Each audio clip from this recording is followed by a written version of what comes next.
just boosted Ponder 2. Jothilers just boosted Wasteland. Jothilers just boosted Chrono T. Hello.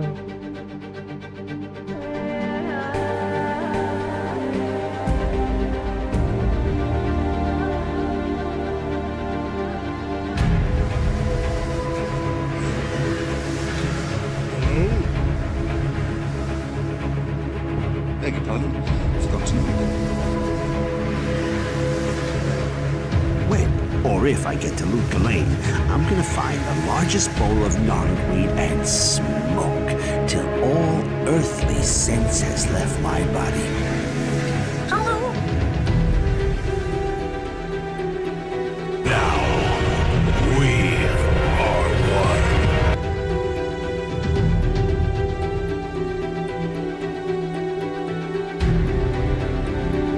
Chaos. War. Death. That is what I see.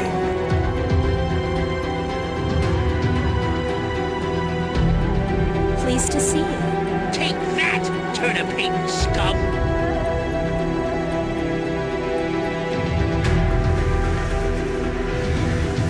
Or Obliterator just tooted to tron 2 burns.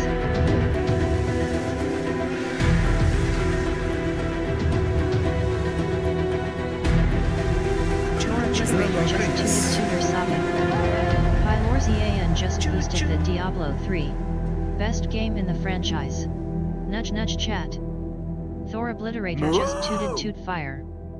Pylorzian just boosted Grim Rock. Wink wink nudge nudge.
When this is all over, I'll make sure that no one is able to commit his abuses again.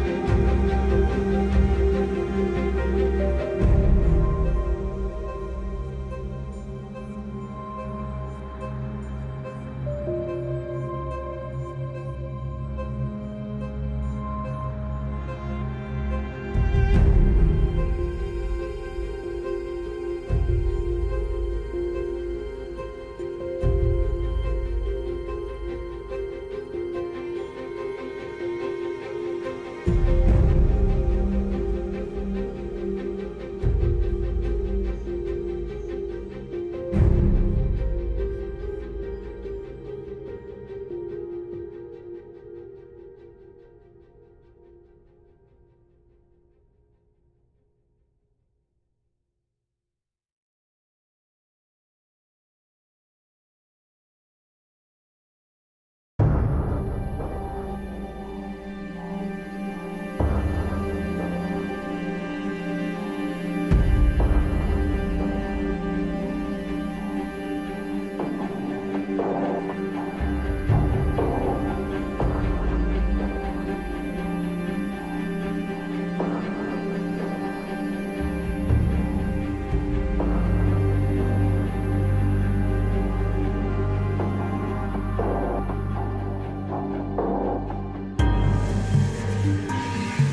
just twisted Undertale. Move. Zon just twisted Chrono Trigger. Zon just twisted Skull. This Move, is move, your move, mind. move. This is your mind blown. Draconic Dude just boosted Zoria.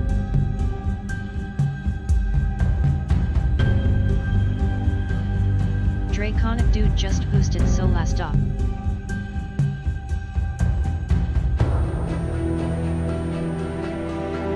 Great to see you again. May humanity flourish. Draconic Dude just boosted Chrono Trigger.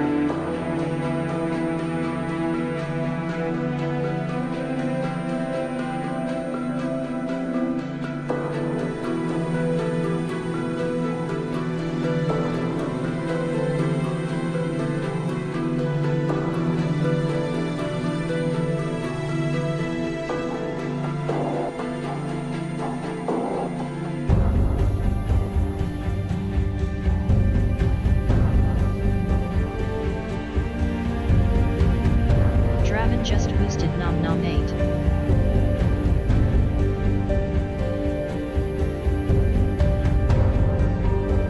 Draven just boosted Anachronons.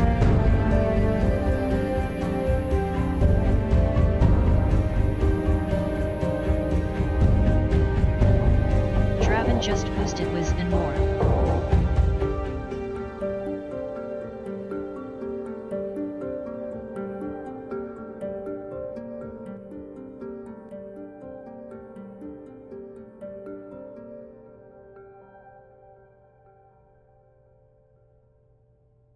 Hello everybody, happy Sunday.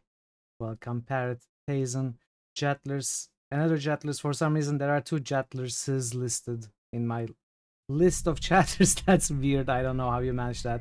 Welcome Thor, welcome OHMS Dev, welcome Johnny, Pie, Dude, and Draven, and all the lurkers. Good to see you all, thank you for joining me early in the stream. It's always good to see your names in the chat as we are just starting. Very enjoyable to see all the boosts raging in, rushing in, and all the rolls. Hazen, I'm glad you are feeling much better. I guess you have pretty much recovered. That was fast. I'm happy about it. New channel SFX request by Thazan. What is that from? You would have to share with me. I don't know what that is. Yeah, today we are going back to Torment, Chapter 2, if you would like to call it that. Star Wars Episode 1. Alright, sounds good. I will take a look. Yesterday we finished what you might call Chapter 1. All the areas related to the city of Sagas Cliffs. Eat flaming! Or possibly frosty death! And the city itself and the surrounding areas. And under the city, of course, lots of caves and tunnels. We did a lot, we took our time, it took us 25 hours just to go through the first bit, the first chapter, and now we are in Mila West. Happy joy joy, happy joy joy. Yes, exactly, Pi. Happy joy joy, for we have finished the first city. Now there's only more than half of the game left, which shall take another 30 hours or so. So maybe this will take around 4 weeks rather than 2 weeks. Hey Catmas, welcome. Ooh, Catmas is here. How are you doing? Happy Sunday. But of course, before we go into the game, let's take a look at our poll. In a twist, Fallout has passed Mass Effect 3. Now Fallout 3 is in the lead. Mass Effect 2 is the runner-up with just 1 vote behind. And Baldur's Gate 3 and Diablo 3 are in the 3rd place tied. They would need 3 votes each to pass Fallout 3 in its current position. So obviously the game is taking even more time than anticipated, so that means the poll will also take more time. There is quite a bit of time for these results to change, so if you are interested in supporting one of these games or making sure one of those fail, you still have time to jump into Discord and cast your votes or change your votes or retract your votes or whatever shenanigans you do. And yeah, how are you all doing? How is your Sunday? I'm okay. I'm not too bad today. No headache, which is always great. Had a little bit of a scare 4 minutes before the stream when I realized my camera wasn't working. I had to rush behind the, the table. You know how that is. Pull the table, try to look behind the case, and it's a mess there, of course, a cable hell. I had to track the camera's cable and realized the USB was out of the USB slot for some reason. I'm not sure how that happened.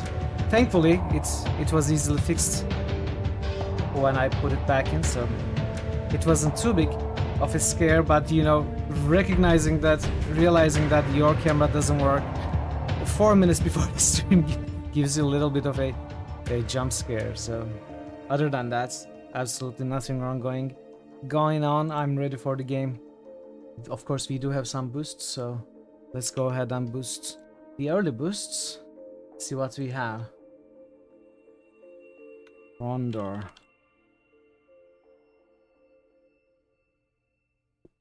Wasteland. So how Mass Effect 3 and Fallout 3 powered up as soon as Mitchell mentioned the fall. They did? Oh, wow, okay.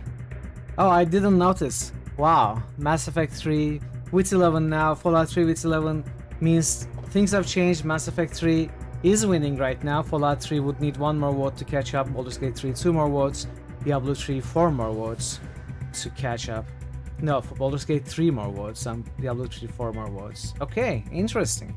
Cool. Mass Effect 3 getting the first place again. Exciting. Chrono Trigger. Let me roll. Let me help us load all those images first.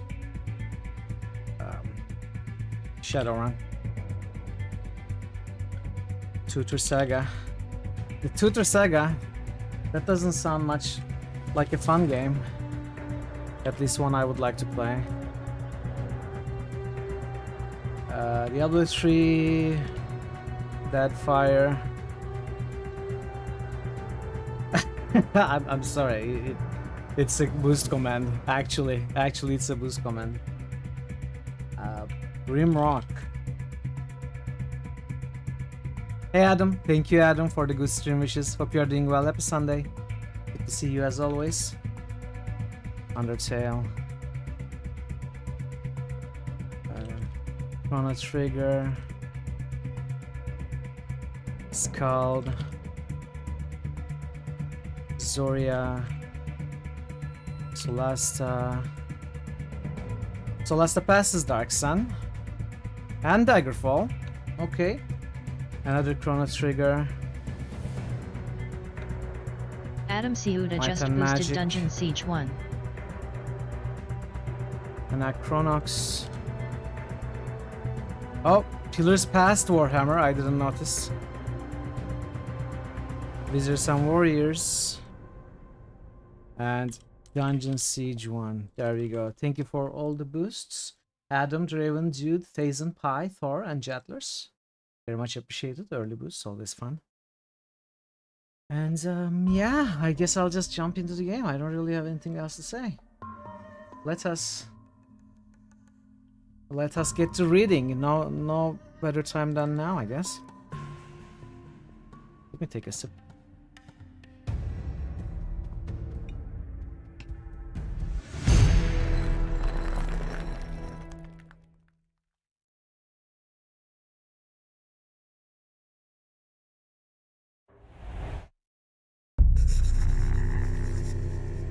So we just landed. We just completed our trip via the airship from Sagas Cliffs Caravanserai to Mila West, which is a sanctuary for cast-offs like us. And we were greeted not with red carpets or flowers or chocolates. We were greeted with threats. We were forced to help some Endless Gates, then draw her splinter faction, Endless Gate cultists, who, as then draw her, eat corpses to gain their knowledge and memories. However, they do not wait for people to die. Welcome, Marto. Happy Sunday. Hope you are doing well. They don't wait for people to die. They just expedite the process of dying. They kill people and eat them for whatever reasons. So they are also killers, and they are shunned they're shunned by the normal Dendroher cultists. So they were kicked out of Sagas Cliffs in the past. I'm doing okay, Marta. Thank you. How are you doing? And apparently they found sanctuary, and some of them are alive and well and possibly thriving in Mila West. So that's going to be fun. We've promised to help them find somebody. Honestly, I promised to get them away from me and not cause me in trouble, not wanting to have a fight over there as soon as we landed. So I don't know what's going to come of it. Eventually we will probably get rid of them and then start talking to other castos. And our mission, our purpose is to find people, but specifically one person, to help repair the Resonance Chamber. And that specific one person is the cast of who actually helped invent, devise, and build the Resonance Chamber, assisting the changing god in the first place in ancient times. So, and then the brain is a fresh. Exactly, that's how they think as well. My rules. Probably. So we'll see how all of that leads to, and Thor has told me yesterday that just boosted Mass Effect 3. This chapter is shorter. Marto_Varna just boosted Anachronox. This chapter is shorter. In fact, apparently this chapter is the Lauder just boosted Die. shortest. Lauder just boosted Banner Saga.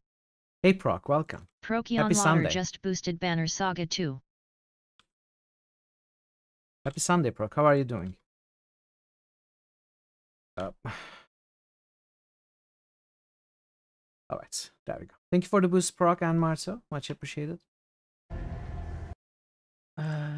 Yes, so we'll see how short this is. Obviously, it's not one stream short, probably. With Small Saga, I'm sorry, you cannot immediately start boosting OHMS. You will have to wait a little bit. You gain 10 natural 20s for every minute you lurk in the stream. You don't have to do anything else. You just have to be in the stream. That is 10 points per minute. The first boost is 500 points. The second boost is 1000 points, and the third boost is 1500 points. So it does get more expensive, but you should very easily, in half an hour, you should be able to boost your first game if you are still interested in that. And thank you for showing interest in the system. It's always lovely to see new people getting involved. And yeah, welcome once more to the channel. And I hope you all enjoy the game and the stream. So let us start the timer as well. We got Small Saga. What is Small Saga, though? Is that a lurker? Yes. Okay, Parrots, good luck with your art. I think today is art day. Also, yeah, Thays and Parrots. Hope the project is going well. I'm getting some updates from Parrots a little bit, and I'm very excited to see the end results. So, wooden slats have been cobbled with ancient machine parts to create makeshift cargo pads. Though still functioning, they look like they've been cast aside and neglected.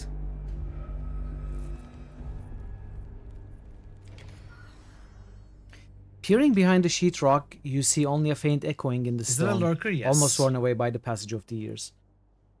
Thank you for the lurk, Dazen. Very much appreciated. Almost worn away by the passage of the years. It reads, sanity slipping. The tombs will hold my salvation. Oh. Is this the O we know? Oh, interesting. Oh, interesting. So we are not rested anymore. We are not rested anymore. That's okay, though. You move the planks aside and get nothing more than a splinter for your trouble. Ah, splinters, they are so annoying. Trying to get that little wood out of your finger, I'm sure a lot of you know what I'm talking about, but probably Johnny more than most. I'm not sure if you're here, Johnny, still, but splinters can be so annoying.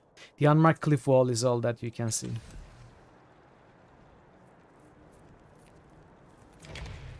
And possibly Draven as well, working so much with the Catio. You pull the planks back. A crawl space extends behind them, with two small alcoves recessing the walls.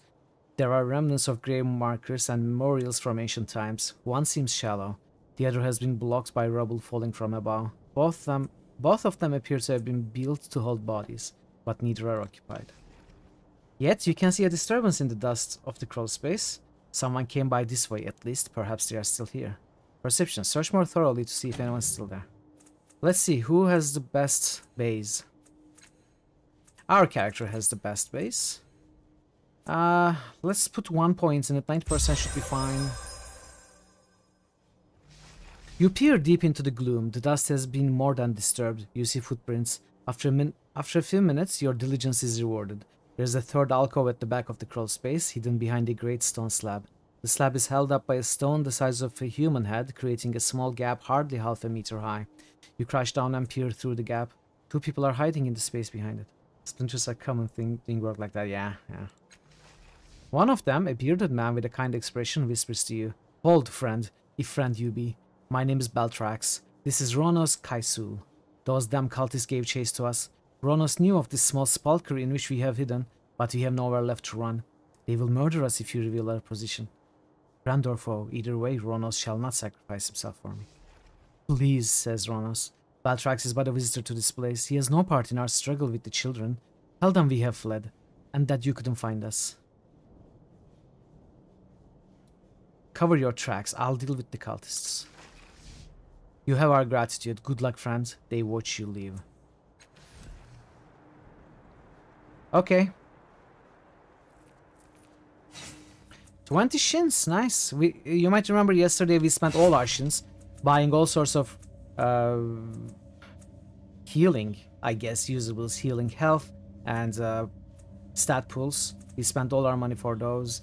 Even upgraded ones like healing 16 health. Actually, I should probably do something like this.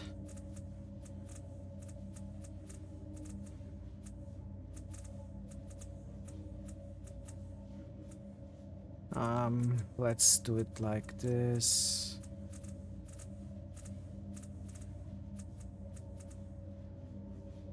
Upgraded my journal. So we need all the shins we find. These mooring posts are to keep ships from drifting off, or at least they were back when the ships used to stop there.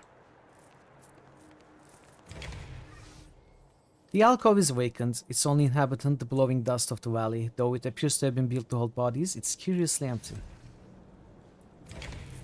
It's not curious, they probably ate the bodies. You peer into this alcove, it's deep enough to hide people, but it's strangely empty. After a thorough investigation, you step away. You check the empty alcove thoroughly for hidden doors or panels, but your investigation reveals nothing. You see faint traces of footprints in the dust. Closer examination reveals that someone must have stopped in front of this alcove for a moment. Your investigation turns up no sign of any hidden compartments. Could we possibly tell them that they found a way through there? I don't know. Link car. Let's see how we can help with these now. Have you found them yet? Have you? I can't find them and I'm done looking for them. He smiles his bloody smile. You will bring them here. You will.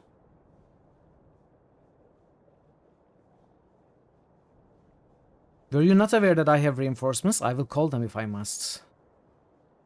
I looked. I didn't find them. One of these might not work at all, even if we get the success. What kind of a guy is this? I think this kind of person is kind of fearless to attack us, but possibly smart enough to not attack if they thought we had more people protecting us. Hey Sangnif, happy Sunday. How are you, Sangnif?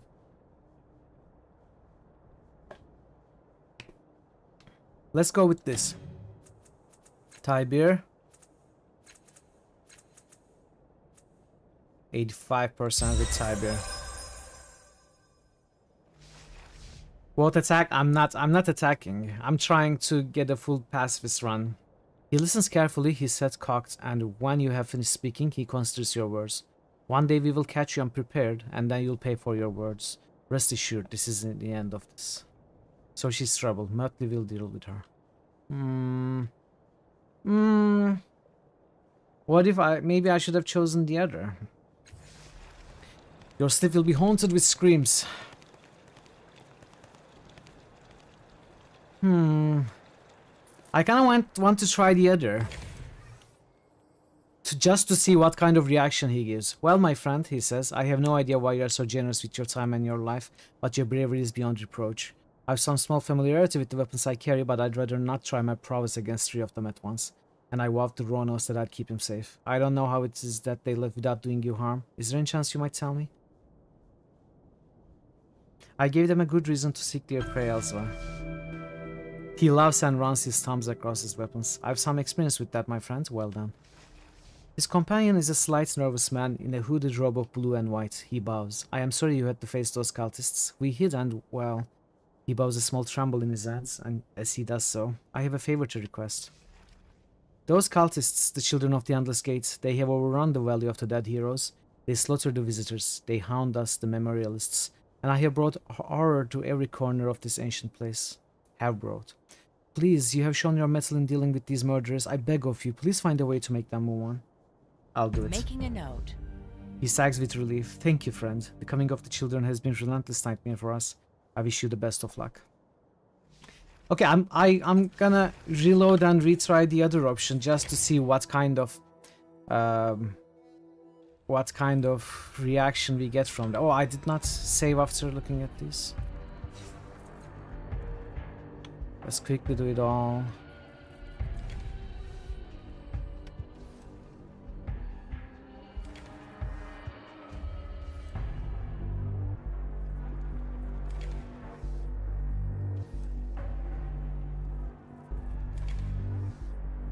So I think this save is right after we talk to this couple.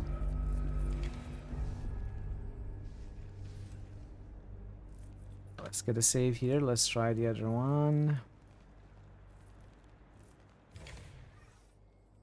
I can't find them. I looked, I didn't find them. This is more difficult. That's okay though. He studies you closely, his eyes narrowing. You seem to speak truly. Very well, we will press this issue no further. His eyes linger on your tattoo and he sighs angrily. Okay, so she's troubled, not we will deal with her. Okay, I mean, it's the same outcome. It's the same outcome. It didn't matter which one we chose. They think we are troubled still. But at least, you know, at least they said something like you seem to speak truly. It doesn't really matter. It didn't make any difference. This one was more difficult though. To check. We attack! We don't attack. I told them I couldn't find you. Let's choose that. A bold lie. I'm impressed they took you at your word. I was sure they knew where we didn't, despite our precautions. You have my thanks. I'm not gonna attack, Sangdo. I'm not gonna attack. You cannot get me to attack. They are... Okay, they are uglies, yes. But I won't kill them. I'll remember that. Okay, I'm looking for the tomb of the first cast-off. I do not know that tomb. You might be able to find it yourself at the entrance of the Great Necropolis. You can enter it up here. Up there. He points off in the distance and up. The entrance must be in the cliff face somewhere. You must be strong and careful though, or both. The children are vicious and unpredictable. Tell me about the Valley of the Dead Heroes. It has been a burial ground for the world for at least millions of years, yet... And he holds up a finger like a lecturer. Yet we have uncovered no bodies in the valley itself. Oh no, despite all the memorials, obelisks and urns above the grounds, we have not been able to find evidence of a single body. Markers exist beyond counting. Some are in scripts and we cannot understand. Some are in materials we have never seen. But the bodies themselves lie in a great space beneath the ground. Above the ground there is no sign of life. None at all, except what we bring with us. Tell me about yourself. My true name is Ronos Kaisul of the Memorialists. I came here from Sagas Cliffs to inter my beloved wife. That was over a decade ago. I remained because I felt a close connection to the place somehow. When I discovered the name of my true self, I knew. The world is the afterlife, and the graves here are our own. Now I study the world of the living, hoping to bring others to the enlightenment I reached. Ah, valleys, Tiber says, stroking his mustache. Lovely things, wherever you find them. Tell me about the Memorialists. We are ordinary people, really. People who understand the truth that this world is really the afterlife, and that the tombs here are graves. We maintain the valley so that our no name is forgotten, so that everyone can come here and remember their true selves. True selves with capital letters, okay. Once all the tombs have been claimed, we shall see a glorious resurgence of humanity. Likewise, if we allow the names to be forgotten, devastation will sweep across this land. Farewell. Farewell. Okay, let's see, let's explore a new area. A foul-smelling liquid pours out of these spouts to the rest of the valley far below. Its mist feels cool in the bright sun.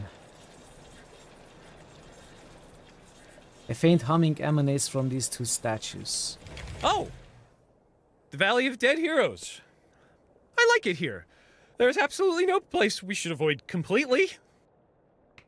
Is that subtle enough? We will have to see. We are full of suspense. Are you trying to hide something from me? No, Erta says with a fixed grin. Sweat gleams on his brow. I just like it here. Who wouldn't? I don't. He swallows hard. We didn't tell him to say that. His mind is pushing against ours. Making a note. Every inch of this valley is packed with adventure. One of his hands comes up, trembling to cover his eyes. Interesting people, places to explore, like... He trails off, biting his lip.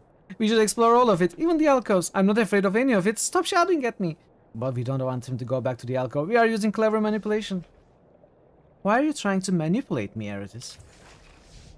He rocks backwards on his feet, almost as if your words have struck him a blow. His eyes fill with desperate tears. I'm not, please, I'm not. Help me. What is happening? Let us direct him. No! His glow returns and he sinks into it gratefully, smiling. I don't even know what that word means, he mumbles. I'm fine, everything is fine, forget I said anything. But his gaze has slipped from yours to fix on the empty air. So, whatever is possessing Eritis, whatever spirits or, I don't know, intelligences, whatever that is, Eritis' main problem, those things originate from some alcove in this place. So we may be able to progress Eritis' story here. Oh, that's very cool. Where is this alcove you mentioned? The easy smile falls from Eritis' face. He looks away. I wasn't talking about any alcove, just alcoves in general. In the Valley of Dead Heroes. I'm not frightened of them. Blinking rapidly, he gives you a fierce look. I'm not. I have some questions about you. Is there anything new? I don't think I've ever seen you sleep. I close my eyes sometimes, he says, blinking. He gasps and points at the offending lids urgently. Did you see that? I did it again. That does it. He forces both eyes wide with the pads of his thumbs. Now I'll never miss a chance for adventure. See what he does next. You don't think you know what problem means? Ertis shows those through fierce, decisive action, not be troubled by them. Yeah, he doesn't even think, right?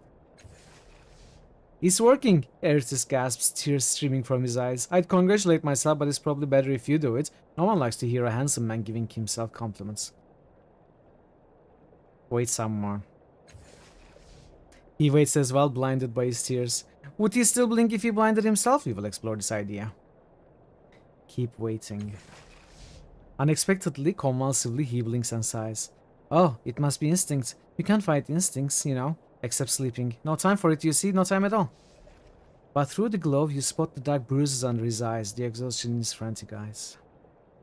Can't you tell me anything about the voices I keep hearing in your head? Okay, let's look about something else. What do you know about the Valley of Dead Heroes? Yes, tomorrow is the Captain Day, Marta. I'm looking forward to it. Looking forward to checking it out. It is a point-and-click adventure, right? I booted up the game to, you know, capture it and test it. It starts a little interestingly, is that a word? It didn't look like a point-and-click adventure at the first glance, but I didn't play and I didn't see what it actually is. Yeah, I'm very curious to see it tomorrow. Well, it's full of dead heroes, he says, concentrating. I think that's somewhere in the name. He stares around. On second thought, I didn't die here, so maybe the name is wrong. I just... Grimacing, he holds his head. I remember someone sleeping here in an alcove, he sighs, smiling in relief. And then I woke up and I never saw the alcove again. The end. The hero is talking about our prison again. Whose idea was it to remind him? Yours. Why didn't you stop us? Oh, Captain, my Captain. Let's look another time. Okay, let's take a look at our other companions quickly. We are going to eventually summon the other companions and, you know, talk to them. Yes? It's a bit more like Dark Side Detective. It's not like classic points and click. I love how you miss both. Does I saw them. I was just mentioning the original quote. I saw them though. Have you ever seen anything like this place? No. Her mouth stays open as she gazes in wonder around her. There is nothing like this where I come from.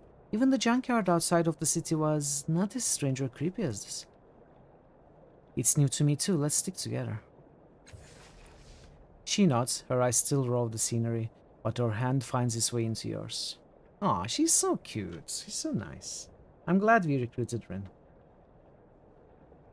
It was one of those brain not to ignore. That happens a lot to me, not this time though. How are you holding up? Before I met you, I asked All if I could bring someone to help me. I know it's embarrassing. He's not the right sort of god for that. But then you can. Okay, we reread this actually. Let's continue. Let's talk to Tybir. Huh. You do forget how empty the world is outside of a city's soft and welcoming arms. He sighs, surveying the valley with a disappointed air. City boy, are you?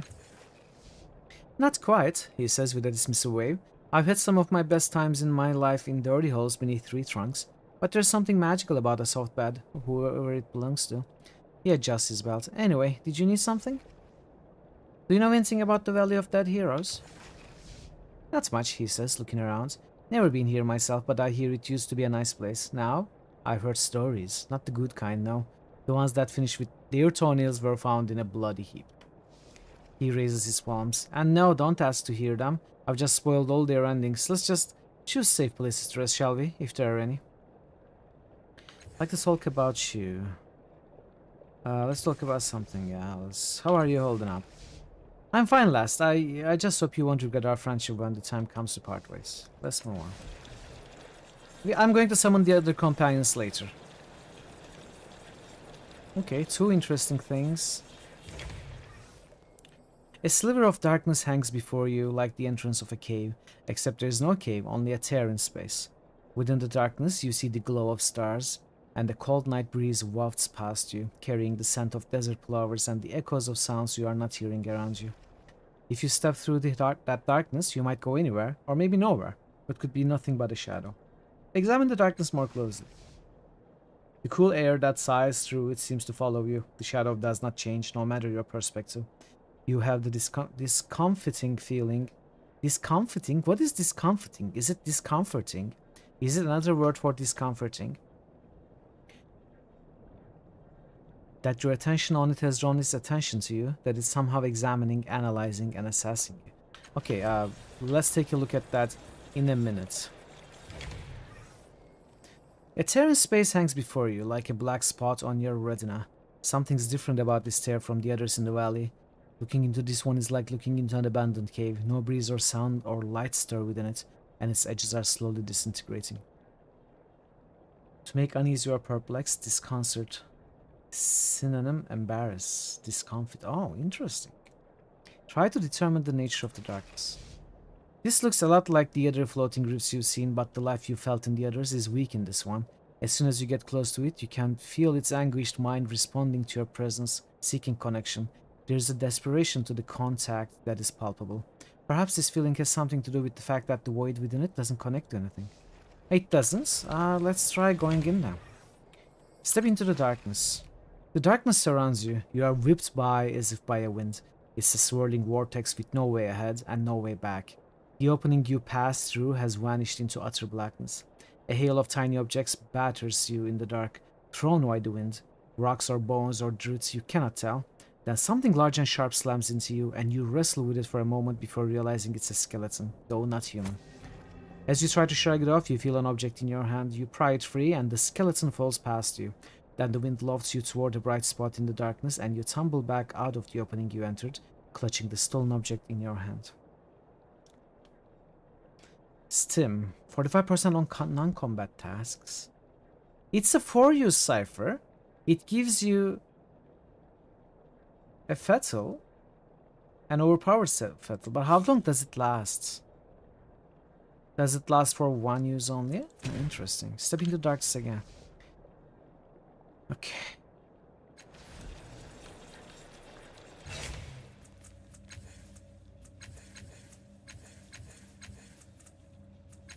What do we have? For eternity! Alright, they are full. It lasts for eternity. Walk into the darkness. You step into the darkness and it envelops you, then dissolves you into twinkling motes drifting in a sphere of light. The light carries you through a black void, weightless, bodiless, selfless, toward another patch of starry sky. And then suddenly, you are somewhere else. Ah! Okay.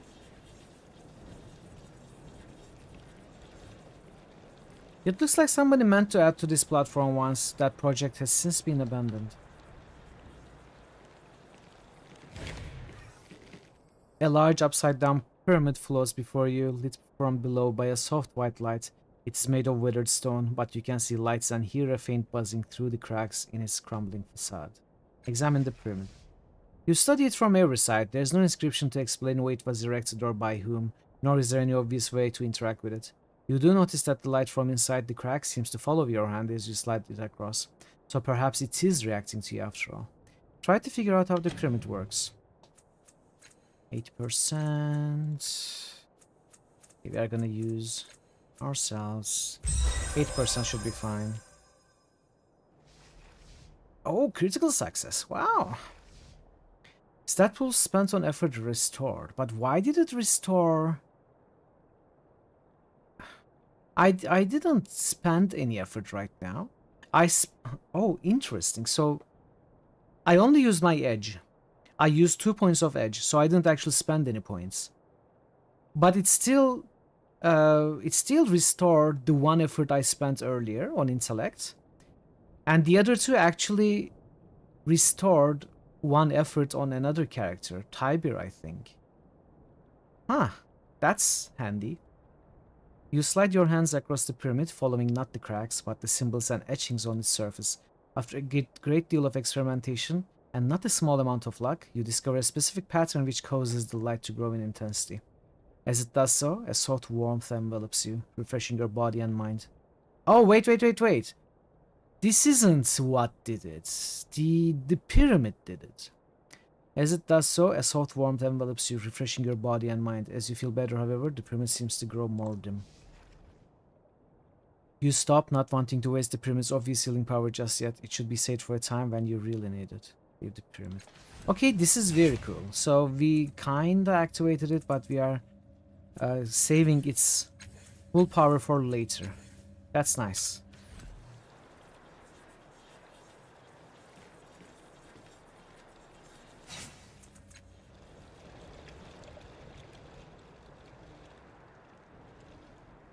Berkale Bruna. Crisp, pungent water issues from an inhuman head. There is nothing further up the slope to indicate where the water is coming from. Let's talk to this. This androgynous woman projects an air of fearsome will. Her muscles are thin and wiry, and her body screams of sharp edges. Her body screams of sharp edges, like Lara in the original Tomb Raider. She seems like a human stiletto. Her head is shaved, and she bears the tattoo of a cast-off on her scalp. Never seen you before, she says. I'm Berkale Bruna. She starts scanning the cliffside. How long have you been awake since he moved out? Of your body, I mean. She's got that innocent idiot look. Changing gods already left her. Not very long. She nods. Figured you were new. Been spending time at the endless battle, so hadn't heard of your body. Suppose one of us should welcome you to our social club. She inclines her head slightly. Anyway, was on my way to Mila West with a message for Pi, reckon. But the portals are blocked. The cowards heard someone say the Sorrow's hunting again, so they locked the doors behind themselves. Pyle will get her message later. I need to return to the endless battle. Tell me about Pi, reckon. She flashes a quick look of surprise. Oh, right, you're new. Pi is the commander of the 1st Militia. Took up the mantle, keeping our cursed sire's forces contained. Smart woman, tough. So, I was thinking yesterday, after we solved the adversary quest, we sent our 3 friends, the veterans, into war on changing God's side. So now we have to deal with the cast-offs and the Pi and the others who are fighting on the first cast-off side. So if we have to go into this endless battle, if we have to go and fight, or at least take some parts on the first cast-off side, we may eventually come across and fight against our friends. I would really be sad if that happens. It's probably not anything as simple as that, but it's something that can come back later. We'll see. Keeping our Cursar's forces contained. Smart woman. Tough. Why would you fight the changing god? She sighs. He's going to kill us all if he gets the chance. Excuse me. He wants to erase us. Thinks that's the way to stop the sorrow. We are not his children to him, more like broken clones, byproducts. He'd never sacrifice himself, but that's because he's the only real person in his world. I thought the first was dead. She is. Pi kept the name in the first's honor. She doesn't care for the glory, besides our creator's carked. Fighting him's the best bet. Using the first's name reminds everyone why we fight. What's the message you have for her? Maybe I could deliver it. Atlas battle intelligence, not for you. Let's talk about something else. Tell me about the endless battle. If it's really endless, why keep fighting? She shrugs. Makes us stronger, faster, deadlier. More of what we are. Strips away the dross of life and makes experience shine. Peacetime is dull and worthless, like watching life go past through a wheel.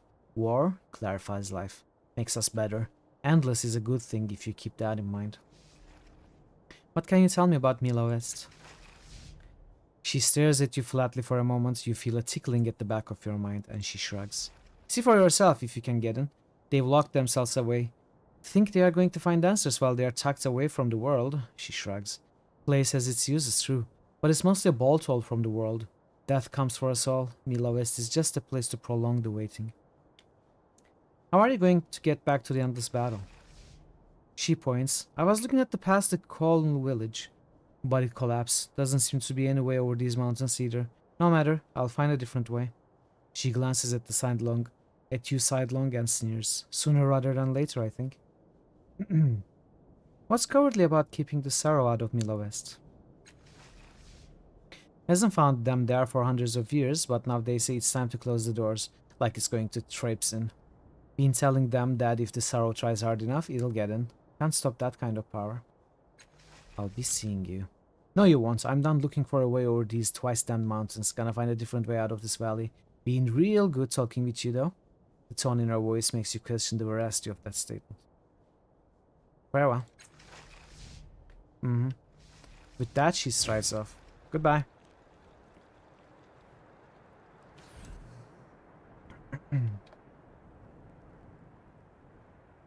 A recent landslide has closed off what was once a pass out of the valley.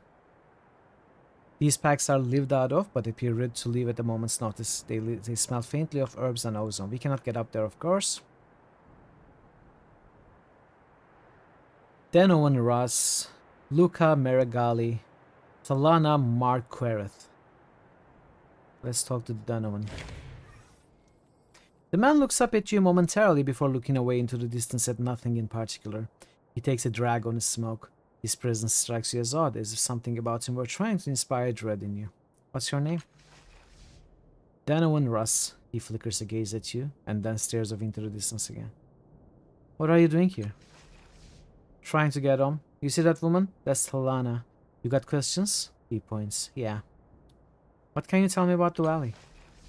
Nothing. Just dust and memories.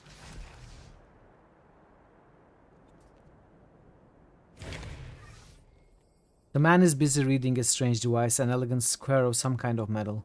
Odd letters and images flash by on a reflective screen embedded in the square. When you draw near, you notice that the device is plugged into his arm with a long silver wire, and one of the man's eyes is mechanical. Greetings, his voice is kind, though it buzzes like a rattling sheet of steel. I am Luca Merigali. He gestures with the book. Sometimes I read in the older tongue. I uncover great knowledge this way. For instance, his metal eye stutters and clicks, and a teeny voice emerges from the pad. The formal education of the young begins in utero, with nervous system uptake inhibitors and microwave transmissions to developing fetal brain. He clicks it off. You see, I do not know the species to which this refers, but I begin to know of them. At any rate, what can I do for you? Tell me about yourself. He nods. I have spoken my name already. The knowledge of my character is thus more important. I was a soldier. I traveled with my friends. I and my friends traveled to our home, or at least this is our plan. He leans close. I admit the concern for my friends. They seem trapped in the past, paralyzed. They are not as they were when we set out. He gestures to the mechanical extrusions on his own body. Nor, to be fair, am I. What do you mean when you say your friends are different? They were full of hope once. We and a dozen others set out from our home, an Aldea west of Sagas Cliffs, to find fortune in the endless battle. We joined a recruiter in Sagas Cliffs and enlisted with the army of the changing god. We thought we were prepared. We were not. We were in trenches. We fought with bolt throwers, energy weapons, and detonations. The first day we saw half of our friends obliterated by a rogue particle wave that emanated from our side of the battlefield. And then we woke again in a new reality, our memories of the old world intact but our bodies whole, except for Timpo, who was half dissolved in this new reality. So it went, incremental gains as a whole, with certain consequences carrying into new lives. Sometimes they would undo all our days' heroism for an unseen advantage. Other times we'd lose a friend forever. One day I was caught half out of a trench. The air exploded above us, and I burned. The new reality did not restore me. I spent some weeks under the care of surgeons. When I awoke, I was as you saw me, and our other friends had been killed. Alana and the Novan reacted very differently to me. They say I too have changed. I don't know. I know that I no longer fear. I do not remember much of emotion. I recall the fear and horror, but I do not recall its tastes. When I spoke to them, they agreed that it was time for us to leave. To leave before we became these forgotten names, lost in the flux of worlds. Timpo, Zad, Brasieth. Rashiath? So many names, all gone. What can you tell me about the valley?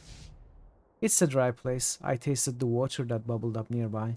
It was alkaline, and induced strange visions. My new metabolism protected me from the worst of it. Had my friends tasted it, they might have died. He looks down at his metal pad. We have found no bodies, nor anything of value. All is quiet, but this is a waypoint, not a destination. Farewell. Alana. You see a slender woman covered in worn brown robes, leaning over the fire, the cowl pulled low over her head. Her skin is a dark bronze color. Here to interrogate me? She pulls back her cowl enough for you to see that her long hair is more silver than brown, and the years of life on the road are apparent in her face. She looks weary and exhausted except for her eyes, which burn like golden fire. I'm Thalana Markareth. What do you Her eyes alight on your tattoo and she hisses, "Kissed. You bastards are all over the place here, eh? Look, I can't tell you anything, alright? We are done with fighting. Let her drag us back, we'll take off again. We are not going back to that hell." What are you talking about? She looks confused for a moment. You're a cast-off, so either you are here to drag us back or kill us. She turns to her side and pauses, as if listening to words that you cannot hear. Then she responds, "No, I suppose you're right. Still, she's a cast-off." Who are you talking to? My man. Zad reminded me not all cast-offs are endless battle, but Timpo wants me to be careful with you.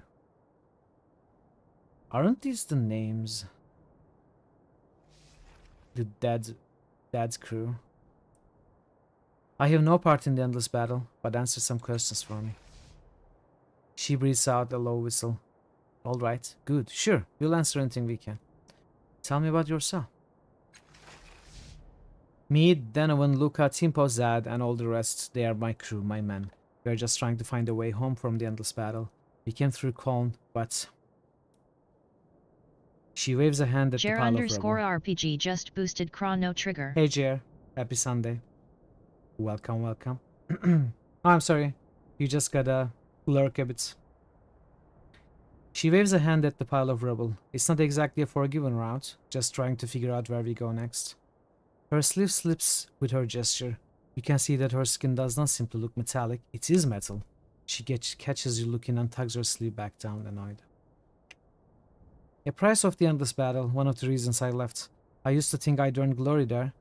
Thought my nano skills would propel me high. She scoffs. Only room in that exalted air is for cast-offs. The rest of us bleed while you lot laugh. That's why we got out. What are you doing here? Camping, trying to figure out our next steps. Came through Colne with reluctance and decided it wasn't the best place to plan. Thought we'd get a clearer perspective down here. She frowns. Instead, there's some sort of cult war going on.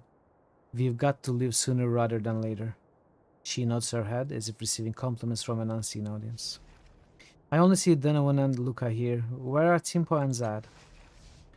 She closes her eyes and pinches the bridge of her nose. If you can't see them, it's no fault of mine. Frankly, they are lucky they don't have to talk to you. What can you tell me about the endless battle? Oh no, it's too much horror. She shuts her eyes tight and shakes her head. When she opens them again, her eyes are cold. You want to know about the endless battle? Talk to my crew.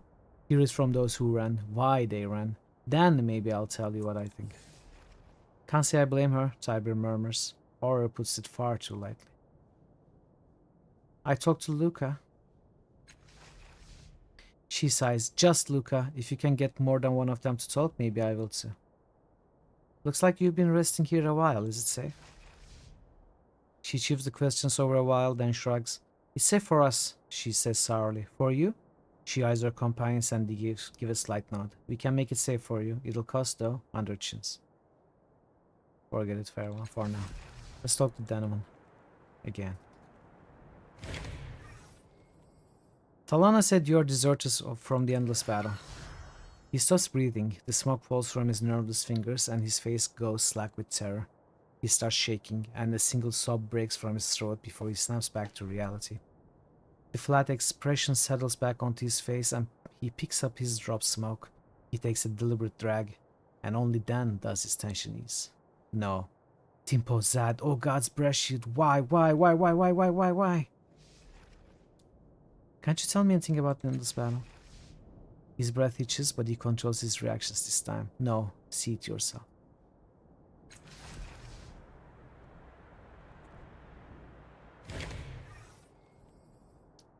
Talana says you're deserters. He frowns. Yes, we have left our posts, but I do not believe we have deserted. I believe we have become aware. If the battle is endless, then our struggle means nothing. If our struggle means nothing, why should we continue to struggle? Money and glory were our reasons. I don't remember being so foolish.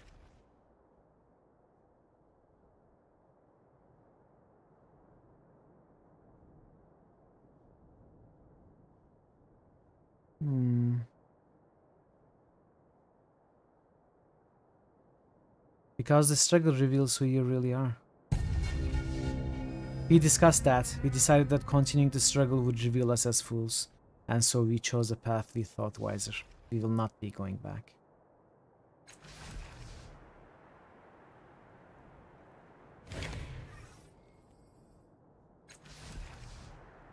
We cannot talk to him about it. I've talked to Luca and I tried to talk to Donovan about the endless battle. Good enough. They were normal people once. Ordinary, thrill-seeking kids. Look at them now. Most wars, she starts, a group of people march in with their artifacts, gravity, light pulse, time benders, and march back out. Endless battle is like that, but going on for centuries. Think of what it does to the landscape. Think of what it does to the psychic terrain. Think of what it does to your friends. She waves at her nearby companions, her gesture continuing to colleagues unseen. And when you are vermin to the people who run to war, then you got no hopes to survive. When you got no hopes to survive, and you can feel realities collapsing around you, when you see wormholes open up and monsters walk through, when the air is toxic and the ground melts and you feel your mind assaulted, but it's not personal, it's not someone who wants your destruction in particular, you're just inconvenient to them. Your death is another number, a way to measure their success. It's hell, a business like hell. And you did it, cast-offs. You could stop it if you wanted, but you don't. Or maybe you don't care. I mean, when you made statistics of your enemies, faceless foes whose existence you can erase with without qualm, you're not just hurting them, you're hurting yourself, the way you see the world. Soon everything is in conflict and pain. All that matters is your success, and you killed yourself, and you don't even know it. She wipes a tear away. It ruins everything, everyone it touches. We are going to take a short break. I'm going to continue after the ad, so stay tuned. Thank you for your patience. Okay, we do have one boost by Jer.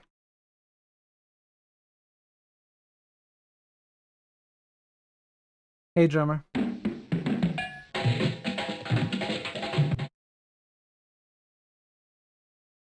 Oh no. So Starving 7 more underscore minutes, drummer Jer. just 7 boosted more Witcher minutes. 2. Starving underscore drummer just boosted Daggerfall. Starving underscore drummer just boosted Scald.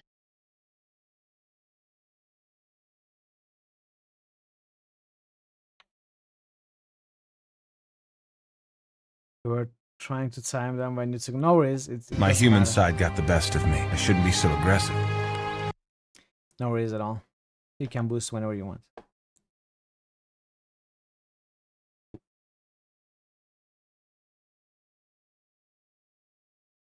How's the poll? Still the same?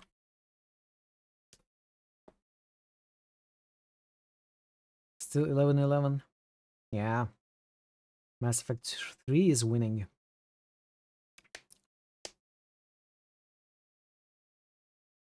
They keep passing each other. Honestly, it's anyone's guess which one will win. We'll see. We'll see. The DMs are working. Oh no. If Marto is DMing you, let me know and I will ban him. In fact, I will ban Marto right now. For eternity! How close are you to the end? Well, Thor was telling me yesterday that I was at like 45-50%. If Mass Effect 3 wins, we are finishing the series. Yeah, of course, if you ignore Andromeda like most people do.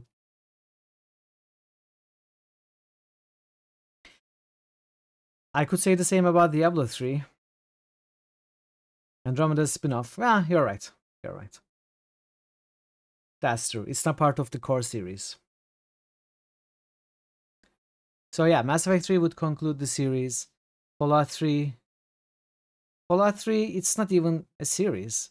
Honestly, all Fallout games are like standalone games, right? 1 and 2 look very similar. 3, New Vegas, and 4 are somewhat similar. Just boosted Dark Sunday. But Hello, still, Mitrell. I wouldn't count any of them as series. Hey, Nix, welcome. How are you doing? Happy Sunday. Dark Sunday on a Sunday. Nix 242 just boosted Sacred.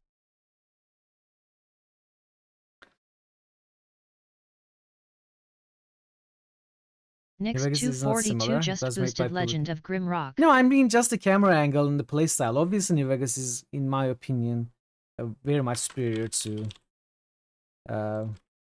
other Bethesda Fallout games. I'm okay. I'm doing well. Thank you, Nix. Baldur's Gate 3 would also conclude the series of games named Baldur's Gates. But obviously, 3 is not the continuation of the story from 1 and 2. So it's also kind of a standalone game. In fact, many people argue it shouldn't have been called Baldur's Gate, but it's neither here or there. What I'm talking about is that there are 3 games called Baldur's Gate, so it will also conclude that. No, I haven't played Dark Alliance. Those are console games, right? I've never had a console. I've never really had any interest in console. I have absolutely, well, not absolutely, but close to zero knowledge about console games. It's like an action game, right? Welcome back, everyone, from the ads. Let's go back. Very well. All right, we are done with them. We can go back.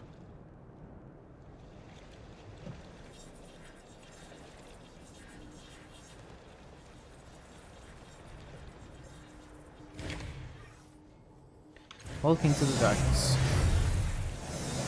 So I want to look at these alcoves once, or I cannot even look at those alcoves again. They were console, they have been remastered, released on Steam. Oh really? I didn't know that. I didn't know that. What? Can I talk to these characters again? Actually, maybe I didn't talk to Baltrax. Yeah, let's talk to him. Hello again, my friends. How long have the cultists been here? They came to the valley recently, perhaps a month, perhaps only a week or 2. Maybe some of them have been here for longer than that, I don't know. The children's arrival was slow and insidious. They didn't make the ruckus they are making now. Then a few days ago they just went berserk. Started abducting and slaughtering, and well, here we are. How long have the children have been... No, what can you tell me about the valley? They are not well reviewed on Steam, but I enjoyed the console versions. I don't know much about them. I've never really paid much attention to them. I should probably learn a bit more about them, see if they are up my alley. I do enjoy action RPGs. It's a vast graveyard of sorts. You are not going to find any bodies here above ground. You'll need to get to the necropolis to find the real tombs. But to get there, you got to use the minims, the floating pools of light. And when you walk into one, you walk out its twin someplace else. The minims always appear in pairs. My theory is that they're alive, some sort of creatures. Anyway, each pair remains in the same location for years at a time, I'm told, but sometimes they move or reappear someplace else entirely. Far as I can tell, using them is perfectly safe. I haven't heard of anyone dying to the minims, though I guess I wouldn't now, would I? Tell me about yourself. This sounds embarrassing when I say it loud, but I came here to meet up with a sorcerer to quest for a fabled magic board. He shrugs. I haven't met the sorcerer yet, but I did meet a memorialist. She told me about the work they do here, about this being the afterlife, that the names we bore in life are hidden in the valley in the names of the dead, who she called the truly living. I have to admit, that was the most Kark tribe I'd ever heard. But she says something after. Shadows fall where they will, as they will. Meaning if we are shadows of our other lives then, like shadows, we can't control what we are. That stuck with me. What if she's right? He plucks one of the lockets from his bandolier, pops it open and reveals a glowing image of a woman. He regards her wistfully. What if she's still alive somewhere? What if this isn't life? If I'm just shadow waiting to step into the light? What if I'm just a shadow? What if she's there waiting for me? It's preposterous, I know.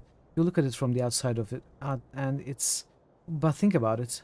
The world is flat and cold and empty.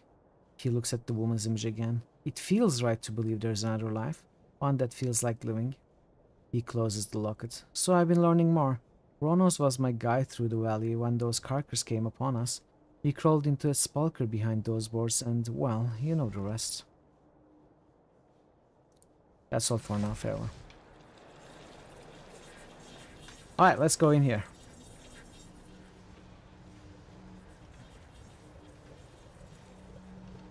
The glowing liquid seeps out from the cracks deep within the central hill. The symbol is painted everywhere, so much so that the air is thick with the coppery scent of blood, both dry and fresh. Rising before you is a tall and tapering obelisk crowned with a carved stone head of some elegant sharp-eyed animal with 6 eyes. Wrapping around the obelisk are bands of engraved hieroglyphs. Examine the stone head. The carved head mounted on top of the obelisk stares out into the distance, its eyes empty and mournful. Examine the base of the obelisk. The base of the obelisk is smooth, untouched by any weathering or other troubles that seem to have eroded much of the other ruins in this place. It sits in a pool of acrid liquid. The liquid smells foul and caustic, but the obelisk appears undamaged. It's unclear how much more of the obelisk lies beneath the pool. Examine the hieroglyphs. Except for 4 stylized depictions of the same sharp-eared animal that tops the obelisk, the pictographs make no sense to you. The statue's head seems to move until its eyes stare directly into yours. They are still mournful, but no longer empty. A faint, beckoning glimmer shines within. You turn to your companions, but they don't seem to notice that anything strange has happened. Look into the statue's eyes. A wave of dizziness overcomes you as you gaze into the statue's eyes. You are no longer facing the obelisk. Indeed, you are no longer human. The tail of the dead lock in your mouth drags along the ground as you creep through in the dense foliage to the temple. You peek out through the Gandu fronds and seek the old monk, Nimu, shucking howpods on the weathered steps. You pad out to greet him, and he grins toothlessly at the sight of you. There she is, he says, chuckling. There's my brave hunter, and with a gift? How thoughtful. Are we like an animal, like a pet? A cat? Are we that animal? You drop the lock at his feet and arch your back as he strokes your fur and adjusts your collar. But your work isn't done, sweet girl. There's locks aplenty in the grain room. Bring me a dozen more before I finish these hows, and I'll give you your favorite nibble. A dozen locks is nothing to a hunter of your skill. You pad off to the granary, ready for battle. The obelisk reappears and you realize your joy was remembered only. Look into the statue's eyes to see what else it has to show you. Another wave of dizziness overcomes you as you succumb to the statue's memories. You watch from the undergrowth, terrified, as the followers of the bird god pull down the stone statues of the great ones and chase the monks from the burning temple. "Heathen!" cries their leader. "Worshippers of the false gods, kill them all!" A birdman sees you, he shrieks. "A caturl! Caturl? Caturl? A caturl! We must kill it! The monks hide their souls in the little beasts. If we don't wipe them all out, the monks will return, as strong as ever." You turn and bound into the jungle as a mob of angry men crash in after you, and the obelisk fills your vision again. A caturl, so that's what this creature is called. You watch from a low branch as grave robbers tear up the stones of the ruined temple's nave, looking for the old catacombs. Their leader sits on the stone head of a fallen statue, patting it and stroking its pointed ears. He laughs. "This is what the old monks worshipped before Jerudi wiped them out. The prince of the caturl.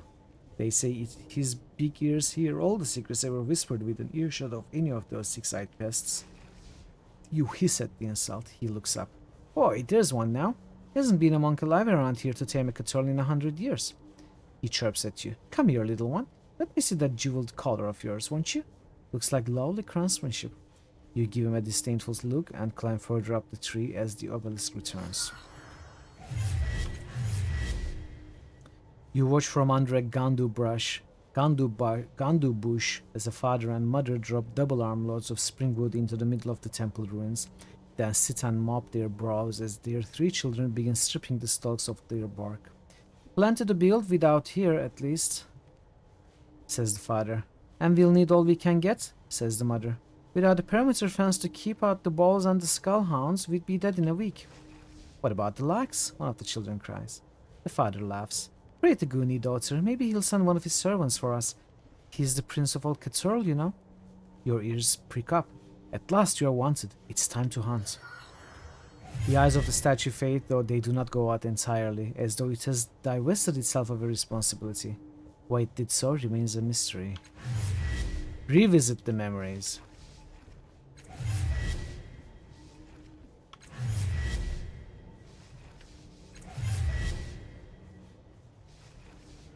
Okay. We'll see if that is followed up by anything. Let's go clockwise. Lobo 3. We pin our hopes on false prophets. We spit in the faces of would-be messiahs. This corpulent mass is almost too large, but slowly you realize this 3 being somehow melded together into one fleshy jumble of 3 faces on a single head protruding from a shapeless mass of a torso.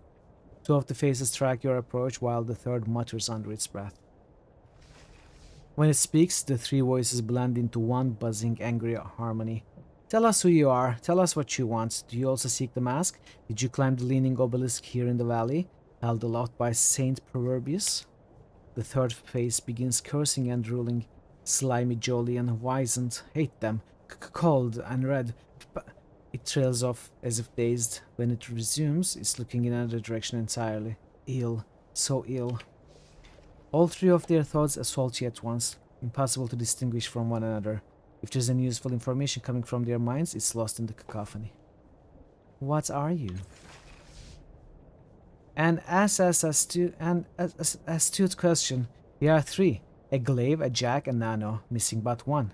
You require a 4th. Oh, I can give you Rin. She's a child.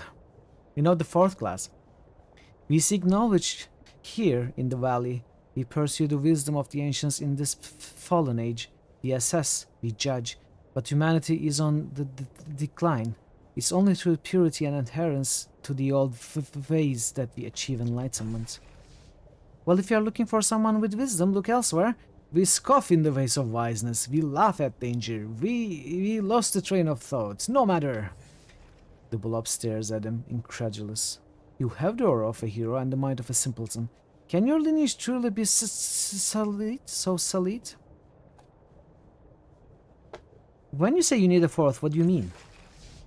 A 4th to join us, to complete us, to square our circle, someone to sing to us, to unite us. Suggest someone. Please leave me out of this, she whispers at your side. What if you sought a minstrel, a bard? Would that help you?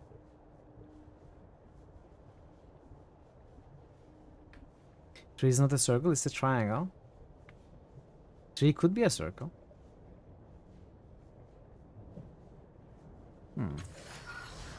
Yes, his voice would soothe.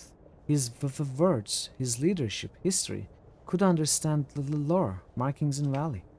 Second face says, need one who is similar to us, who knows songs of power. The first face replies, there are none like us, none, we are pure, pure. The third face gibbers profanity. You don't understand its words, but its meaning is clear. It hates everyone and everything but itself. What bard, what minstrel? What are we going to find? How did you come to be this way? We climbed the leaning obelisk to seek the mask of Prosper. Everyone should climb the obelisk. We entered the portal. We emerged on the other side as you see us. A maze surrounded us, over which the painful shadow of the deity was cast. It was a labyrinth of straight corridors and right angles, full of traps, puzzles, and monsters. At last we emerged, and now we dream of the way to return, to optimize our experience. Tell me about this mask. The Mask of Prosper, the true sight. A treasure for the knowledgeable, a useless scrap for those who will not see. We know its roots, and its secrets are ours, not for the weak, not for the stupid.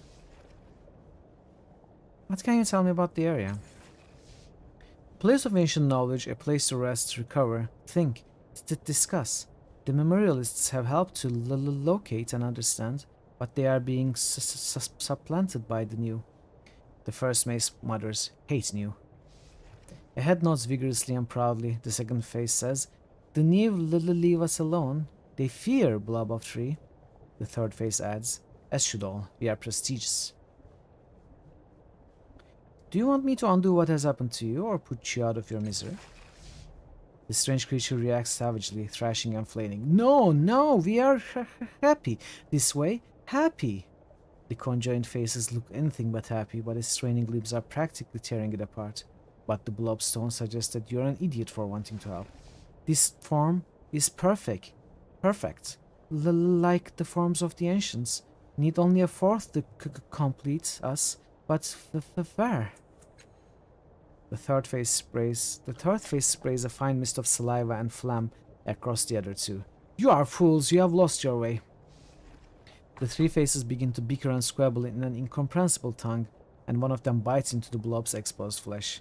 The other two howl in rage and begin gnashing and howling, occasionally snapping bloody chunks of their own flesh, creating wounds that heal as soon as they appear. Okay, I'll leave them to it. We'll leave. What is this?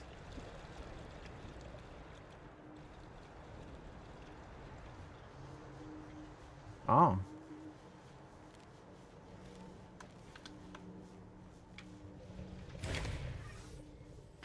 This 5-meter-long black slab of basalt,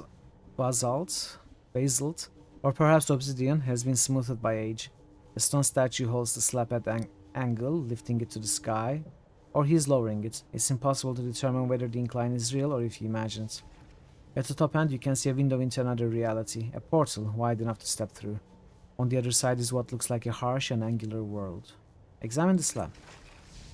It seems perfectly smooth. Some loving hand has polished it to a mirror gloss, though distortions beneath its surface change your appearance with every slight movement. As you lean in to examine it, your reflection appears unspeakably beautiful. A few centimeters close, and it becomes a shrieking horror. This close, you can feel a dense psychic weight around the obelisk, as if a culture's hopes and expectations had been packed into a single solid form. The thought of meeting those expectations and ascending the incline is daunting. Examine the statue. It's a grey statue of a robed man with an ornate warhammer strapped to his back, holding the obelisk aloft or setting it down gently with his muscular arms. He exudes a fierce determination, as if he were using every quantum of energy in raising or lowering the great slab. A sign has been added to his back, a childish scroll that reads, "The Saint of Proverbs." It seems that the statue has slightly shifted position since you came across it. You're not quite sure, but something about his posture seems slightly different. The sculptor's cunning is such that the statue's eyes follow you wherever you go. And again, you have the strangest feeling that its expression has changed slightly. It's a real person, right? It's a real person. Speak to the statue. You can hear something, the faint whisper of a human thought. You can't make out what it's saying, but it feels like it's coming from the statue itself. Speak to the statue. Are you raising the slab or lowering it? The statue does not answer you. Perhaps it cannot answer you. Okay. We will climb that later.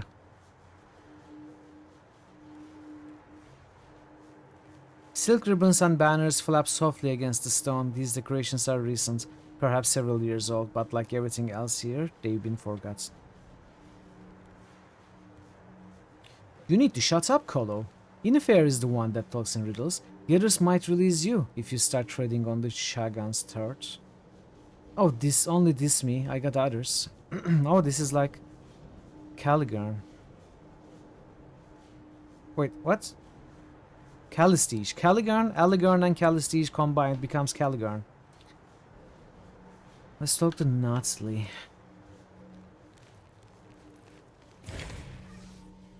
Alright, hack it off right here.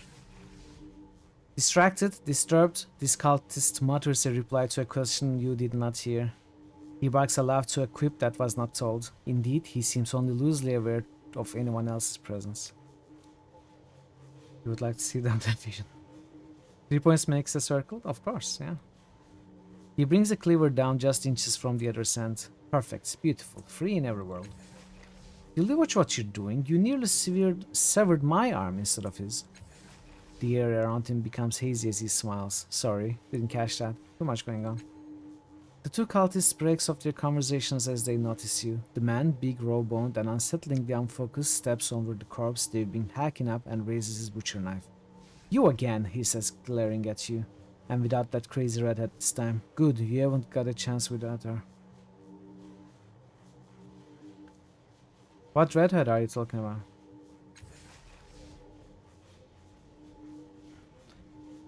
The one like me. Stopped two of my lines so far, he grins. But she's not in this one, is she? Calistige, that was her name. Have you met before? He sneers. Fought you 3 times so far walking through here. Twice that redhead did for me, but I still put my knife in your neck in every stream. Whichever way it goes, you're done. Can you see into other realities? I see everywhere, meatbag, everywhere. Meatbag. I don't want to fight you. He laughs darkly. Then you shouldn't have stumbled past me. But if you already killed me, then I'm already dead, right? So there's no point in doing it all over again. Why waste the time?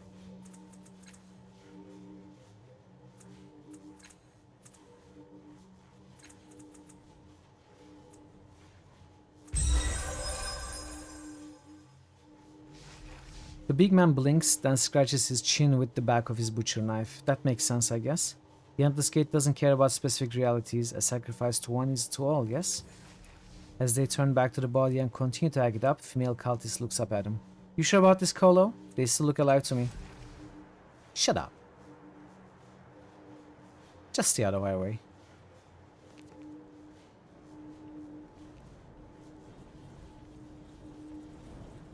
The glowing liquid seeps out from the cracks deep within the central hill. So how do we get up there?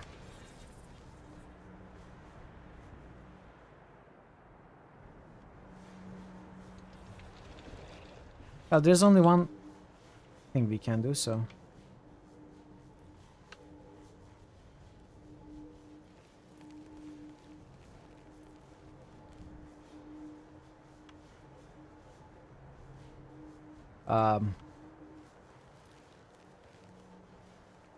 Hello? Game? I want to interact with you. Finally. Climb the slope to the portal. The slab is nearly frictionless and you find it almost impossible to gain any sort of traction. Play with me. But as you press your fingers into its surface, you can feel it melting slightly at your touch. You pull yourself slowly upward on your belly, inch by inch, your fingers beginning to bleed. Remember struggling to activate that for like 5 minutes. Yeah, it's a little weird. That's a hot spot. You have just reached the 3-meter mark when the glistening rock begins to shake. You release your grip and slide to the ground, and all your progress lost in a moment. A voice cries out in mortal terror, and the man here crashes to the ground with a thunderous roar. A great plume of dust rises in the air. Aww. When the dust settles, the portal has vanished. You can barely make out the fingers of a hand protruding from beneath the rock. holding a scrap of grey fabric that looks almost like a mask. The fingers twitch once, twice, and are still. A trickle of dark fluid dribbles out in a thin stream. Examine the hand. It is grey, the color of stone, leached of life. It has no other distinguishing characters. Take the mask. The face that never remembered. A face sculpted from a soft grey material gazes through and beyond you from ashen sockets. The mask affixes to your face with an almost lifelike eagerness. It's clammy, moist to the touch. Viewed through its lens, the world takes on a nightmarish aspect. Once mundane objects twist with strange new angles. Familiar faces, those of your most trusted friends and companions, contort in ways that never should. In the corners of your eyes, misshapen monstrosities lurch and stagger across impossible landscapes. The effects are subtle at first, but the longer you wear the mask, the more horrifying the visions. What enlightenment or madness awaits one with courage to wear it for long enough? Is this the Mask of Prosper?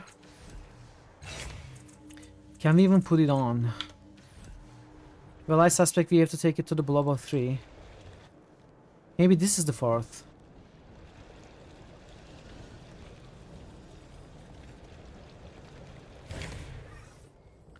I found this mask. Oh, I saw the portal, but it vanished when the obelisk fell. Oh, wait. Was I supposed to learn something? I saw nothing. You climbed the obelisk, crushed Saint Proverbius, though you knew he lived. No matter. The future is built on blood and rage. You fell. What did you learn from this experience? The path was a false hope. Was I supposed to learn something? I saw nothing special. The creature pauses its constant movements. What? You climbed but didn't see? What kind of false do you peddle? It waves a deformed hand at you. Bah, expected better. But you do not think, you only do. Never will improvement come. Never. I feel bad about that choice.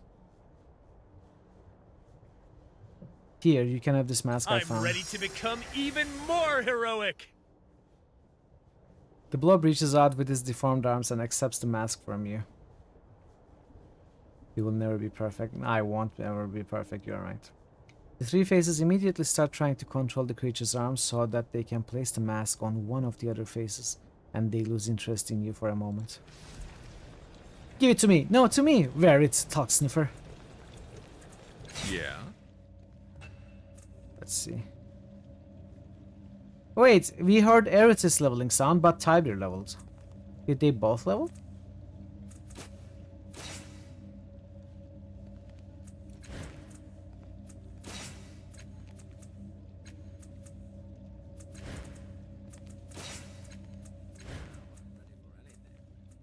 Yeah, they both leveled.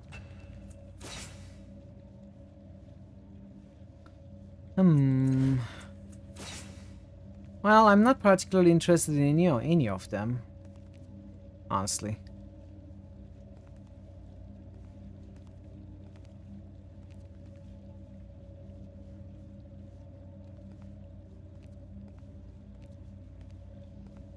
You could get healing for him.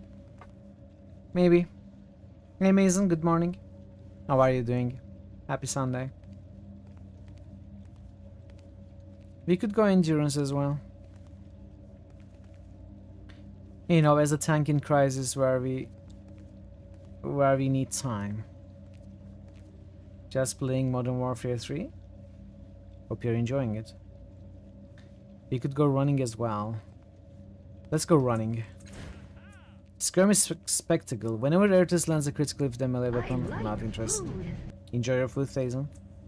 Choose abilities to learn. Brawler, ignore the flank fatal. That's actually pretty good. When you kill an enemy, immediately make a bonus attack. Also, attack and okay, we'll get Brawler. I really like that. Select a skill to increase. Heavy weapons.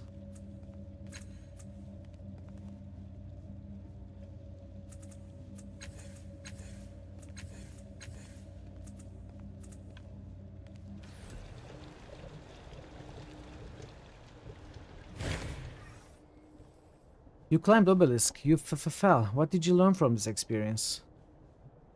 Oh, we are getting it again. I saw the portal, but it vanished when the obelisk fell. Yes, and from this we all understand that we cannot attain that height again. The portal exists only in our memories. All faces grimace in unison as if trying for an unfamiliar smile.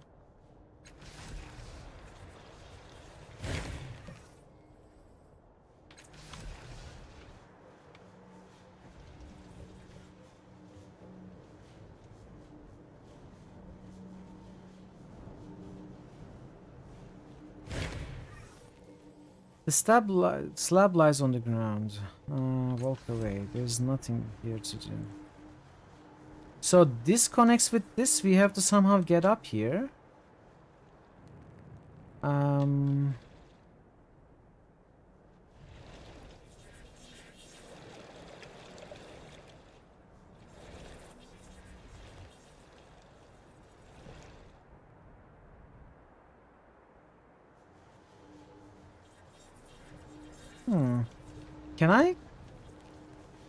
Can I climb? Oh, there's stairs here.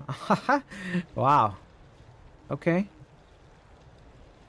I didn't see those stairs.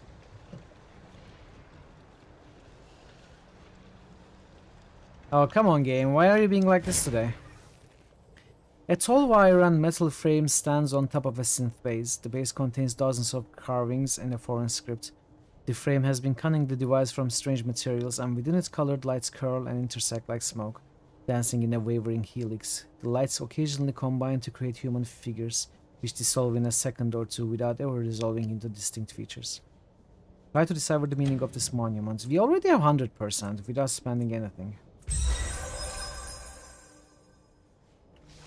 Upon closer inspection, you believe this monument, or at least parts of it, to be a recent addition to the valley. Nearly everything around here is weathered, buried, or in decay, and while the synth base meets those criteria, the cravings within it look relatively fresh. There are even a few synth shavings still resting at the base of the monument. Likewise, the wire and metal frame has been built from several different pieces and materials, all grafted onto the synth base. Saw the script in a Ninth World language then, but not the truth. Perhaps it was carved by members of a small village or aldea in the area, far from the larger cities. The wire and metal frame was built by someone skilled with Numenera. He or she used disparate devices to create beautiful vortex of light.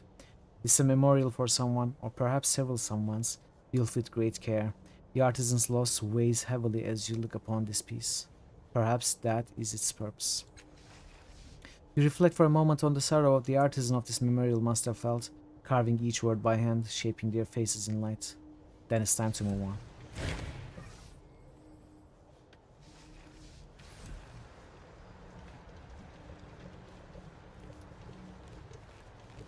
No, not yet. Bubbles rise from the pool before you, and its barren edges are crusted with a white rime. The acrid reek of the water makes your eyes tear up. The rime and reek around the pool suggest that the water has a dangerously high alkaline content, would be dangerous to drink or even to touch. Examine the pool. Despite the bubbles and deep color, the water is crystal clear, and you can see down into the depths of the pool. There's a brassy metallic globe down there, caked with rime, but otherwise whole. Unfortunately, it's far too down to reach without diving in. Endurance Quick Fingers. This is a job for Eretis. 10%. Tiber. What if I send Rin? 55. What if I send Eretis? 100%. 85. We can spend 3 points with Tiber. We can spend 4 points with Eretis.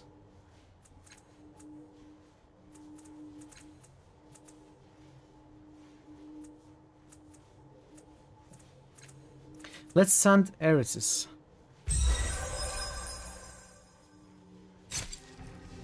You dive into the water and your eyes instantly start burning. Your body is aflame, but you kick down determined and scrabble for the globe. As soon as it's safe in your hands, you kick for the surface.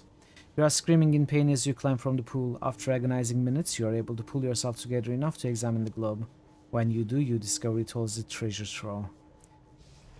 Pellucid wrap, Savant slipknots. This is an artifact. Oh, -1 intellect, +2 intellect pool. Cipher. Increases stat pool with the highest max value by 1. What? For eternity?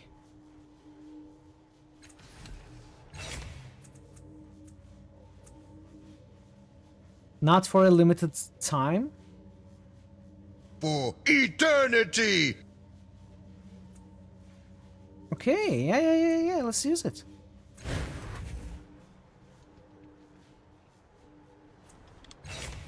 Ah, nice. Got +1 intellect there.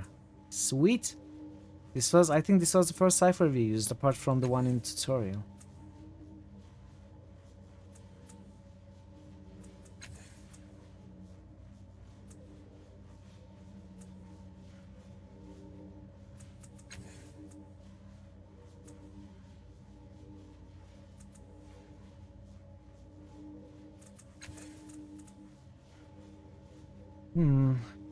Bonded item artifact. +2 intellect, -1 intellect edge. Now, you don't have an intellect edge, right? But you also have your second slot locked, so...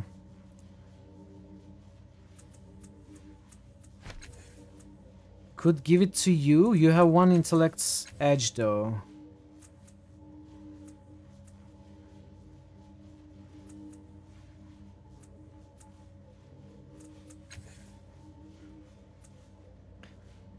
If you had any concentration...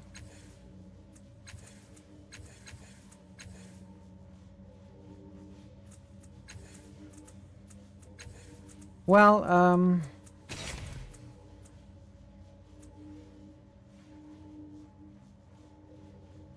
maybe when we get concentration level 2 on our character.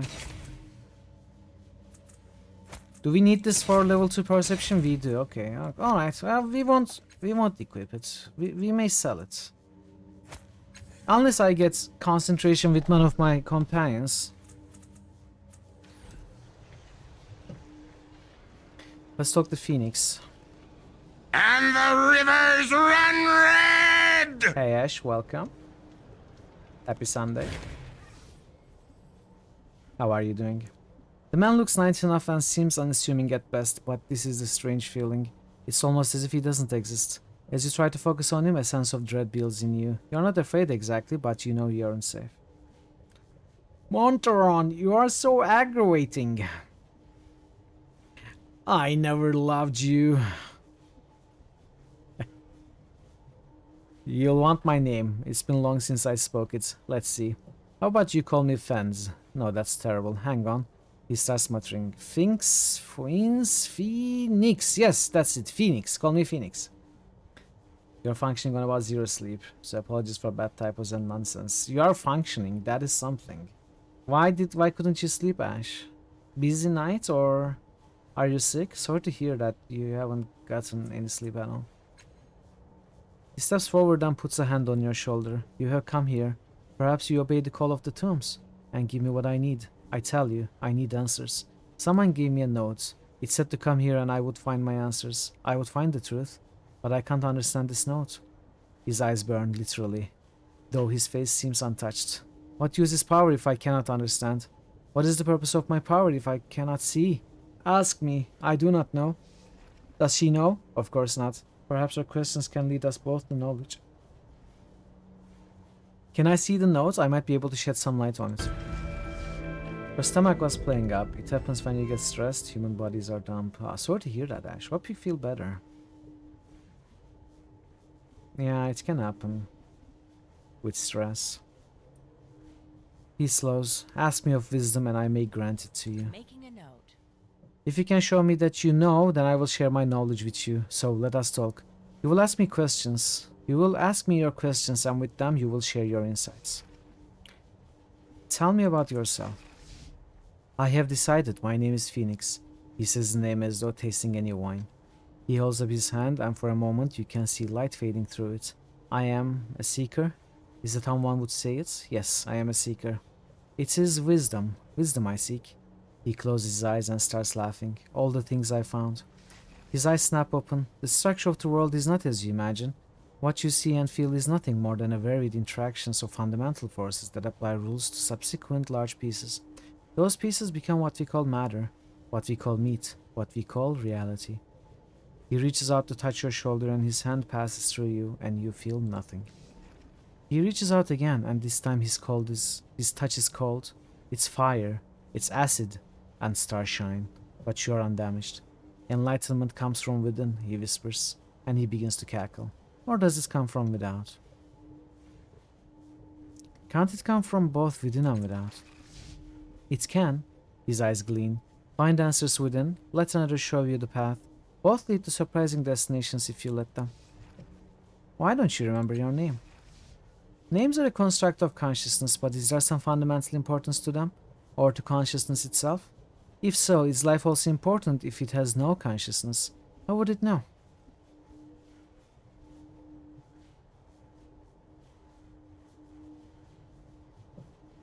Yes, although the importance is what we make it. So a self-assigned importance, what makes consciousness so special that it can determine its worth? I have seen a world of crystal life that built greater things than the ninth world, without the consciousness. Why should a mind grant itself a special prize for its appreciation of itself? He waves a hand in dismissal. Are you from this world? He pauses, frowning. It is familiar to me, the lines, the curves, the structures, but it's like a poor sketch of the world I remember. I see its textures, its strokes, I see the medium on which it's drawn, but I can lift the sketch and see the truth beneath it. I do not know my origins. What are you doing here? I seek. I was given a note, a strange note, a note that told me to come here, and that I would find the answers I need. Something about impulses and almost subsonic beats, and you stagger slightly. Anger creases his brow. I hold it and I study it, I read it, yet I don't understand it. He points a finger that cycles through the colors of the rainbow. So how do I learn it?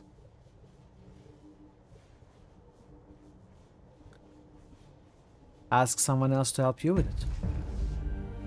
He frowns. I have asked. Have you had any trouble from the cultists here? She smiles. Trouble? Not for me. They have come for me many times. They do not leave. The fact that he stands in the middle of the valley, alone and safe, supports his story. Can I see the note that brought you here? You have the mind of a seeker, not merely an explorer. Yes, you may take the note. He passes you a piece of engraved synth. Return if you are able to find my answer. Very well. Okay, let's take a look at this. This ragged synth square is engraved with scrolls and symbols, presumably some kind of writing, but it's mostly unfamiliar to you. Phoenix says the note told him to come to the Valley of the Dead Heroes and that he would find the answers he needs. He gave it to you because he has found no answers, but he has not so. He gave it to you because he has found no answers, but he has not so far. I don't understand that sentence.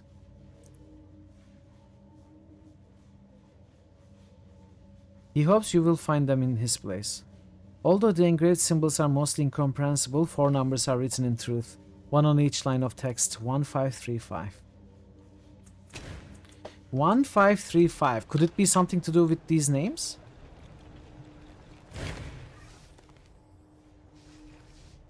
No. 1535.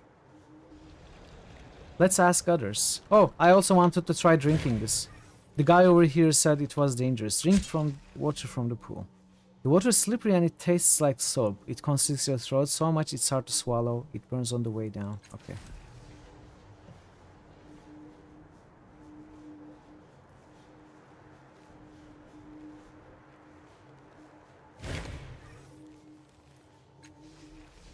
One 1535.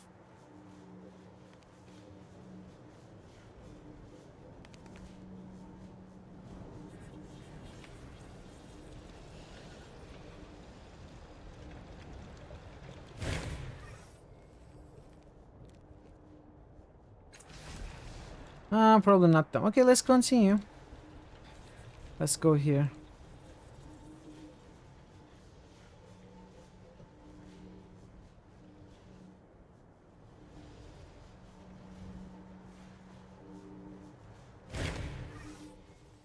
There's a tear in space here, like the patch of darkness near the entrance to the valley.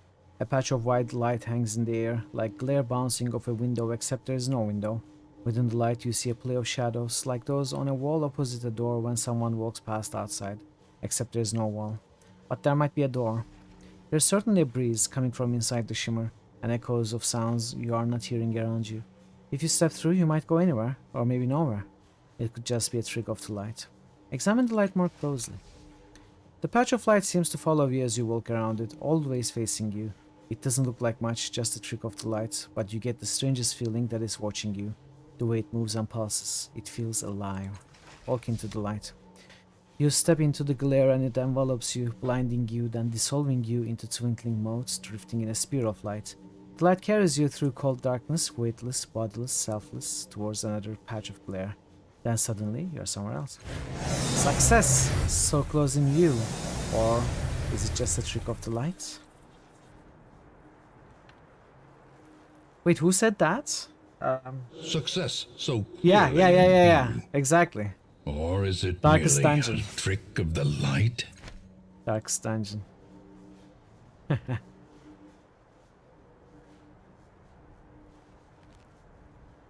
There's someone there. This small alcove is about the size of a small hovel. Its sole virtue is that it's a shelter from the wind and from the sightlines of casual passers-by. The runes carved above its entrance fill your mind with a wordless message of catastrophic danger. The dust inside the alcove is undisturbed apart from a set of footprints that circles the interior. Their owner appears to have curled up in a corner under a ledge containing a small ebony box. The dust on the ledge has also been disturbed. Someone removed something around and something long and thin, like a blade, from this place. In its place is a crudely carved herder's crook. Someone slept here, didn't they? They wanted to hide, but they didn't know how to hide. She puts her hand in her pocket nervously. I hope they found someplace better to go. This doesn't feel like a place to stay. It feels like hunger. Hey, Farthest Goose. More ties indeed. How are you doing? Good to see you. Happy Sunday. She hugs herself. Let's go. I don't like this place. Ertis cradles his forehead in his hands. He mouths the word no, then swallows, shaking his head. It seems smaller than you recall. I don't like this place. His voice is a whisper. His hands fall to his eyes, and he touches them as if they are in pain. Are we leaving? I want to leave. We should not be here. We tried to stop him. You failed. What's wrong, Ertis? Nothing. He swallows hard. I don't want to say. Not here, please. I'm begging you. Let's go. No, tell me now. I remember this place. His voice cracks again. As it runs dry, the glow seems to evaporate before his face. There was someone else, a boy. Ertz's features soften. He was tired, scared, not at all like me. He came to this place, and when he fell asleep there, he never woke up. The sleep buried him, and he screamed, still screams. Ertz's voice cracks again, and he swallows. I can hear it when all things are quiet. Who is that boy? Some farm boy, a herder. He chose the wrong place to sleep, the wrong time to follow his curiosity. He's frightened all the time now. He raps on his forehead with his knuckles. Who was he? Who was he? And then... I don't remember, he screams. It was a nightmare, a stupid story, and nothing heroic happened. It was a waste of time, and I don't know why I remember. He presses the heels of his trembling hands against his eyes. Look inside the ebony box. There is no sign of what this empty box once held, but you do note a carving of an eye at the bottom of this box with a pupil made of 2 crimson concentric rings. If you squint, you can just make out the human figure at the center of the eye, holding a sword in the air. Ertis groans and you look over. An untroubled smile graces his face, but you notice that one of his eyes is watering. Ertis, are you alright? Yes, very, he says, nodding at you. A tear streaks down his narrow cheek and around his cheerful grin. But bored here now that you ask, we should leave. We should leave now. He whistles quietly to himself and looks away. Pick up the herder's crook. My journal. You stretch out your hand to take the crook. Beside you, Ertis moans. A wave of pale fire explodes from the crook and everything goes white. You hear screaming, perhaps Ertis's, perhaps your own. Thunderous voices bellow beyond the hissing wail of that endless ivory wall, and something is rushing at you, something that you can't see. A fistful of senses, emotions, memories, and fear strikes your mind, driving you back a step along the dusty floor of the alcove. Something has changed inside you, inside the labyrinth. You hear a voice in your mind, a voice very much like Ertz's, but small and afraid. You look over at him. Ertz is staring at the shelf, hands slack at his side. The glow is nowhere to be seen and he looks weathered, weary, old. You follow his gaze, the herder's crook is gone. What just happened? I went somewhere, he mumbles without looking at you. I stayed here in my amazing heroic body, but I went somewhere else. Without looking at you, his hand lifts from his side and points at your forehead. He does not seem to be aware that his hand is doing this. Then his glow returns like the sun rising behind the hill and swallows him. He smiles, dropping Dissection the rebellious hand. Hey Veru. Happy Sunday. Veru Mamo just boosted fire. Veru Mamo just boosted water. Veru Mamo Only just by joining the boosted darkness. 5 could I discover who the others were. Hope you are doing well. I will wait until you go spoiler so you don't get this nice dialogue here. You don't hear about it. You are 2-hour walk. Nice. Wow, knackered though. Well, time to rest. Take a nap maybe. Thank you, Air. Thanks for stopping by. Good to see you. Thanks for the lurk. Why are we just standing here? He says, looking around. We should be fighting, feasting, jumping from roof to roof. Let's go find some roofs. He gasps. Is this a roof? What happened? The hero's companion took us to the alcove. We feel strange. We feel weaker. Look inside the ebony box again. View the alcove. So we could die. We could drink this until we die. And see what has changed in the mind maze. Maybe one version of Eritis like that herder scared kid version of Eritis might be in our mind now. I think that kid is Eritis. Eritis probably found himself here, slept here, something happened, maybe he died. I don't know. This is like a different version of Eritis now. I'm not sure. Tantalum.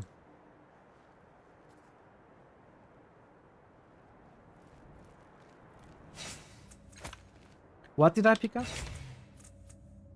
Oh, let's see.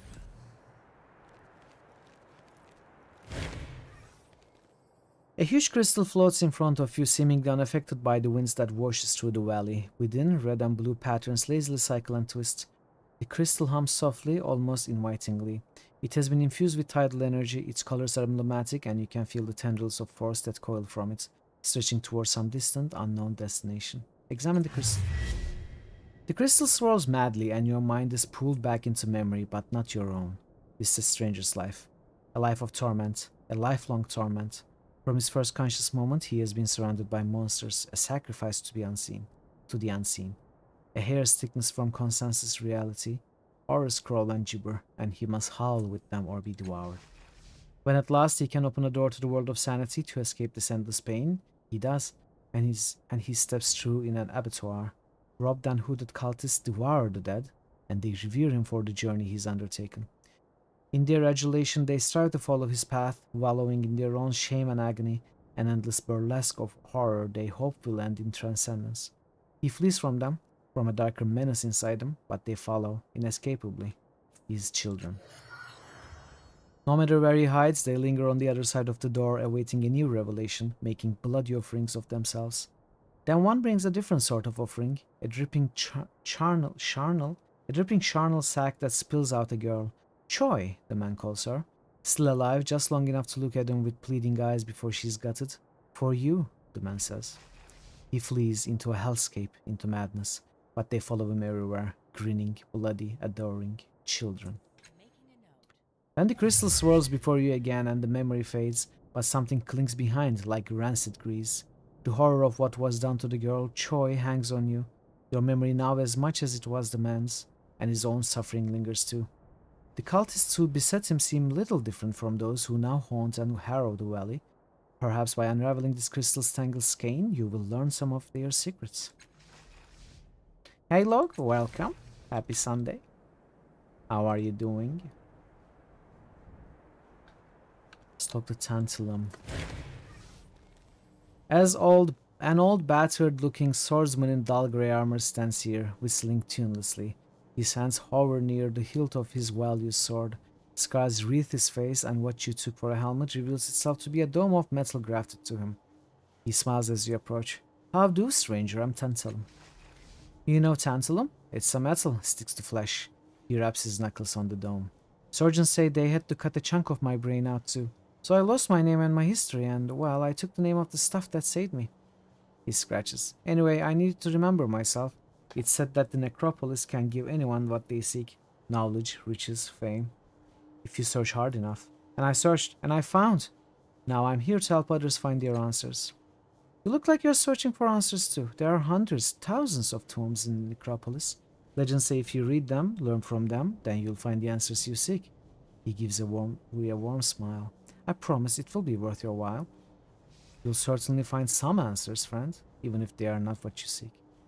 Alright, I'll check it out. Fantastic, he smirks a little. Now if you find anything you want to trade, let me know. Ah, a trader. I'm looking for a specific tomb. Friend, I don't really keep track of most of the tombs, and like I may have said before, my memory isn't what it used to be. But let me guarantee this, you explore these tombs, you're bound to find what you need. What is this tantalum metal anyway?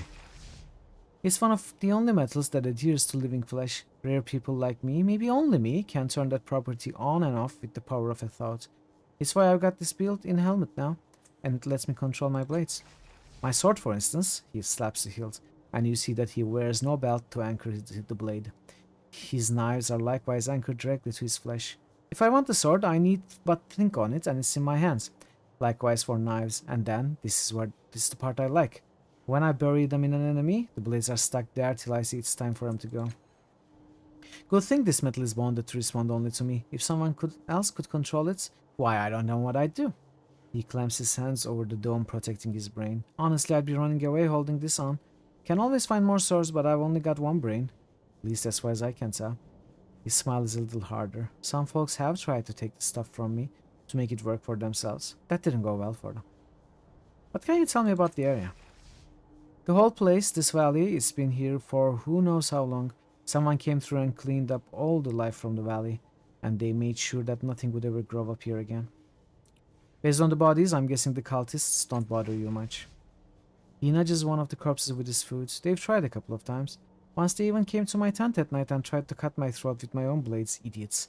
My knives are made of tantalum and stuck to my flesh, and the cultists woke me. If they'd used the tools they'd brought like normal murderers would, instead of being impressed by mine, I'd be dead now. As you can see, I'm not, and the situation's markedly different for them too. Why are you standing around here? Waiting for any passers-by that are seeking the truth like I was. I found my answer. Consider it my duty to help others find theirs. Are you just asking me to explore the tombs as a way to stock your little trading post? If I weren't so good-hearted, I'd be offended. I mean, really, the trade is a benefit I'll grant, but the real joy is watching travelers find their truths out there. Oh, what do you have to trade? Okay, let's get rid of this oddity. Let's keep that for now. Let's see. Cipher. Oh, interesting. This is what we have. We don't want any stat penalties. Better weapons, possibly.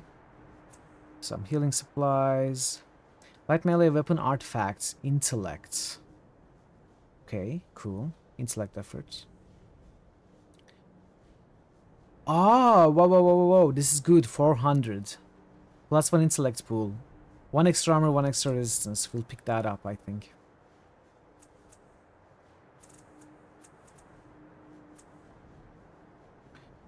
Well, heavy armor, I don't want that.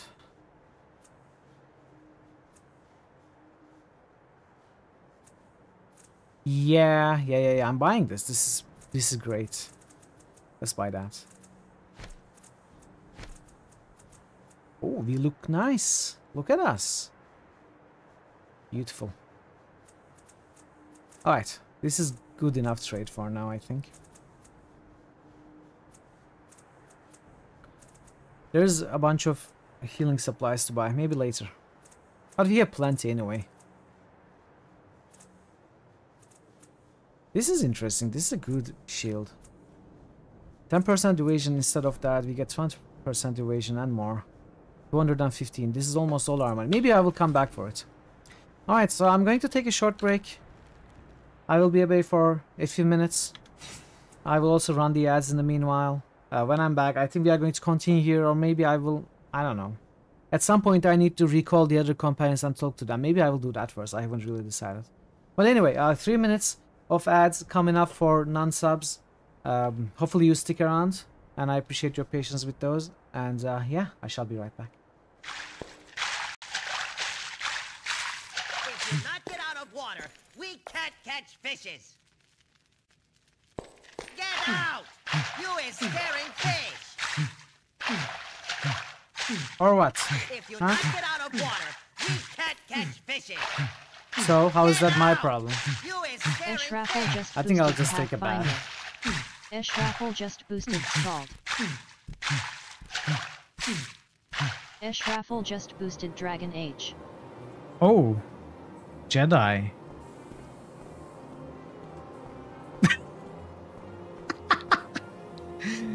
Uh-oh. Bye. Cardinal Gianelli. That was amazing. I don't think he's catching up on his paperwork. That's very odd. He never uses the factory entrance. I think we need to follow him.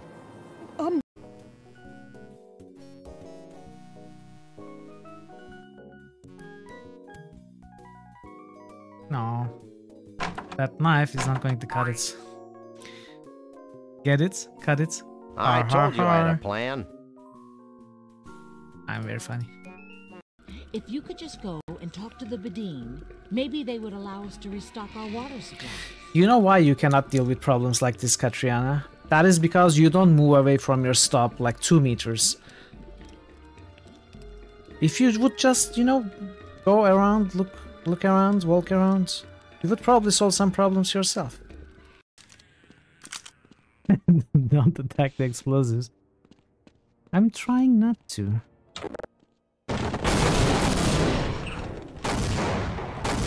See, I'm not attacking the explosives. Okay, if you want backseats, you need to have at least 5 years of backseating experience in an established company, preferably an international company, and bring me 2 referrals from said company. Attach them to your resume, and don't call us, we'll call you, okay? Choo-choo! Choo-choo! Paradise just ghosted return to Kronder.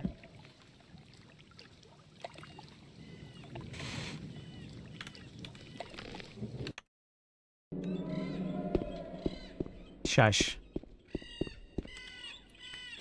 We don't need to talk about that, okay? There is no reason to say anything. Let me use the terminal. It has a password. Time to hack this bad boy. Paradise just hosted rank in Magic 8, Day of the Destroyer. Okay, what are we doing? It's getting faster. I'm not really doing anything.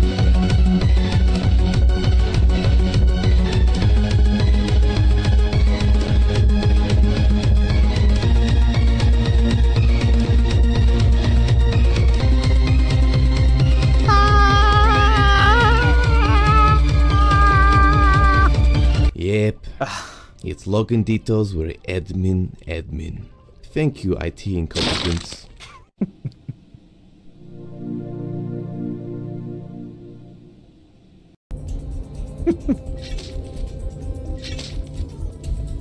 What?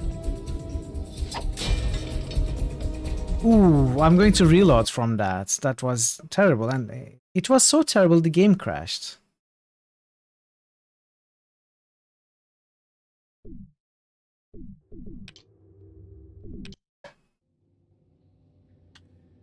Uh-oh. Uh-oh. No. Oh, lay.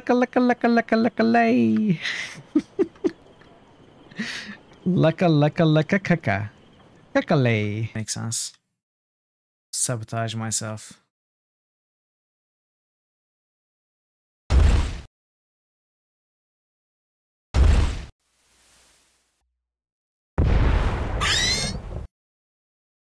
Whoops.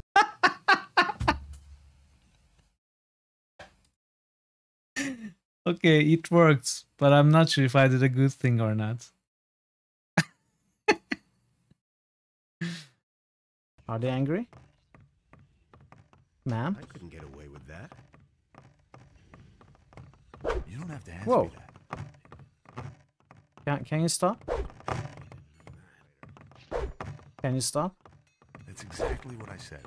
Stop, please. Okay. This is getting silly. He should have known better. From now on, keep your paws off stuff that isn't yours. Those are all just rumors. You just have to listen. This game. They're funny.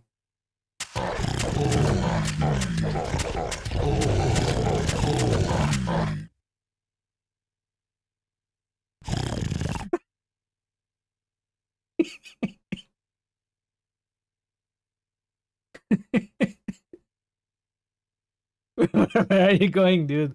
Wait.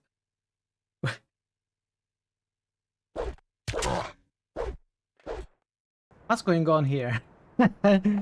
Are you having a dance party without me? Are you celebrating my absence? I feel like you're having a better time when I'm not here. Thanks for the giant twins and Ash. We do have some boosts, I think. We have many boosts. Wait, I did some of them. What did I do? I did drummer. I did next. Okay, starting with Veru. That fire.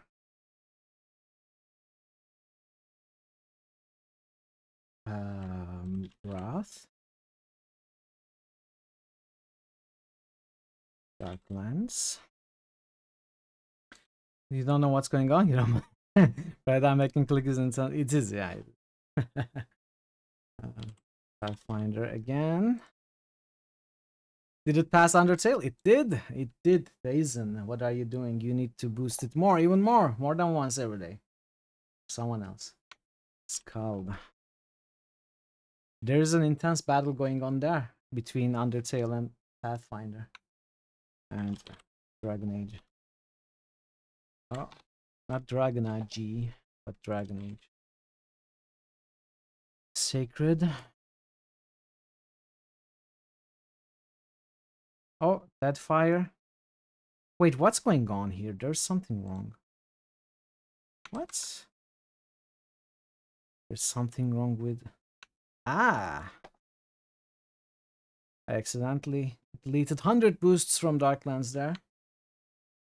Outdoor. More Twinsons! And... we have to destroy it. There we go. Thank you for the boosts, Parrot, Ash, and Vera. We can go back to the game. Oh, I forgot to add the missing time from yesterday's stream. There was like maybe half an hour that I forgot to turn on the timer. The timekeeper, the resident timekeeper warned me. I forgot to go back and add it. I should do that after the stream today. Okay, let's start the timer. Yeah, let me get rid of all these companions for a moment. Yes, lad?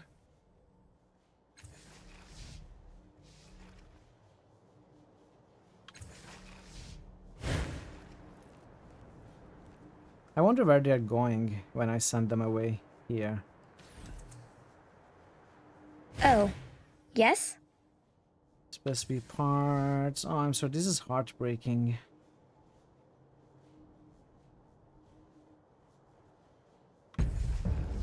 Haha.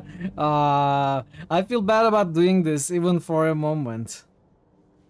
I think it's supposed to be part. What? Why? You said you would help me. Is it something I did?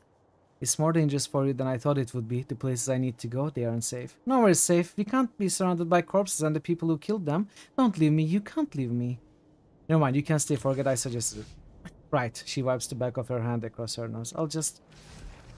forget. I feel bad about this. I don't want to do that. Why are we here again?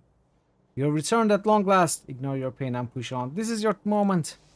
This, Ertis begins brightening. This is my moment, isn't it? Do I get to die here in glorious combat? Oh, am I fighting an army? Your thoughts told you to ignore your pain. What's wrong? Wrong? Ertis chuckles through his teeth. Nothing's wrong. I'm a living legend. I can't complain about anything. I can't. His glow intensifies and he straightens. He casts a look around, sags and frowns at you. I hate to criticize you, but we should already be having a desperate last stand. It's awfully quiet here.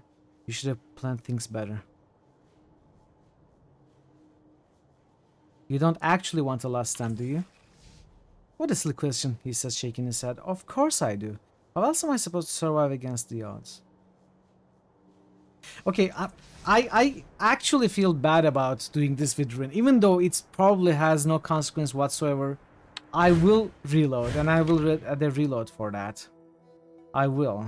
I feel bad about putting Rin through that. We will just send Tiber and get the other companions one by one. Yes, lad?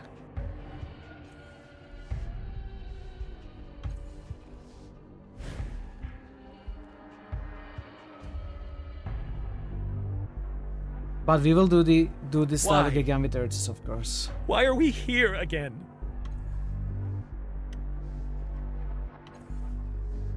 What happened to that shepherd's crook I found in that alcove anyway? A shepherd probably took it, he says, looking around with a scowl. Took it into a dark place, maybe a labyrinth, maybe they took it there. His fist is trembling at his side, and his aura is fluctuating wildly. He's talking about the echo. Do what? Make him stop talking immediately. He flinches as though someone has slapped his forehead, and the glow returns to its normal brilliance. Shepherds aren't interesting, he says slowly. We should stop talking about them and where they are hiding now.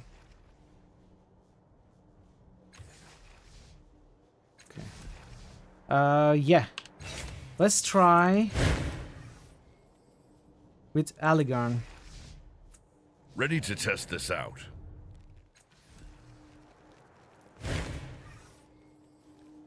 While we are in the valley, I've got a place I'd like to visit. My village's monument. I haven't been there for a while and need to pay my respects. It's not far from here, so it's not really out of the way. I'll see what we can do. Appreciate it. What do you think about the valley anyway? Burial place for countless civilizations, not in the valley itself, but below it. My Aldea's memorial is here. It used to be peaceful, serene. A place where people could come and think for a spell. I've never been to the necropolis, never really had any urge to see it. He laughs softly. None of my dead left in remains anyway. Is this a quest?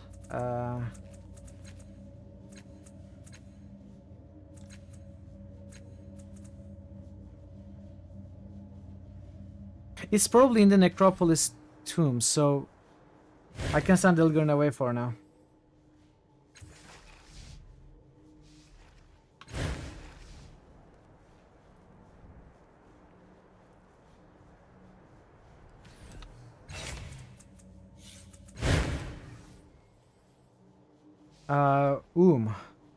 Well, I probably need to call after I learn about tidal surge. But Durb away. Yeah. I have some questions. Actually, let's okay. There's nothing to do with let's send it away.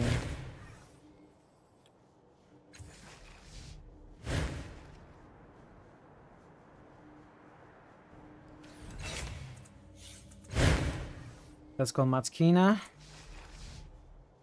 Deadly. What now? What can you tell me about the valley? No bodies above ground, just memorials, markers, obelisks. Some past worlds scoured the valley and made sure nothing could survive here. I've heard of people who came with the intent of leaving a body above ground, and they wound up putting it in the necropolis anyway. The valley does strange things to people's minds. She looks away.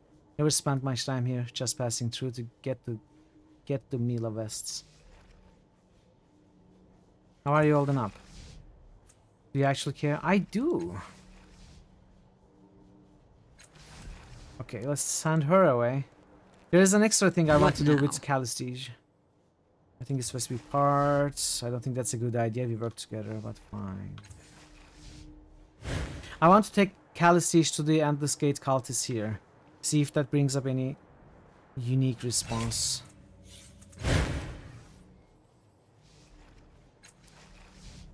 This should be useful. My thanks. Can you tell me about the Dendro or her?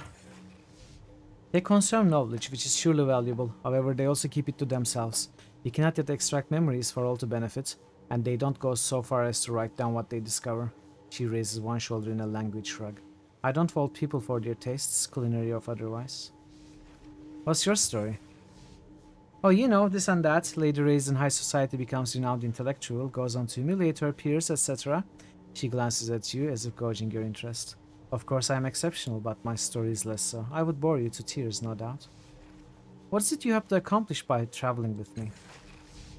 So direct. I shan't be coy either, then. Your sire, the changing god, was a nano of surpassing ability. Your search for answers is likely to cross his trail at multiple points. You must have researched the data sphere at some point, and I hope to study his work to address my own particular situation. He waves her hands across her body. I am what you might imprecisely call a nascent, cross-dimensional hive mind. What I must decide now is whether to continue this experiment. My sisters, you see, hear a blessing and a curse. One moment, she addresses them. Hush, you know it's true. I've thought it, so therefore you thought it. We have no secrets from one another. She smiles thinly. You see? Even in my thoughts we are not alone. We seek, let us call it closure of some sort, of our association or of our individuality. Uncovering your sire's knowledge of the data sphere could likely determine my direction. If we cannot find a suitable home in the data sphere, we might have to terminate this process, but that presents pitfalls of its own. What can you tell me about the data sphere? Its great structures exist all around us, piercing realities. This is what your sire knew. This is why he built those lovely machines in the buried crossroads. With the information he found there, the knowledge of the ancients was likely at his fingertips. She taps her lip. I do wonder why he abandoned that line of study. Where did you grow up? In Sagas Cliffs for the most part. I worked my way through the contents of the Grand Library in short order and was soon writing texts for it myself. Of course, there are far greater works to pursue out here. She looks around, pleased. Sagas truly is a prison for the mind. I am lucky to have escaped it. She inclines her head toward you in thanks. The library holds no answers to the question I asked of it. How did you meet Aligarn? I suppose there's no harm in indulging you, she muses. You've shown yourself competent in many endeavors, and this should be no different. She arranges one sleeve diffidently. Aligarn and I met when he came to the Order of Truth, seeking help. Naturally, I was intrigued by his predicament, more so than the man. She smiles, but absently. He had lost his family, you see, and sought their return. He had brought with him an odd frame of unknown origin that was central to his tale. The stuffed shores at the Order were more interested in picking apart Aligarn's story than they were in examining the frame he had brought with him. The task fell to me, so I undertook it, and for that Aligarn became enchanted with me. Eventually we became lovers. He was pleasant enough in bed, I suppose, though he lacked any real enthusiasm. And the crying, she rolls her eyes, arm thrown dramatically across her forehead. This pitiful childlike snuffling when he thought I was asleep. She shakes her head in disbelief. His family was gone, there was no more he could tell me, and I had learned nothing worth telling him. You saw the end, I moved on. Why were you and Aligarn together if your relationship was so poor? Guilt, she says. For him at least, he desperately wanted to save someone. For me, it was a matter of necessity. She sighs and shakes her head. It was my own research that led me to this state, but despite access to 1,000 worlds, I was no closer to achieving my goal. And my sisters were ever closer to plotting my annihilation. She laughs. You see, in an effort to extend my own life, I chanced upon versions of myself that would end it. It's true. Some of my echoes seek to become the sole survivors, or to rule over the rest. And so I sought a way to return to my base state, if you will. A way to control my future. I had found some notes of your sire's, notes that hinted at a machine capable of merging multiple selves, of concatenating various minds into a single identity. Naturally, it seemed a welcome solution to my predicament, but his clues as to its location were useless to the utmost degree. She frowns. Aligarn had met the man once. It was more than I had to go on, and I was feeling less than patient. She waves a hand wearily. From there, you know the rest. Did you say some of your other selves want to kill you? Why? She's silent for several long moments. I don't know, she admits. I have tried to reason with them, but they are beyond it, or at least immune to it. They blame me for opening all our minds to each other. But had it not been me, another version of me would have. She laughs. In fact, it was a host of me that did. I am not alone in this. Across countless realities, we came together simultaneously. She closes her eyes briefly. I wonder sometimes. She looks to you as if searching for an answer. Would it have been better to be one of the other Calistesians, to have no choice in the matter but to be connected, without my prior knowledge or consent? So are my memories, my secrets buried in 1,000 other realities, knowing they could never be used against me, but aware all the same that they were known. She passed a weary hand in front of her eyes. So I understand those of myself who reject this change. I do. I no more chose to share myself with them than they chose to share with me. But that does not mean I long for their distraction, nor truly think it would have any great impact on my life here. And that is where we differ. The one point on which perhaps we shall always disagree. Fortunately, a great many others see the matter from my perspective. Okay, that's all. That's all. Okay, before we go in there, let me take Calistige here.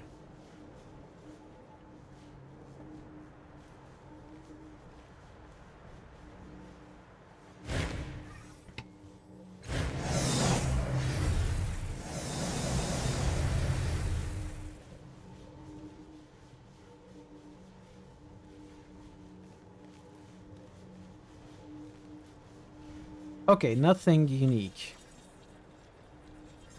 Alright then, let's get rid of Calistige, get Tiberius.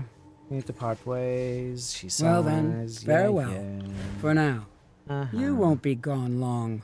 I will be, probably. Maybe I'll call you in chapter 3, Calistige. How about that? But Tiber, join me. Deadly little thing, isn't it? Okay, before we go, I want to look at these things once more. One final time. Talk to everyone. Maybe we'll find some clue about the notes.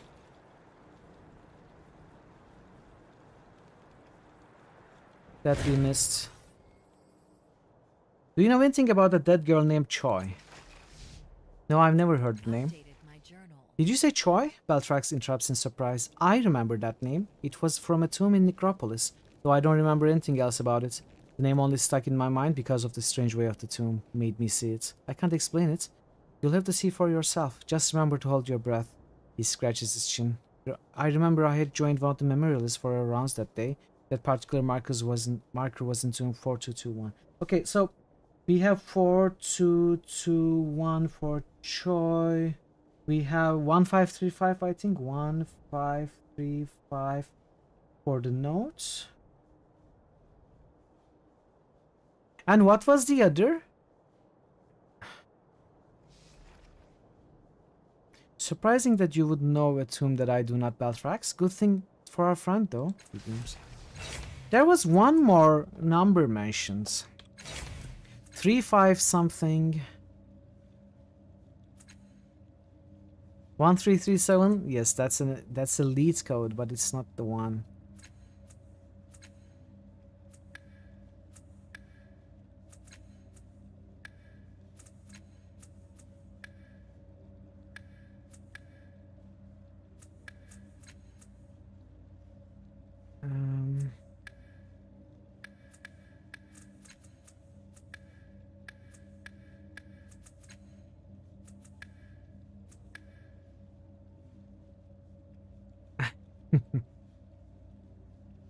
We heard a number yesterday. Was it 3515? 1535?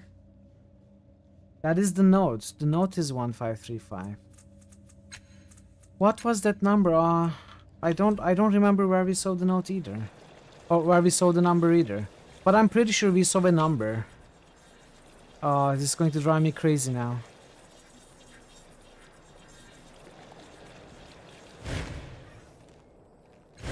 Does anyone remember the number we saw yesterday? I remember repeating it. I didn't write it down, I think. Do you need to look something? Probably not, but you know, it was something that was mentioned yesterday in stream. We saw a number like that, 4 digits. I don't remember when we saw it. I don't remember what it was about. I just remember making notes of the number. I didn't write it down though. There is something written here, 4473. Is this it? It could be anything, honestly. There are so many things written here about so many different games.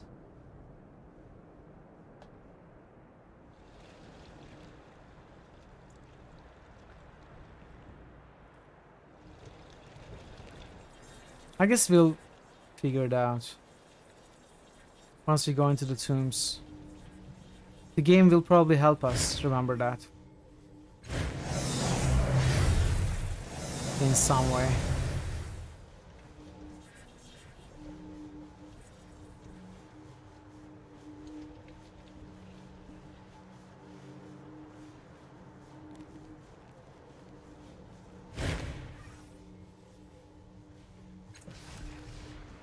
I don't remember. It's fine.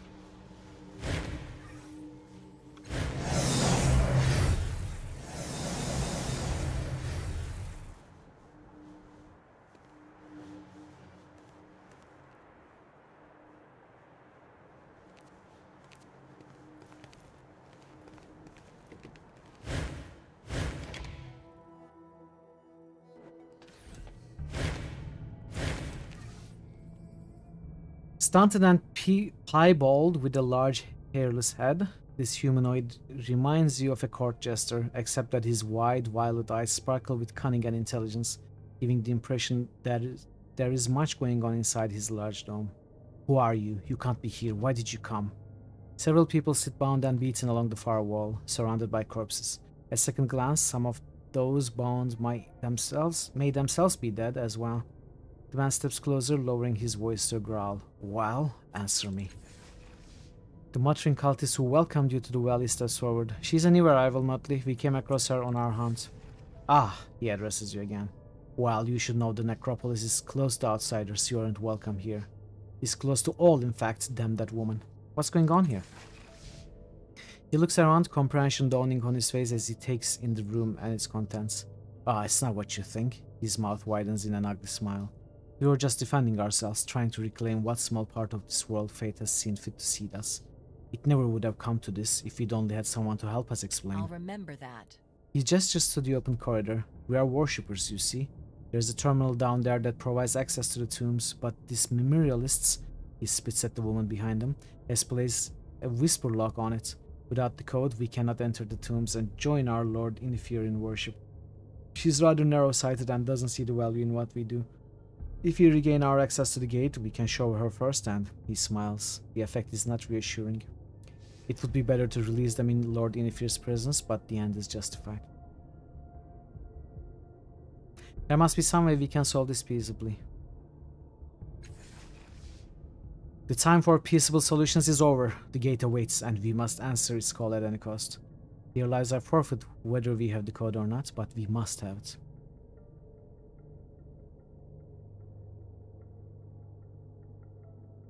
Please, give me a chance to save lives. The costs are too high.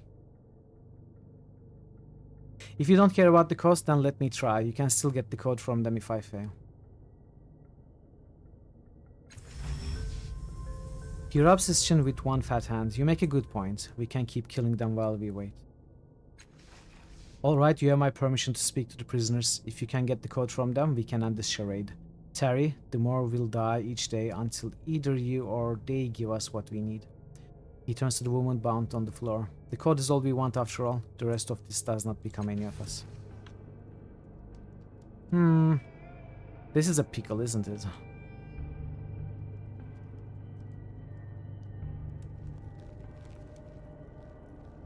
These rocks appear to have been brought in from the outside and welded into the place somehow, sealing this entrance. Deacon? This is a deacon, yes. This material is springy to the touch but impossible to damage. You can make out only diffuse shadows beyond it. Klinkar. Speak to Motley, he's in charge here. He will help you find the path. So gate cultist, Motley, gate cultist.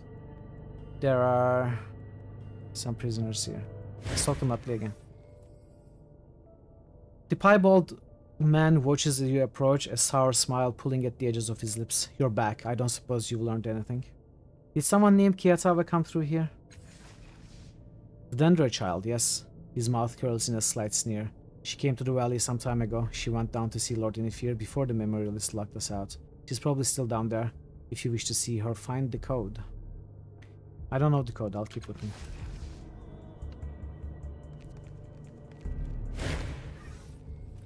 This corpse is curled pitifully on its side, as if anticipating another kick to the ribs. Their eyes are opened in horror at whatever happened to them. Whoever this person was in life, they are unrecognizable now. The combination of starvation, beatings, and torture has rendered all but their eyes unreadable. There is an indentation on the middle finger of their right hand that might once have borne a ring, but that too is gone. Go through the corpse's pockets.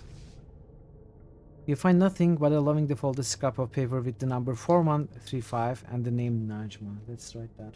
4135 Najma. Close the corpse's eyes. With 2 careful fingers, you pull his eyelids closed and shut his horrified mouth.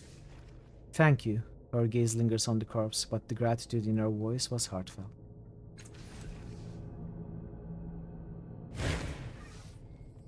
This short red-haired man has vivid green eyes that emanate a mix of sadness, lost dreams, and hope. The stranger sizes you up, and for a second you feel true interest in your persona, but then he looks away, lost in his thoughts. A moment later, he turns back and smiles. This smile is like his eyes, full of shards of emotions: caution, cynicism, fear, and friendliness. His arms are tied, and he looks like he's been beat up pretty badly. I'm Atwag, by the way. Atwag Gloss, the leader of these sad sacks. Wish we could meet under better circumstances. Can you tell me about yourself?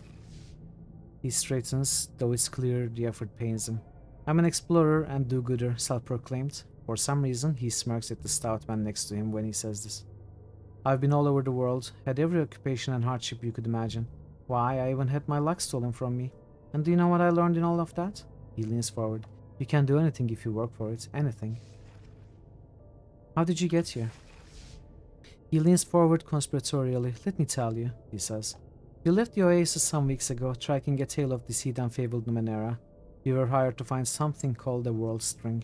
A tiny contraption that can spin a web so fine it's all but invisible, but so strong that it can slice the world in two if someone had the means and the mind for it. No idea if it actually exists, but that's how this all started.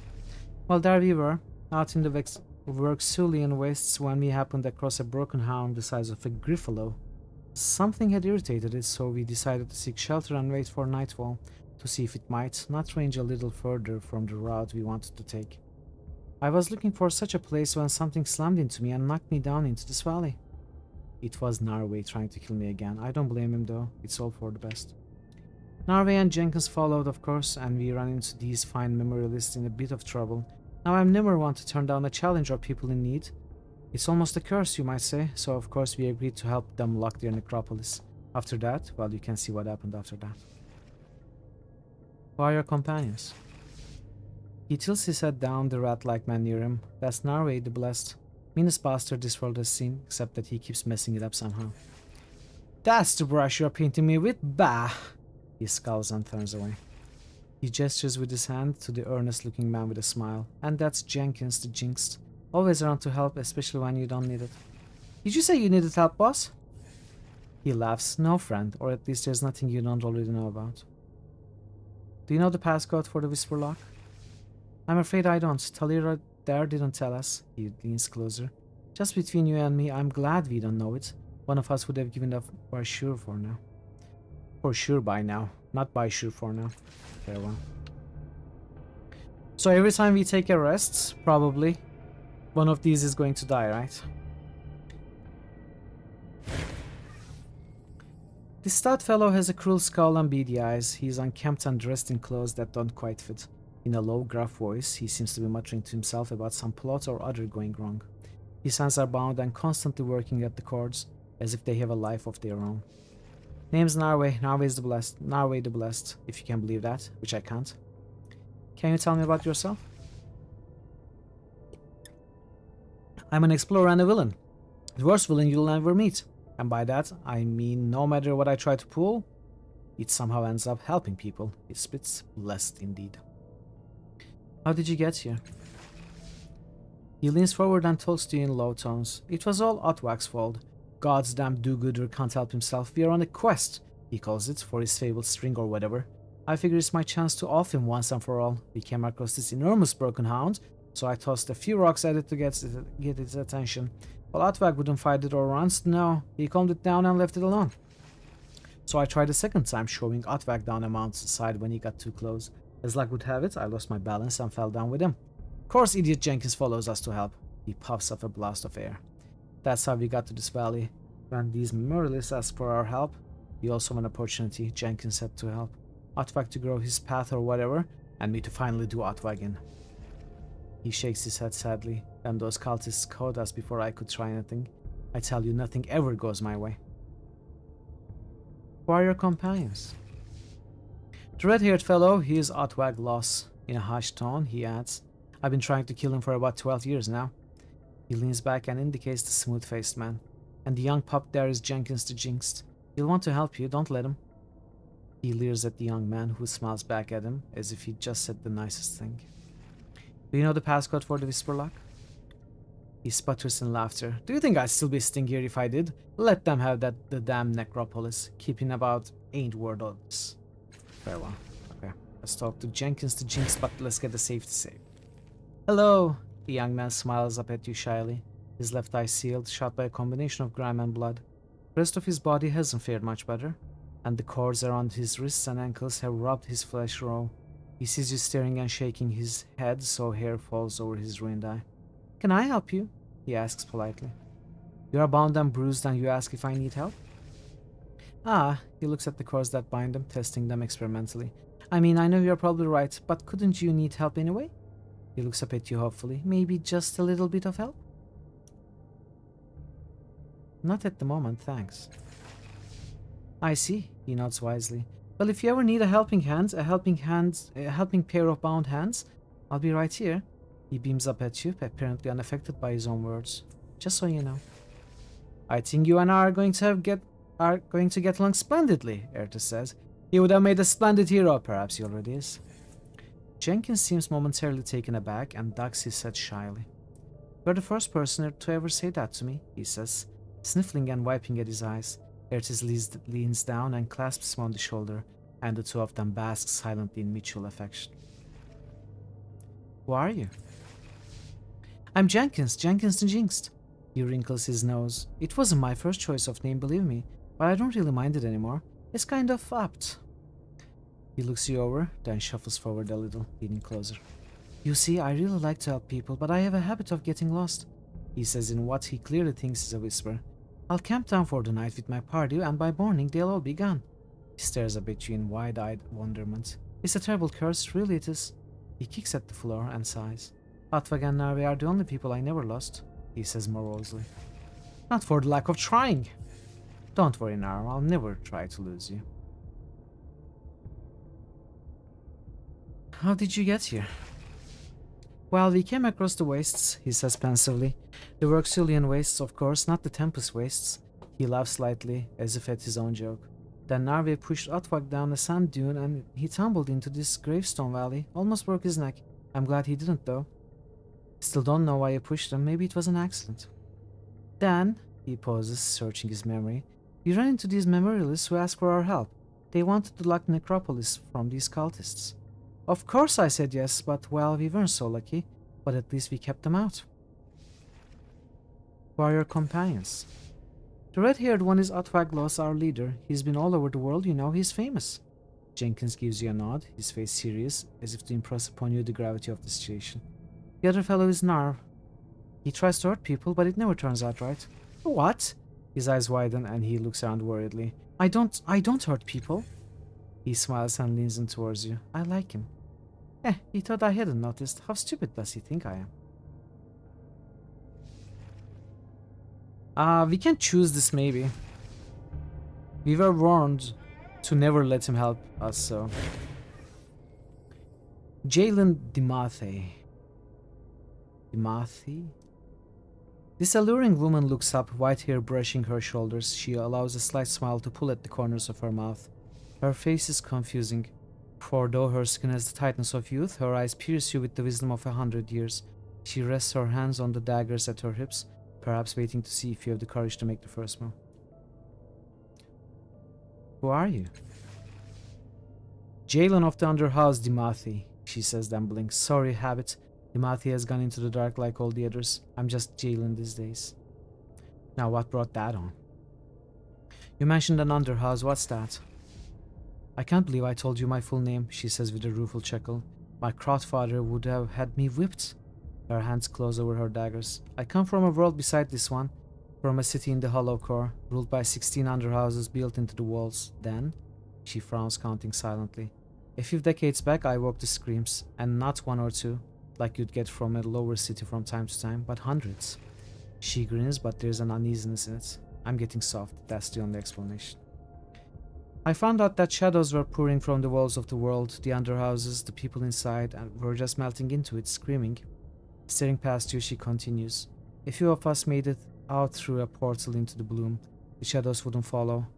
I think the bloom scared them, scared even them, she grins. At any rate, I made a living for a while playing the family trade. But there was no joy in it, not until I found the Endless Gates, and they gave me a reason to work. Tell me about your family trade. She barks a laugh, hitting her forehead with the heel of her hand. Where is my head today? I'm a, what's the word you use here? Torturer. I get information through pain. Underhouse Dimathi was famous for it, and I was the only one of my family left. I thought I'd make them proud by following in the trade here. She shakes her head, sighing at her own naivete. Nearly started my first year in the bloom. Barely anyone wanted to hire me, and those that did paid pittances for my family's holy work and treating me like some kind of monster. She pinches the bridge of her nose. I drank a lot in those days, talking about my family and how they'd served the people they killed. Freed them from their secrets, right? And one night, I said all this to a member of the Endless Gates. She chuckles. Such luck. They said I belonged with them. They were right. Talking about the death of your world doesn't seem to pain you at all that much.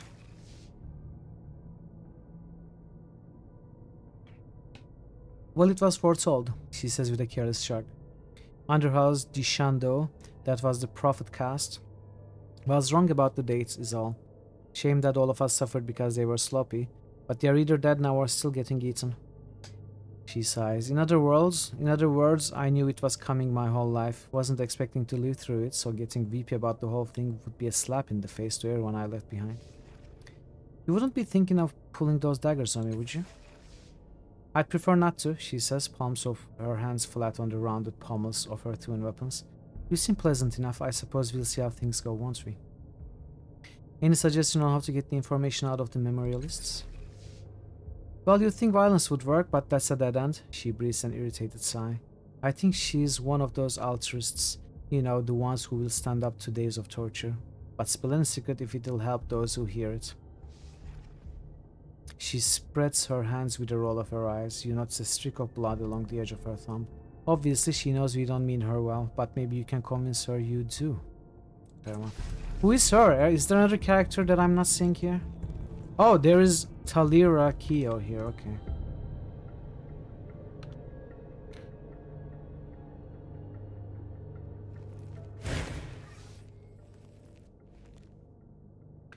This middle-aged woman sits stoically, her hands bound in front of her legs. Her hands bound in front of her legs. The sleeves of her robe have fallen from her wrists, and you catch sight of yellow and purple bruising about the lacerations from her tightly cinched bonds. Streams of tears have carved channels down her dust-covered face. She looks up at you, her eyes the color of the seas around Sagas. Two more tears slip silently down her cheeks. She turns away from you. Has she come to save us, to end these pointless deaths? No, probably not. Why are you crying?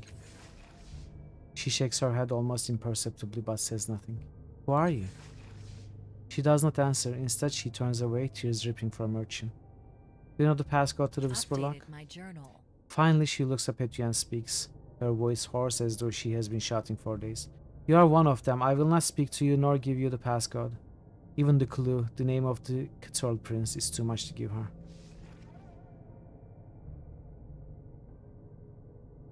Is the passcode Goonie by any chance?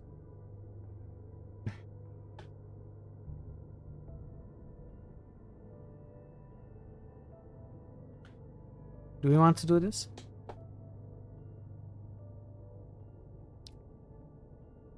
The fourth option would probably work. Possibly sixth option as well. The thing is, I don't want to help these guys.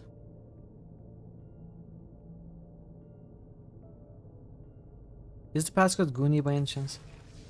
Her face becomes the color of ash. Her mouth opens and closes in a wordless stammer. It takes a moment for her to collect herself. No, she says finally. Of course not, that's ridiculous. But her voice is shaking and her eyes plead with you not to tell. Farewell.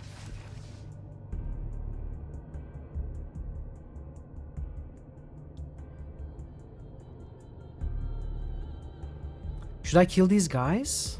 Should we fight?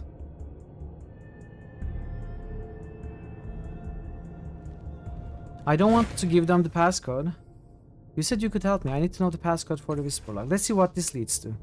His face brightens and he nods at you enthusiastically. Excellent. As soon as I learn what it is, I will tell you. He catches your expression. A sad look comes on his face. Oh, you hoped I knew it already. Sorry, friend. He gives you a sudden broad smile. But if you need anything else, you know exactly where I'll be. He holds his bound hands towards you. Here, I'll be here, just so we understand each other. My pacifism is definitely being tested right now. Let's look around. I may kill these guys. Abandoned bowls, rotted fruit, incense, and other oddities fill the corridor. Tokens brought to honor the dead.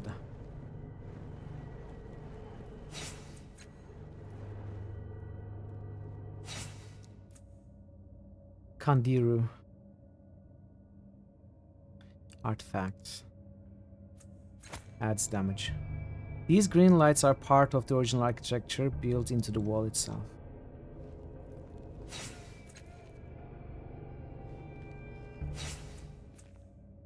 Heavenly Submission Oddity.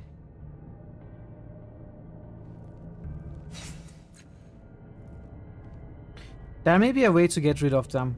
The jar is filled with ashes, more ashes than one human body could produce. This jar is warm to the touch and vibrating slightly. A susurrus of voices whispers from this jar every so often. What is this? These lights bending and refracting in upon themselves must have been brought to honor someone important. The names have been worn away by time, however. An enormous cavern yawns beyond the platform. A seemingly infinite number of honeycombed rooms stretch out past where you can see.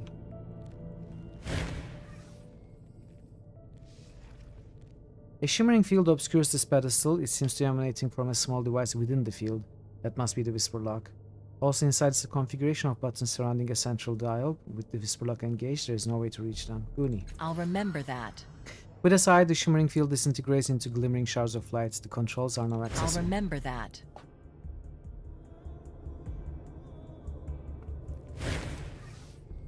Ha! Muttley's surprise is evident, as is his pleasure. He clasps you on both shoulders. Now we can get back to helping Lord Yennefer. But first to release the prisoners. Muttley nods. One of the cultists draws his blade, but instead of cutting their bonds, he puts it to the neck of the first prisoners in line. He intends to kill. For our Lord on the gate. You got what you want, let them go. He motions the cultist to halt. Confusion blooms on his face. The spirit is encaged in flesh. We must release it for Lord Yennefer. I thought you understood. This is what we do. I am more powerful than your Lord Yennefer. I command you to leave this necropolis, or I will release your spirits. Okay, this is what the kind of thing I was hoping for. A way to not kill them, but let them leave here.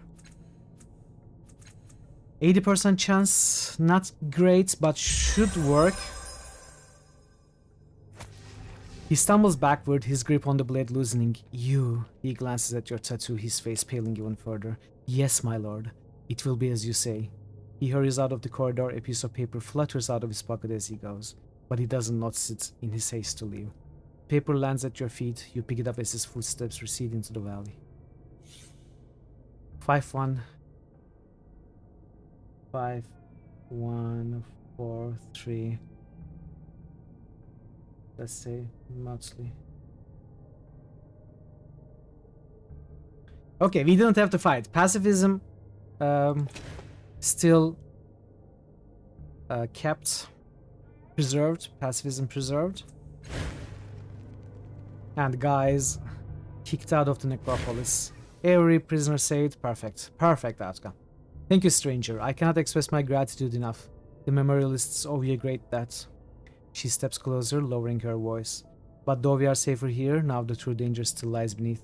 You must stop the children of the Endless Gate. Your gate is within the necropolis itself. Close it and you may free this valley. I will help you in any way that I can. Tell me about yourself.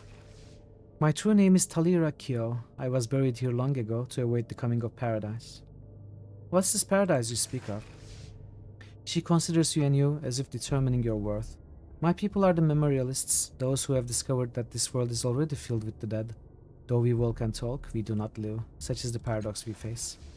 The only escape we have is to remember who we were. We have been placed here as a test to see if we, as a people, are deserving of the good that is our birthright. Together we must rediscover our graves and the true names we held in life. If all could do this, paradise awaits. But should all forget? She stares beyond you at the future only she can see. The world will be cut off from paradise forever. The circle of rebirth will continue without purpose or end. This dismal non-life will be all we ever know. How do I find the cultists' I'll gate? remember that. I have learned a great deal while held hostage. These children have loose tongues, all the looser for their insanity. The gate and their lord in the fear can be found in the tomb 1254. 1254 gates. Go stop them if you can. Now, since none of these are being recorded anywhere in game, I assume once we use the panel we are going to be given a list of choices about all the numbers we have learned. And I'm hoping the one that we learned yesterday that I am not remembering now will also be there. Otherwise, if it's a panel that we have to choose numbers and type in manually, I don't know what I will do. I cannot watch the whole WOD. I cannot find that number like that. I may look at the list of tombs maybe in wiki or something if there's something like that. I'm sure there's. Can you tell me how the terminal works? She laughs softly. Would that I knew. The necropolis is a vast underground complex, so vast that generations of memorialists have yet to explore it all. The terminal and those like it in the tombs themselves will take you where you want to go through its magic.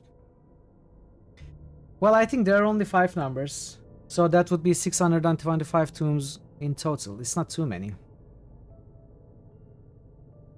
So vast that generations of memorialists have yet to explore it all. The terminal and those like it in the tombs themselves will take you where you want to go through its magic. All you must do is press the correct key sequence. The ancient memorialists carved the numbers into the terminal so that we could easily record and return to any location we desired. The pedestals in the tombs themselves have additional features. Pressing the central button will return you here to the surface, while the button surrounding it will take you to an adjacent tomb in either direction. It is through this discovery that we've been able to explore the necropolis in a more orderly fashion. Now that they are gone, is it possible for me to rest here? It is relatively safe, yes. I will keep watch to ensure it. Just let me know whenever you wish to retire. We may rest. Yeah, we can rest and fill our stats before we move on. I suppose I should be thankful, so thanks. Otvag's not going to blame me for this good turn of events, I know it.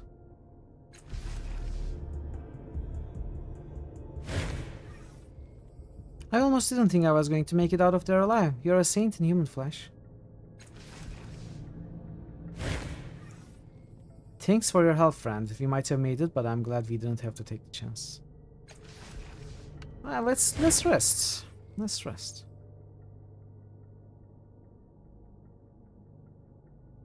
Wait, what was the way to...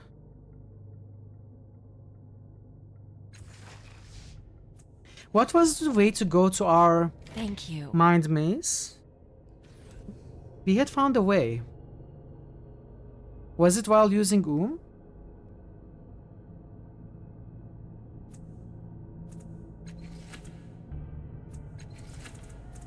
There was something we found.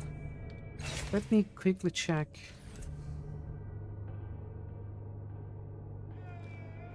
Yes, lad? Keep drinking. No, I'm not talking about it. There was something else that I found, I think, yesterday. There is a water that deals damage. I can keep drinking it to kill myself.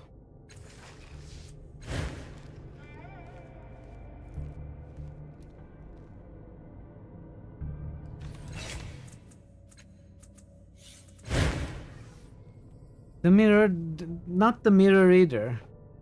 There was the mirror, there was jumping down the cliff. There was the inn, I guess. The hostel at the caravanserai. Wasn't there one more? Maybe I'm making it up.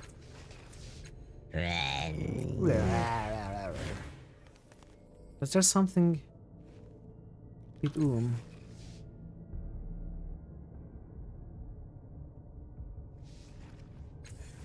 No, there isn't. There isn't anything we do. Okay.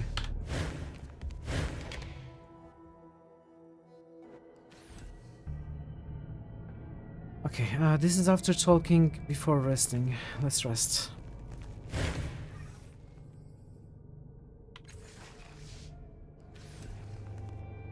Thank you.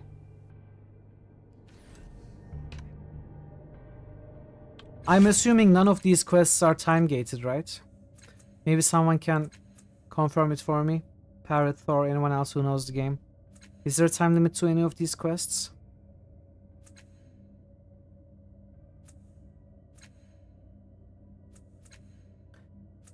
I don't expect to be possibly this one, but not the others. I don't think this one either, though.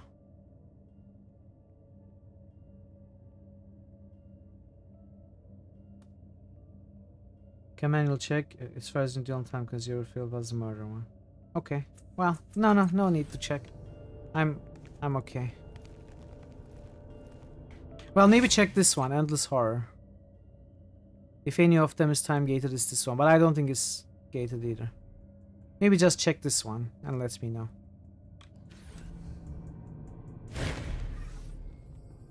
Ah, come on. Enter code to a location you already know. Okay. First cast of Choi, Endless Gates, Numerous Nodes.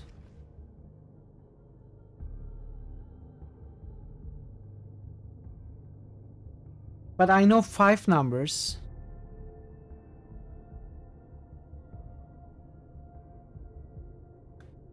I know 5 numbers. There are 4 here.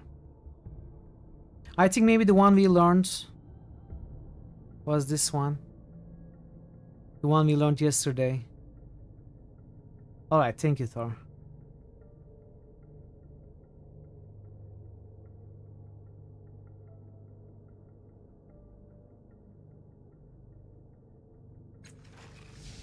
Let's start with Choi.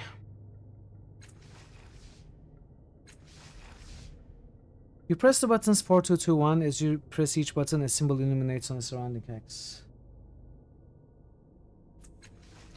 When the 4th hexagon illuminates, a field of energy forms around you. A tight sucking sensation pulls at your gut, then suddenly you are somewhere else.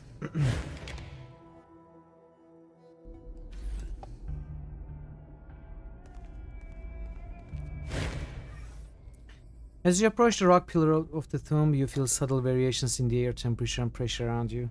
Tiny gusts and zephyrs push your eyes towards specific striations in the stone. Allow the wind to guide your eyes. Making a note. Remembering what you were told, you hold your breath. The gentle breeze controls the flickering of your eyes toward unpredictable places on the wall, and the patterns and purpose of the gusts quickly become clear. They may have been training your eyes to see, and suddenly the truth comes clear in twisting letters made from distortions in the air itself. They are in an older version of the truth, but you can read them. It's an epitaph, and it bears the name Choi Kaisul. Kaisul, that was the surname of the memorialist you met when you entered the valley, Ronos Kaisul. The wind has not stopped. Its subtle pressures are trying to guide you to new patterns. Follow the wind's guidance. Words appear in the air, shivered into being by subtle gusts, and you read the tale. Come you now to the tomb of Choi Kaisul. It stands empty, for her body is gone, wrestled away by the foul children to feed their endless gate and its infernal monster. We raise this marble to commemorate the life of our beloved, to swear undying vengeance upon the man who stole her from us. Choi Kaisul, your name will live forever. The shapes hover in the air a moment longer, and then the air ceases its restless flight. The letters disappear instantly, and all that remains is the sound of your breathing.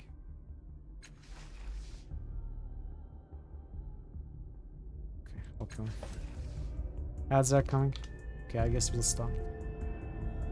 We'll take a brief pause and run the ads for 2 minutes or so. See you in a bit. No boosts.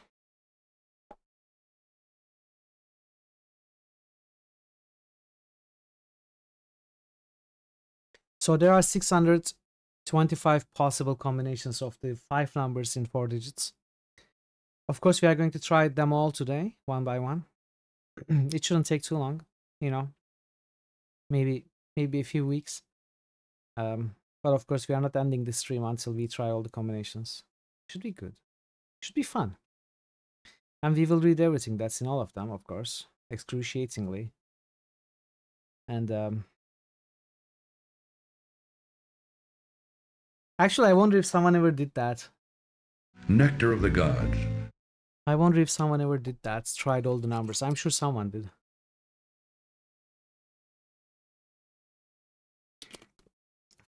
You started doing that, but you got tired. Can you get that in writing? Of course, Thor. Give me a moment.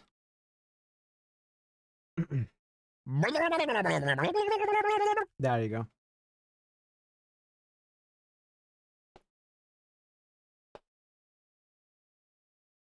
Did you find anything interesting while you were doing that, Parrot?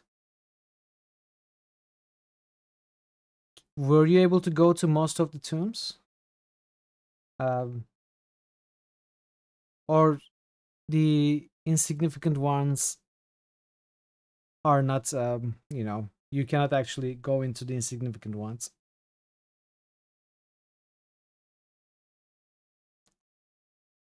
Go get this notarized. Good luck.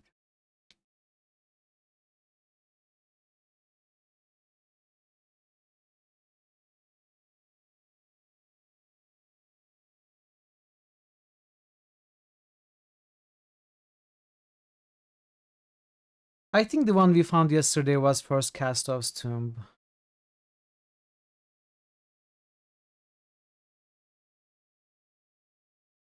It must be.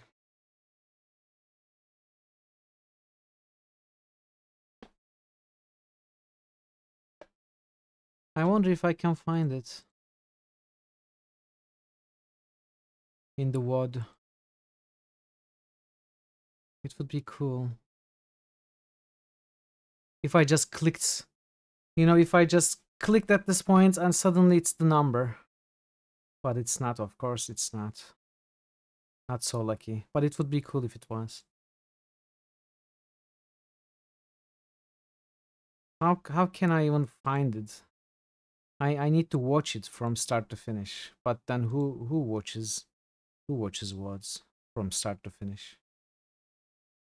Certainly not me. Certainly not my own WODs. When might we have heard about that number? Not most. You think all the other rooms are for different early Kickstarters? Ah, okay, okay. Where maybe we heard of a number? Did we hear it maybe here when we were eaten? Did we hear it from Matkina? Who knows? No one does. Definitely not me. I'm sure someone does.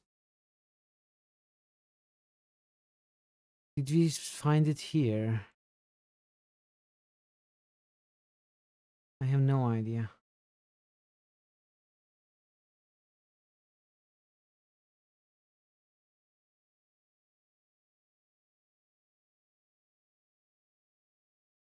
I don't think we... Maybe we heard it from Matkina. Oh! 3431. Hey, I found it. Wow, okay, stop. Stop WOD. It was in Matkina. 3431. 3431. And there was much rejoicing. Yay! Hidden portal. And there was much rejoicing. Okay, so this is Mila West's number. Matkina told us how to go to Mila West. So it was recorded in the numbers we know. First cast of Sanctuary, right? Something called like that. I'm not so sure what it was.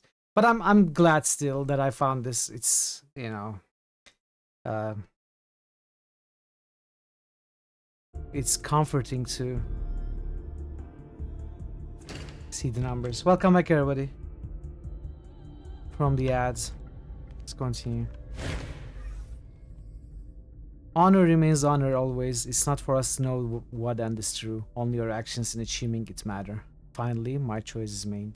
Read the name plaque. Kafal, perfect Avenger. Are these Kickstarter people? Seasons roll turning, eternally returning, but no summer twice. SWD. Sharon Dudaplex. Are these Kickstarter plaques? Can I safely skip them? Does anyone know?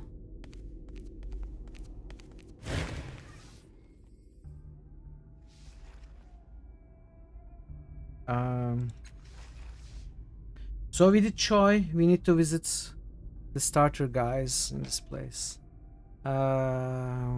Let's try this Najma. 4135. 4135.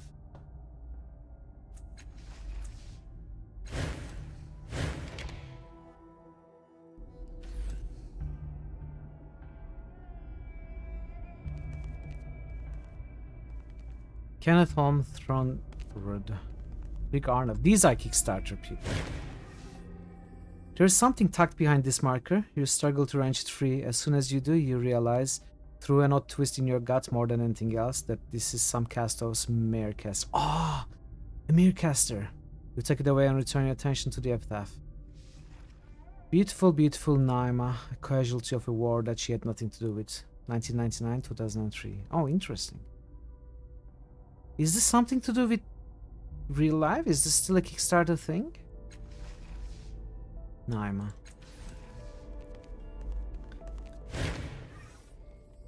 His fight came to an abrupt end with the realization that truth is irrelevant. All that matters is society is belief. Those that see the truth outside accepted beliefs can suffer in silence or cry out in futility one last time before they disappear. Peter the Wonder Goth. A lot of this is just Kickstarter supporters' names. Maybe a higher tier allowed you to write some kind of small text, a few lines. Maybe a bigger tier allowed you to create a Marecaster or some sort of mini quest or whatnot. Let's try this though. These flowers are complex arrays of circuitry, each petal covered in carefully laid copper wires. Filaments run from the petals into a reddish strong glass sheath, ending in a now dead diode. The entire device passes within reach. The too warm device hums and throbs in your hand, and though you hear no music, you realize your lips are mouthing the words to a song in a language you don't speak. You feel the mirror this device contains blooming within you like a flowering, looping wine. Inspect the Marecaster. The metallic petals of the device flutter in the slightest breeze, light sparkles of the intricate circuit within them. Enter the mare. Red is the color of the sky as the sun sets behind the stacked hovels. It's the color of the dust that coats the massive obelisk rising beyond the hovels, holding back the endless waters of the oasis. It's the color of her skin. The woman's name is Sakya. Her skin turns red when she's afraid, a mutation. Red is the color of her blood, running from the gash in her forehead. Red is your rage as you look at the two men who tower over her, laughing raucously, taking turns to vent their spite. You can smell it, the blood and their loathing. It stinks worse than Sakya's fear. Please, Sakya begs you, please stop them, help me! Attack the humans. The humans laugh at your pathetic attempts. They turn on you, overwhelming you from both sides. You can't protect every place at once. They pound your face, your stomach, your kidneys. You taste blood and smell your own fear. They knock you down, and all you see is the red sky behind their sneering faces. They stop at last. One of them spits on your face. Damn mutants, he says. You don't belong here. You'll be back later with the others. Then we'll teach you a real lesson. They strut back down the road into town. After they leave, a surgeon runs forward to attend Sakya's wounds. A small boy covered in blood blisters comes out from his hiding place to watch. An enormous mutant with an elongated neck towers over both of them. A woman with blue skin runs out from her house. Ash! She shouts at the boy. You get home this instant!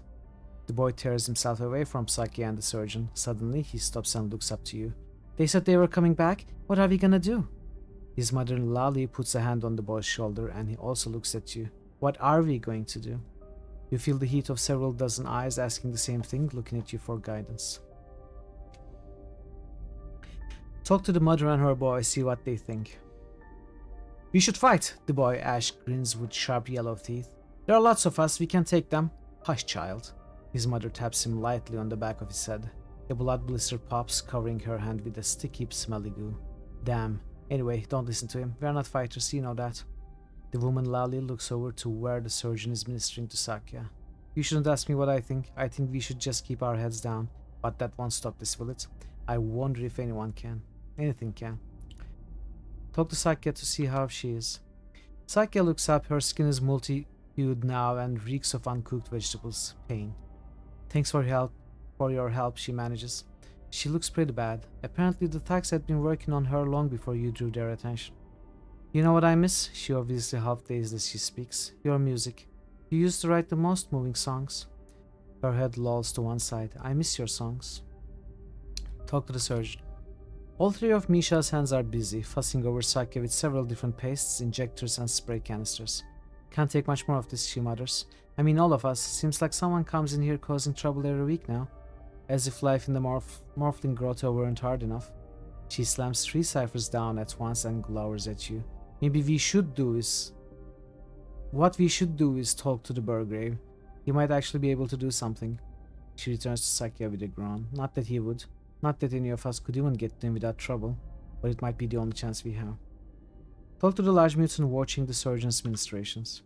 This mutant stalks 2 meters tall without his long neck. His hands look strong enough to rip bricks in half. It's a wonder he didn't do anything to help Sakya when he clearly could have. His voice, when it comes, is strange and sonorous, emerging from the multiple holes pierced through his neck. Zal will not feast until blood has come to rain, he says, and you realize he's talking about himself. Not that he makes any sense. He looks directly at you. Zal desires blood to rain.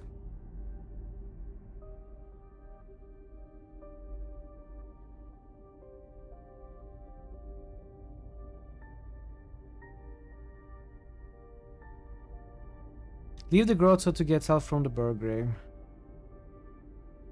Prepare the mutants to fight. When the thugs come back, you will defeat them. Encourage them, help them focus on what they have, on the joy of the present. I'm not going to choose 3 or 4. We could do 2. We have at least 1 fighter. Who wants to blood the rain?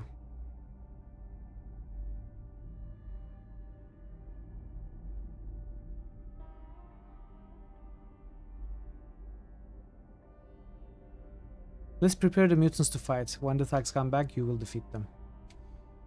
The boy Ash clenches his fists and grins, but the others look at each other with uncertainty.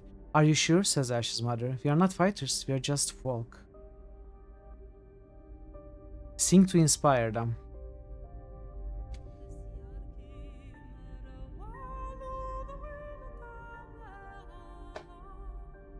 You're...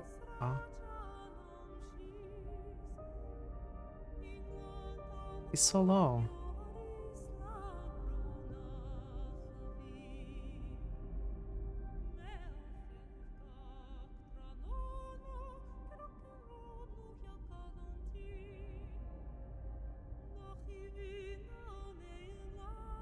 I can barely hear it.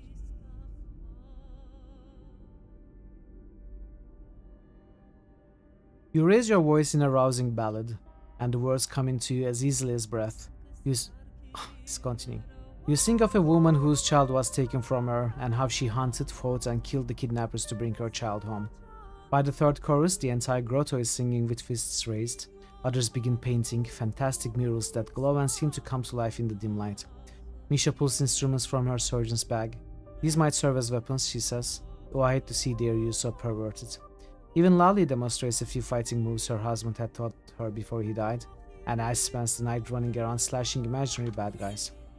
Hours later, long after activity in the grotto winds down, the night calm is broken by sounds of angry muttering, marching, and the crackling of torches. The thugs have returned, but there are more of them this time, a lot more, true to their word. But the grotto is ready for them. Misha sounds the call, and soon nearly every mutant stands ready with the makeshift clubs and kitchen knives.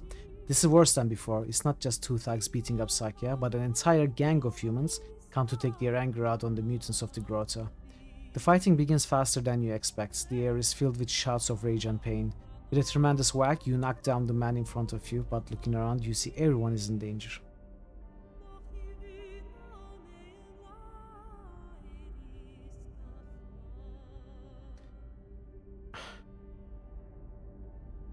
Kill as many as you can, fearing nothing for yourself. Let's do that. You fight viciously, knocking down 2, 3, 7 men without taking a scratch. The others aren't so lucky. Misha and Zell are taking care of themselves, but Sakya is dead, as is Ash's mother. Ash must have slipped away somewhere. All around the grotto, mutants lie dead or dying in the fight. As many mutants have died, the grotto has killed more humans. They are pressed back out of the grotto, and the noise soon draws the attention of more Jerboans. Some of these joined the fight against the humans, but many more stand alongside mutants defending them. Something slaps into your back then. Before you can turn to face your attacker, another blow smashes your head into the dirt. Life seeps from your skull. Some distance away, you see Zell lying dead on the ground as well, dozens torn apart beside him. The world fades to blackness. You hear the fighting spread, a full riot. All of Jerboa has joined one side or the other. Never again will the grotto be ignored. I'm ready to learn something new. Wow, that was a very nice story. Very nice. All right.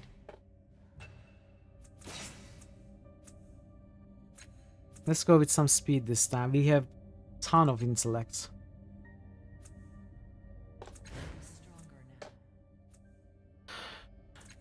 Ambush.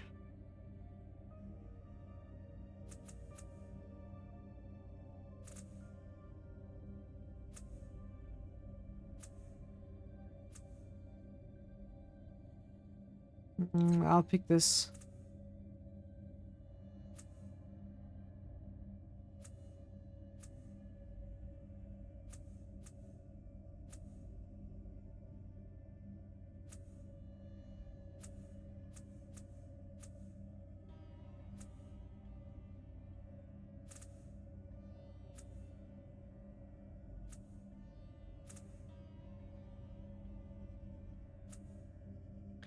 Quantum Step is nice. Which one were we talking about yesterday? The one that might be useful in all crises. I cannot find it now. Was it in our weight? It wasn't. Gravity manipulation? Was it flash? No, it's not.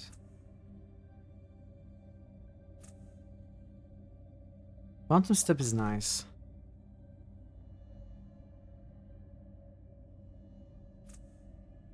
I may get it.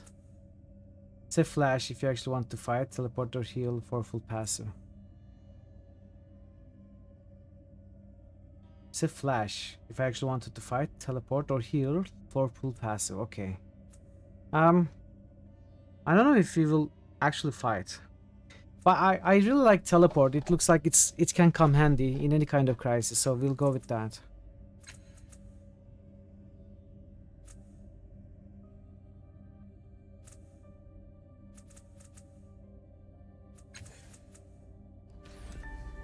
Okay. That was really nice, that story. Okay, next one. Aren't we already in Najma? We are. We also went to Choi. There's Endless Gate, which I won't do now. There's a Sanctuary. First Castos Tomb, probably.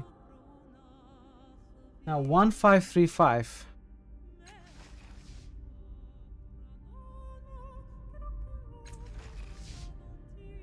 One, 5, 3, 5.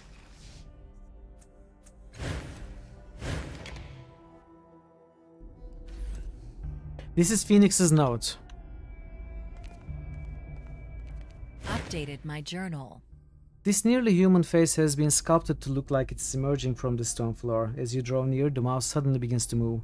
It speaks in an unfamiliar tongue, and you feel a light touch across your mind. The face continues speaking, adjusting pitch and vibration of its words as it zeroes in on a shared language. The jumble of noise becomes recognizable speech quickly, and the face becomes more human. You recognize the face. It is that of Phoenix, an enigmatic man in the valley. The voice is surprisingly pleasant and warm. I am Phoenix, seeker of knowledge, lover of wisdom, questioner of the truth. I found ways to bend space and fold reality, but it was not enough to keep death from my door. If you are hearing this message, I am missing a part of my consciousness. I have communicated with it and feel its presence nearby, but it does not return. The voice fades, taking with it the memory of the language it spoke. We just need to tell about this to Phoenix. In honor of nearly 100,000 souls who gave willingly and bravely to this world, it's a monument carved from their torment, from their dreams to yours. The believer's cenotaph. How high that highest candle lights the dark. David Burlecamp. Now there's also Motley's notes, which I want to go. 5143.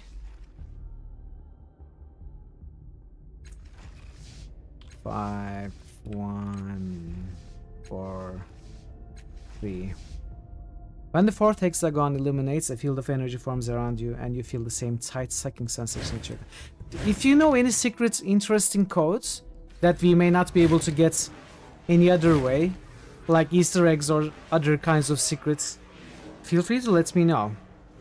Unless it's something that I will learn later, then of course don't tell me, let me find it myself. But if there are any secrets, Easter eggs, or whatever, you can let me know and we will visit them. The arcane humanoid shimmers and displaces across multiple versions of itself in a blink. So quick is the motion that you almost doubt your senses. The black-clad being makes slow, deliberate movements, its eyes like dull grey jewels set into an expressionless face. You sense a malevolence caged. Its voice is deep and rich. I am Silver. You are a fellow seeker, yes? Tantalum has sent me to learn the secrets of the valley. I can smell the desire on your skin, but not the success. I have explored many of them and learned many things. Tantalum said I will find secrets here. He's correct. Keep up the search and your desires will see a reward. Must keep searching, but time? Yes, there's still time. What are you? I'm an acolyte, a seeker of knowledge, a devourer of artifacts, a stumbler on the path of truth. His eyes shine. An answer for the unanswerable. So you believe Tantalum? Certainly, all of humanity's wisdom, and even much that is not of humanity, lies buried in the necropolis. It's only a matter of time and effort before one finds answers. What have you found in these tombs? His strange face shifts through a variety of shapes. Truths of the old worlds reveal themselves to me. Secrets of time and reality. The shifting of particles smaller than perception allows.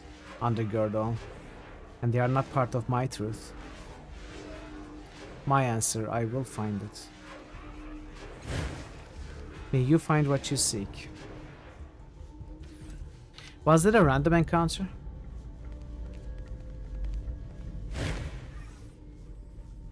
As you poke through Supply's odd-walled halls, do I put my fingers in your brain? Leave it alone now. Leave it alone. He breathes a sigh of relief. Gratitude is hard to find here. I would hate for you to have stolen mine. What can you tell me about yourself? Why, my friend, I'm Oddwald. Oddwald the Sane. Oddwald the Magnificent. Oddwald the true seer and keeper of the past. The one who knows, the one who remembers, the one who hides, and the one who laughs. He pushes some of his gogs around on the floor, creating an intricate pattern, or perhaps just a mess. They said I was mad. Carcass, my mind a melted machine. Why did someone come in to see? I did not open the eyes to let them taste the colors of my thoughts, but they swept the knowledge into me and out of me, and all that's left is dust. He drums an arrhythmic pattern into the dust of the tomb's floor. After a moment, he scatters his assembled junk with a swipe of one hand. The pieces fly randomly, but each lands during one of the beasts, and they land in a straight line. He gathers the pieces: insight, foreknowledge, intuition, a predator's mind trapped in the prey's body. See the puzzle fit together, and find the nearest bolt hole. What are you doing here? Doing? All the myriad delights of life lie before me. Breathing, heart beating, observing, digesting, expressing, micturating, pontificating, answering, ruminating. It's a good time to be alive, to be alive. I guess to be alive. He shows a piece of his junk. Say I am discovering myself, and the world, and the hidden parts of the universe. Listen, these tombs, I know them. They sing to me. Here new children, the children and their gates, I know of them. I even know the fearful inner fear. They are not secrets, though they are secretive. Look around you. You see the walls? I see history, the past, the future, the potential. I line up probabilities and then I push them around until they are true.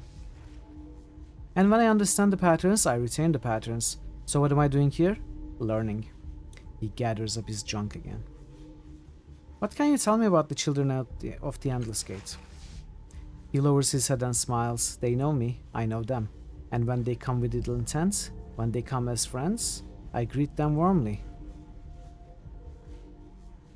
And keep an eye open otherwhere at my back. When they come as enemies, they cannot find me.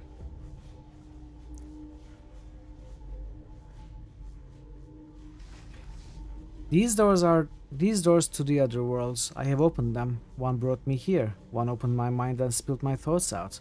One taught me to put my thoughts back in. He hefts a handful of small bones and you don't know where you found them. He casts them on the floor and laughs to himself and scoops them back up. So strange to think of a mind as a place to store thoughts. Only by custom, only by memory. Much better to find a place for your thoughts in the world. He pauses and thinks. Of course, then you have to worry about someone stealing your thoughts. Can you tell me anything useful about the children of the Endless Gate? He frowns. There's a door that might best be closed, but the opening comes unless... He shrugs.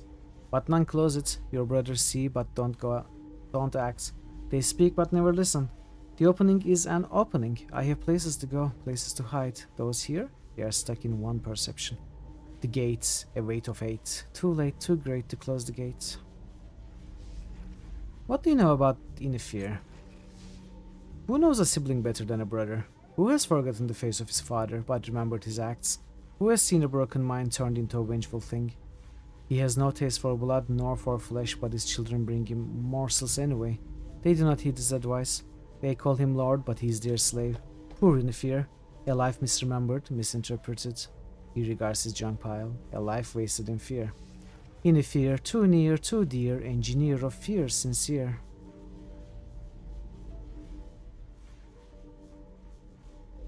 Can you tell me anything about Choi Kaisu? Everything. She is dead. She was killed. She was avenged or not avenged, you can tell. He catches the expression on your face. Nothing you don't already know, I see. Why did you ask then? Very well. Well, fair? Oh no, I fare nowhere.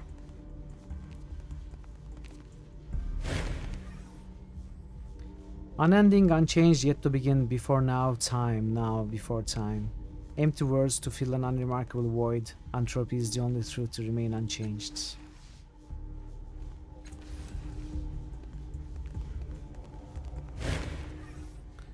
Look, man, no hands. Not for long.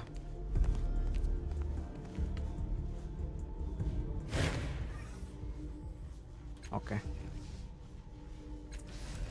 I don't want to take his stuff.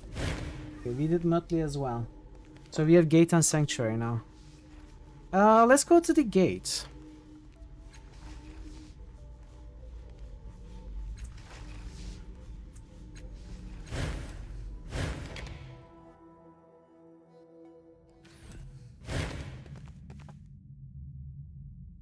More souls to release.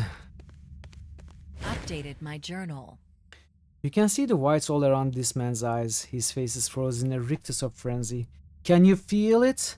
The power of the Endless Gate, it calls to us. It is time. Time for what? Power, glory, ecstasy! He stares at something behind your head. You are not sure whether he actually heard you at all. Before he can utter another word, the man's spine goes taut. His expression becomes that of a towel being savagely wrung out, but his voice stays drenched in childish glee. They call us now! Join us! Ah! The masters beckon! For glory! We hear and obey. Do we obey, chat? Do we obey? Most of these pods can't be opened on one side. Several contain humans, many of them Saga citizens by their clothing. Where the blood does not obscure it, vaguely humanoid shadows lie within these pods. An obscene quantity of blood adorns the floors and walls of this tomb. Messages in a bastardized form of the truth are traced on the bloody walls. The cultists who have overrun the valley seem to have a special affinity for documents of this pod. But try as you might, you can't find anything useful here, and you back away with no fresh insight. Try to read the name. You cannot read the name, for it is obscured by splatters of blood smeared by the venerating touch of countless passing cultists. Walk away. Okay, I want to make a save the same. I don't know why, but it feels like it's appropriate at this moment. Clawing, invisible fingers tug at your skin. They are drawing you into the portal, eager for the life that flows through your body, eager to keep you there. You have a bad feeling that once you step through this gate, there will be no way out except to find the one who opened it. Okay, so my gut was telling the truth. It's safe to say it was good there. We go in and finish this, or we don't go and leave this for later? I guess we go in and finish this. No, let me turn in what we learned about Phoenix and Choi. Then we will come back here and do this.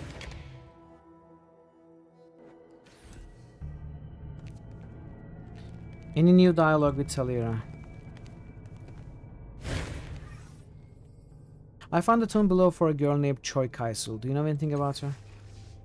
Kaisul? Well, I don't know anything about her, but you might ask my colleague Ronos Kaisul. He should be in the valley somewhere, if the cultists haven't killed him, that is.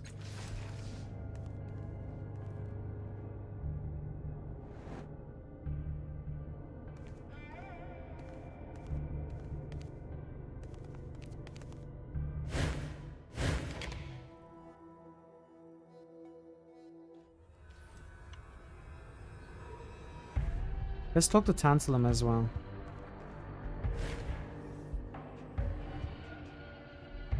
Ah! Ah!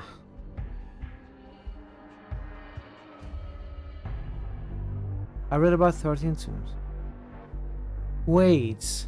Can we actually visit all the tombs, read them, come to Tantalum?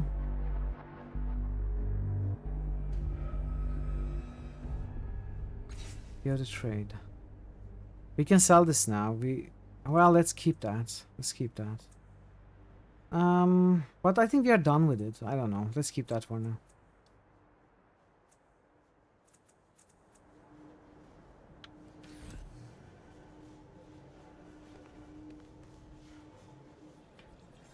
That makes me want to try all the tombs, honestly.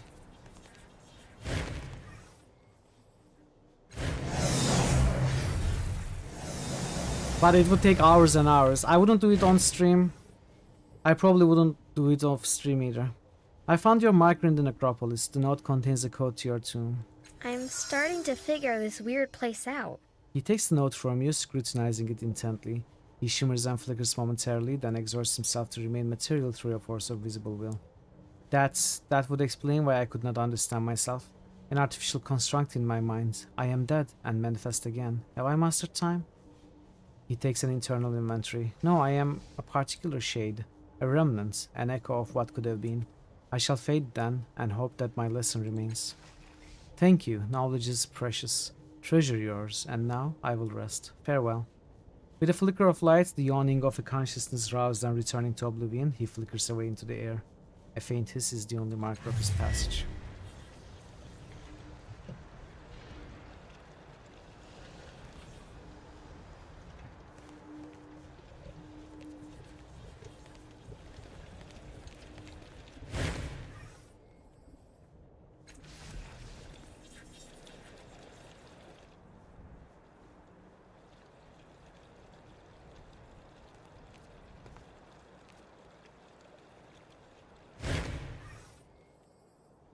I found a tomb for a girl named Choi Kaisul. Is she in relation to you? Choi Kaisul? How interesting. No, sadly, I've never heard the name. I took my name not from Choi's marker, but from the hero I was in my true life, Ronos Kaisul. Here, let me give you the code to that tomb so that you can visit it yourself. He clears his throat. Maybe Choi's name is in the histories if you can access them, that I'll is. remember that. 2413. 2413. Kaisu.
Okay.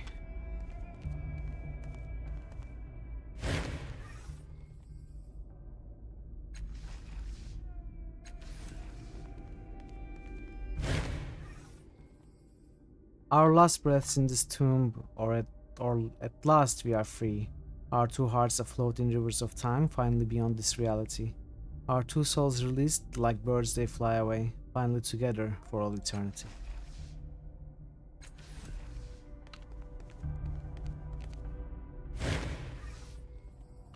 As you touch the engravings on the epitaph, you feel familiar stirrings of air pushing your eyes toward the imperfections on the surface. As with Choi's tomb, the glyphs of the truth curl into shape as distortions of the air and form themselves into the name of the deceased, Ronos Kaisu. More words begin to form, taking shape like clear smoke. Examine archives, display likenesses leave. Display likenesses. A host of images appear, a series of pictures collected from the lifetime of a handsome, driven man in various poses, as a baby learning to walk, as a child exploring the shell of some sort crashed flying vessel, as a young man studiously dissecting a Numenera tool, as a father, as a widower. Through the course of years, his face grows more haggard and rugged, but he retains a youthful charm. He looks nothing like Ronos Kaisul you encountered outside the valley. Examine archives. A whisper of wind tickles your ear. Protection of archives enabled. Speak the code and read freely. You remember the words of Choi's marker. Your name will live forever, and so you whisper the name, Choi. It works. Reams of potential information begin spilling into the air hidden behind these words. History. Lighted images appear on the currents of air, subtly distorted, and they show the progression of Ronos Kaisul's life. A voice, slightly modulated through the wind, speaks. Ronos Kaisul was born Ronos Genuine, an only child in a successful merchant family of Sagas Glyphs. His parents sought for him a position within the bureaucracy. He showed an early aptitude for the gentlemanly pursuits of governing, weaponcraft, and poisons. His interests took him elsewhere. He became fascinated by the secrets of the ancients and experimented with their lost knowledge under the tutelage of Ion priests. As one of their number, he sought the secrets of life and established himself in the field of medicine, focusing particularly on those damaged by the Numenera. He married Rinda Kaisul, taking her name for himself and their family. They had a daughter named Choi. She was the new center of Ronos' life until the children of the Endless Gate abducted and murdered her. Ronos vowed to avenge Choi's death and destroy the cult. This vendetta consumed him. Options now include a return to the main tree, where you can hear and read about his experiments, or you can continue with Ronos Kaisul's vendetta against the children of the Endless Gate. Continue with the history. With the loss of his daughter, Kaisul resigned from the Ion priests and turned his full attention to destroying the cult. By then they had moved on, leaving him with no object for his revenge. The voice flatly notes, Rinda Kaisul took her own life. Ronos redoubled his efforts, sold all that he possessed, and devoted himself to finding the children. In time, he hired an explorer named Marcisa to assist in these pursuits. Neither returned. Years after disappearing, Kaisul sent a letter to his oldest mentor. The voice quaked slightly. In it, Kaisul explained that he had found the children and their leader, Inifir. He wrote, Inifir and the others are victims, not monsters. They are prisoners of pain. and in fear is a slave to dark masters beyond our plane. Rather than seek vengeance, I will endeavor to set them I'll free. remember that. Some months later, Kaisul's body was transmitted to that mentor as well, and many years after that, the body of his guide Marcisa was deposited in the Valley of Dead Heroes. Thus ends the story of Ronos Kaisul, entombed herein. His wife Rinda Kaisul is interred in her family's Osirian Sagas cliffs. The marker of his daughter Choi Kaisul can be found at 4221, which is the one we visited. Marcisa's tomb lies at 125. 1254. The voice crackles to a halt, then the main menu returns. Experiments. The voice speaks. Experiments included vivisection and necrosection on a variety of creatures across the Protectorate's biome. These led to investigations into cross-dimensional manifestations and psychosis, a field of study Kaisul abandoned upon the death of his daughter. Bequests. A subdued male voice speaks. While Scholar Kaisul liquidated the overwhelming majority of his estate shortly before his disappearance, certain family trusts and ongoing honoraria and royalties remained. These were assigned to the Ion Priest of Sagas Cliffs until confirmation of Kaisul's death. After that time, his remaining properties escheated to the city. Genealogy. A voice of indeterminate gender reports. Scholar Kaisul Need Genman conducted extensive research into his background. He has uncovered trace evidence that he is distantly related to slave families, though further research suggests that his particular branch was excised 150 years prior to his birth. He married Rinda Kaisul and they produced one daughter named Choi. She perished, and with her passing, both the Kaisul and Genman lines vanished. Okay.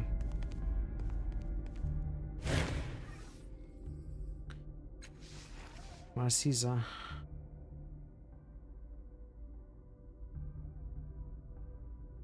Oh wait. Oh yeah, Marcisa is the gate.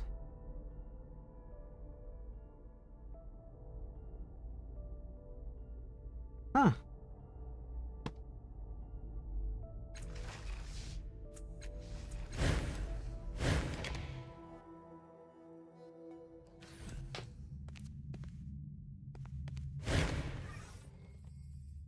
Look more closely at the children's writing.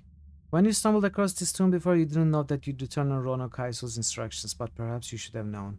You ordered with the knowledge of Marcisa's name. You search more thoroughly this time. Perhaps you will uncover something valuable amidst the awful.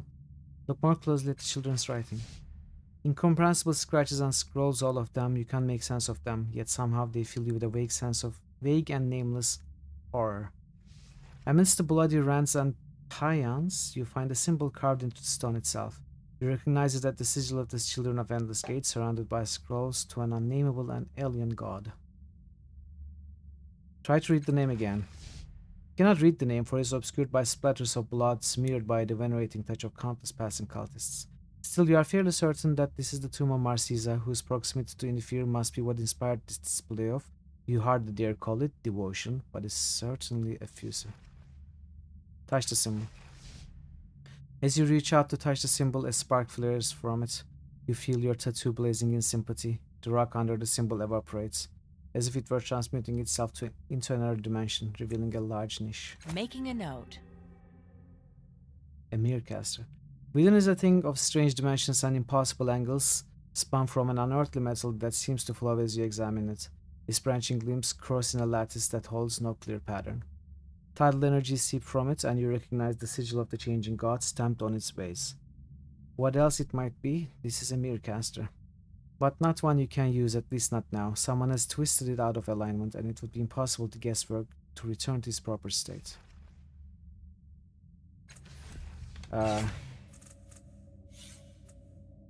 This unearthly metal of this device appears to flow as you examine it, twisting itself into impossible angles. Its branching limbs cross and interweave in a lattice that shows no clear pattern.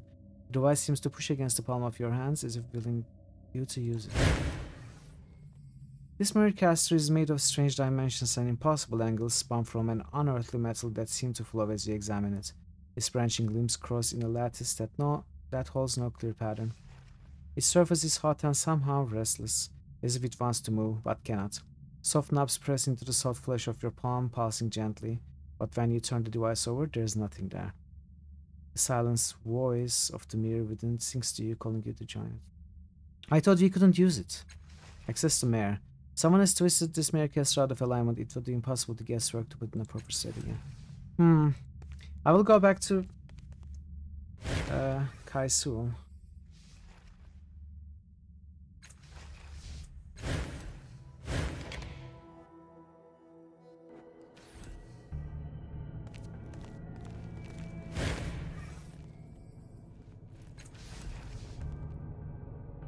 See if there's anything new about it. I think we are going to somehow use that information to get a peaceful resolution to the Black Gate. I think this is what we are working towards now. Maybe Marcisa is Inifir. You know, Inifir. New Inifir. I read about 15 too. Let's try. Great, keep searching. You are sure to find answers you seek. I met Silver. He said he knew you. And how is that delightful creature? How has it been doing on its particular task? What is Silver?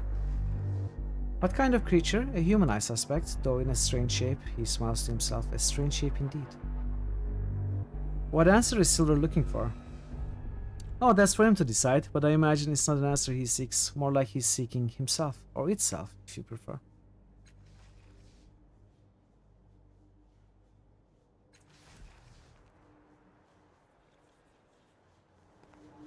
This is a bit of a run.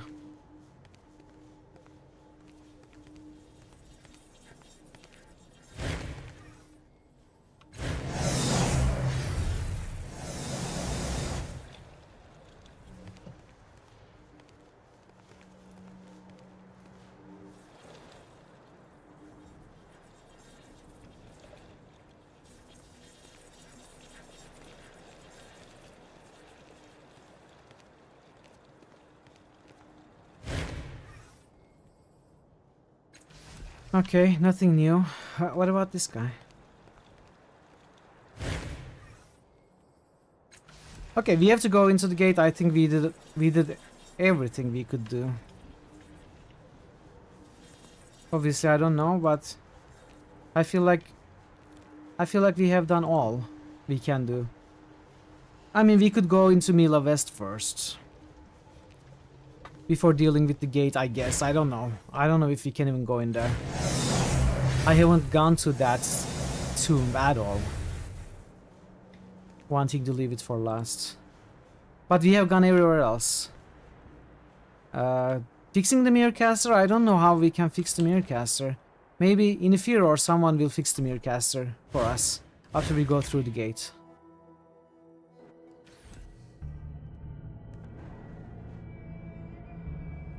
I'll make a save to save.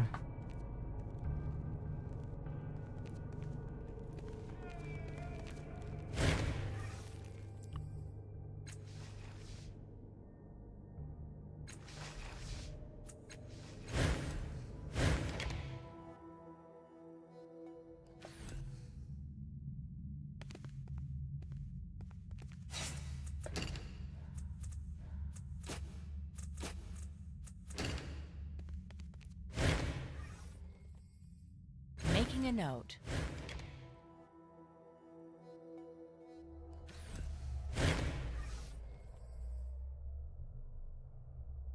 Glowing fingers release you, perhaps knowing there is nowhere for you to go. You are within the endless gate now, you are theirs. The air is chill and moist, screams of agony permeate the darkness around you, and you sense something watching. There is no choice but to venture forth.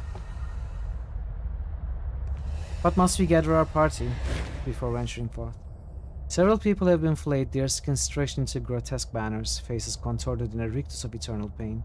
The skins flap back and forth in a wind you do not feel. Beyond them, you see a clear passage deeper into the cell. Suddenly, a pair of eyes snaps open. They are not flayed skills, but living people. Kill us, it rasps. The children brought us here, not to die, but to suffer. To feed the things that live here, slowly, eternally. No! The skin behind the first, partially obscured in the darkness, shakes herself awake. Her face remains twisted in an agony even as she speaks. Our deaths make them stronger. If you kill us, you will only die here as well. Run, save yourself. There is only death. A third voice moans from the darkness behind the first two. Its eyes remain closed, its mouth gnarled in an ugly grimace. Kill us or the children, or both, or neither. It doesn't matter. That is all that awaits you. The three skins squeeze their eyes shut, their mouths open in wordless screams as some new agony befalls them. A malevolent presence weighs down upon you. Something watches with eager anticipation. It almost wants you to kill them. Leave them alone. I'm sorry dudes, I'm not going to kill you.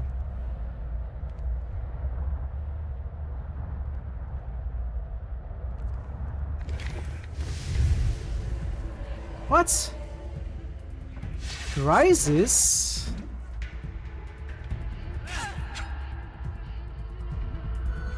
Ah.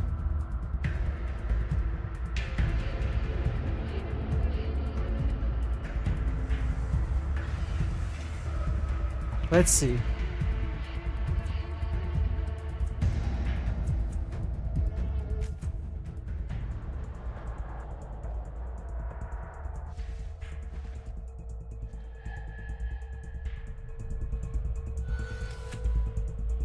I didn't even level up Rin.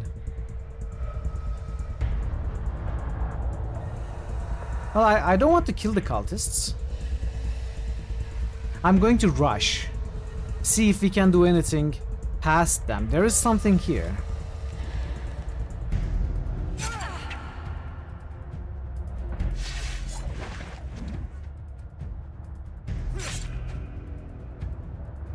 They have me surrounded. Yeah, I know.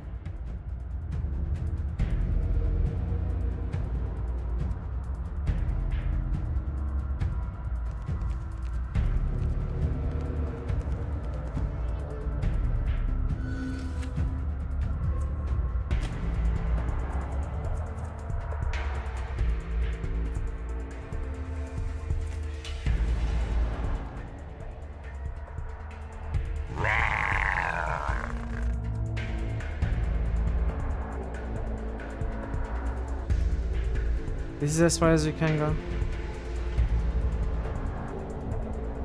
I cannot even click there.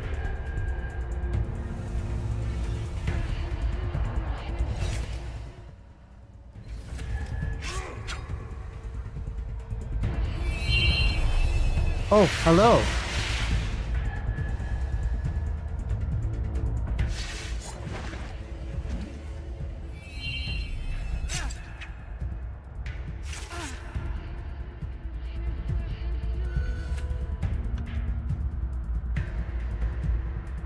Really? Well, I will try to find an uncombat solution.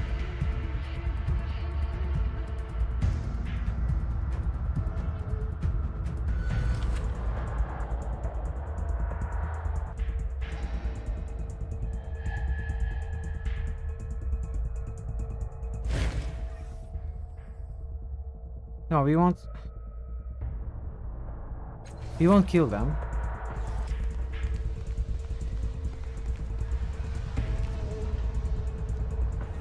If we keep running.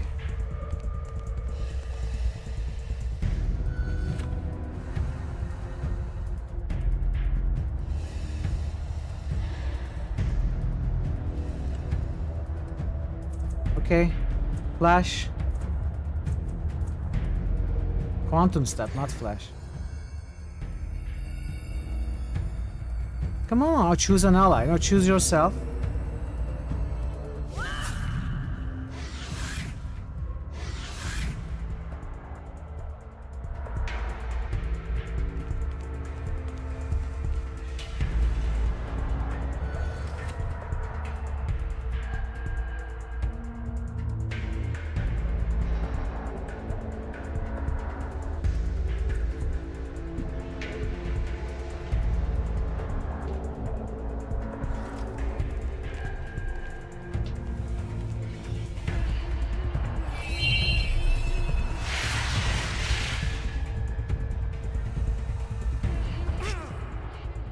Ah.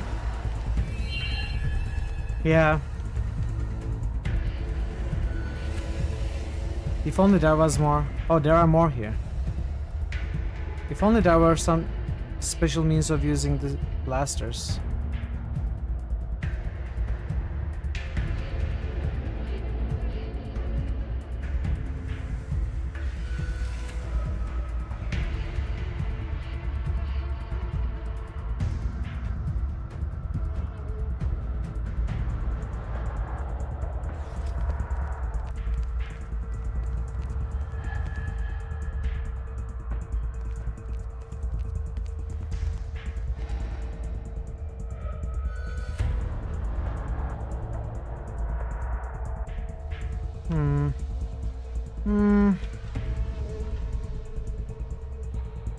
Okay.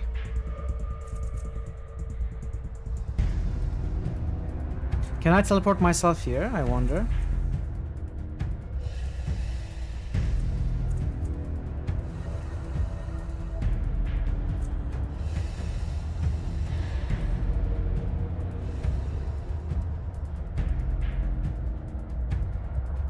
Can I hide?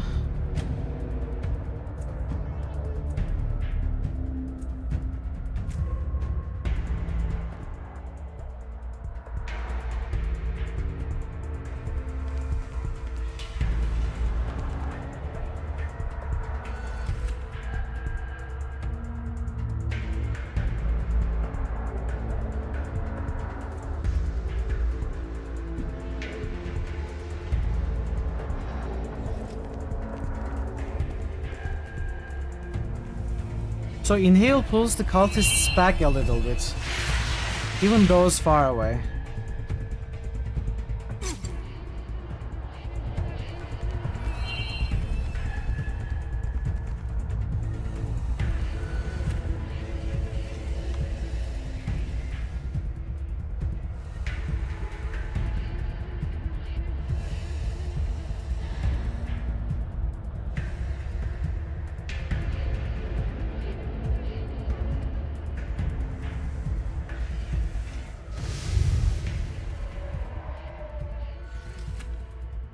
Can I hide with all my characters?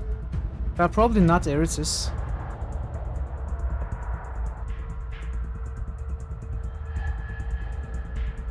Oh, this is going to be rough. Tiber is probably going to die there.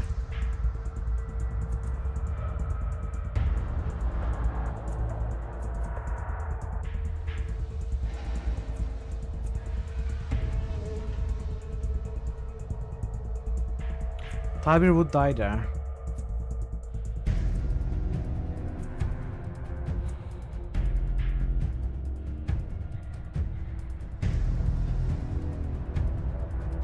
Honestly, I don't mind it too much as long as we finish the crisis peacefully. Even if Tiber falls, it's okay. But if I go here, Tiber will definitely die.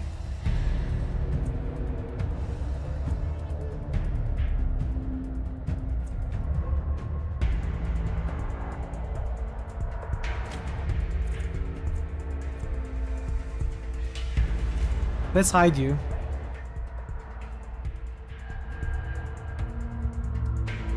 It will be interesting.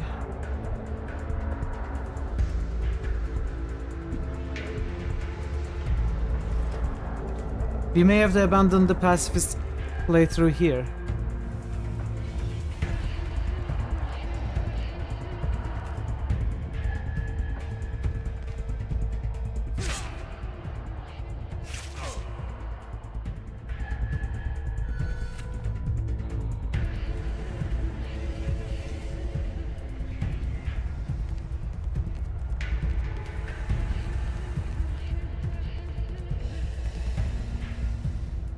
I bet there is another group.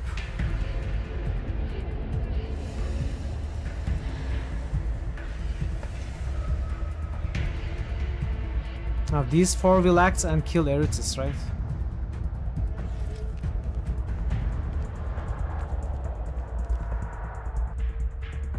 These three.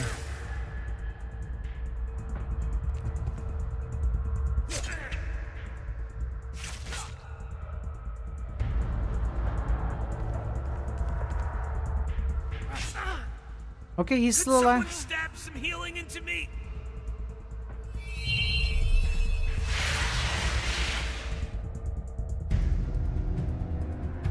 Ads are coming. Oh no, Tiber is pulled as well.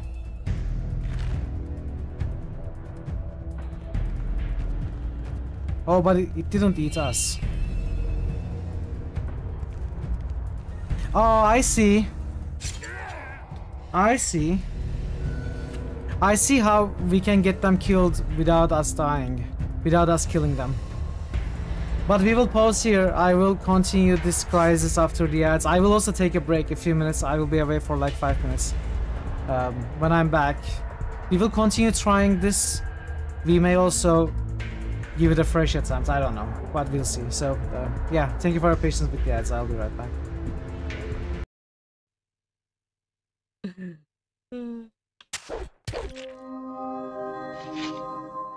Nothing there. Happy Independence Day, if you are celebrating, as we all know. 19 years ago today, Gordon Freeman liberated United States of America from aliens. So America celebrates Independence Day since then, and we are going to be reenacting that liberation today. We are going to be playing the game Half-Life 2, inspired by real events.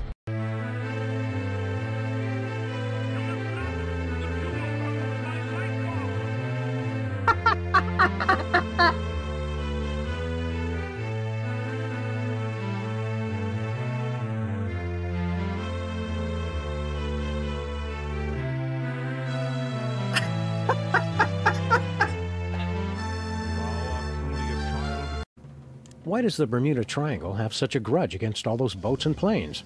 Oh, the Triangle got a bad rap for that. Scientists say those accidents were caused by sudden explosive outbursts of methane gas. Speaking of which... Max, don't. What, Sam? I was going to point out that many phenomena long believed to have paranormal causes have actually turned out to be far more mundane in origin. Only one phenomenon's tremendous power continues to baffle scientists and defy rational explanation. What's that?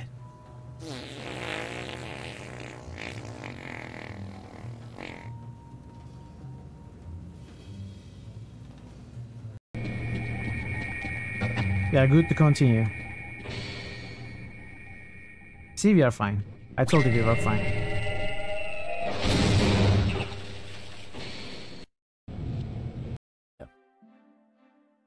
Honey would be her. I don't care, he's dead.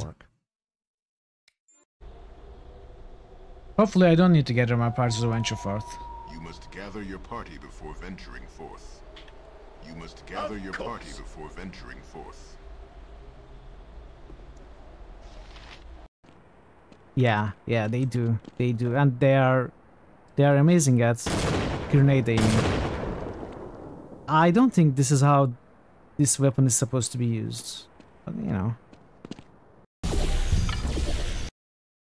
Yeah, almost.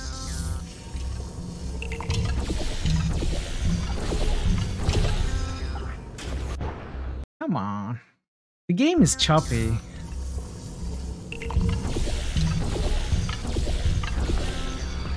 I got it!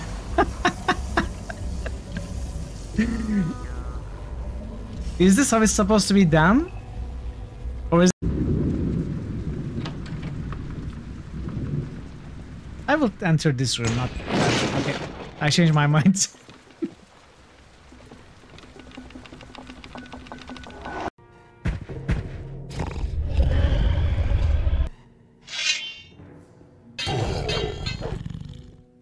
What is it doing?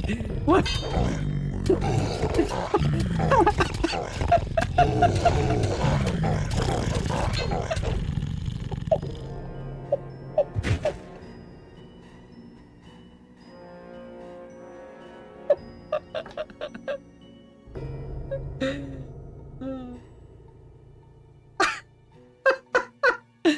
What was that?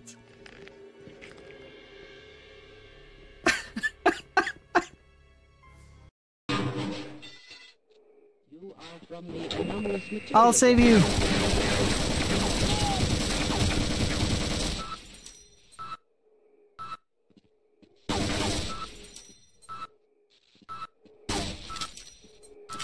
I tried.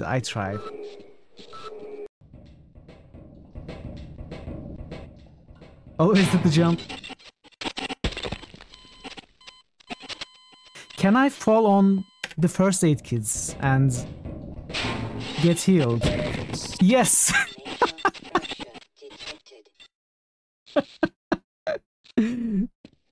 However, the net result is still it costs. Kick him!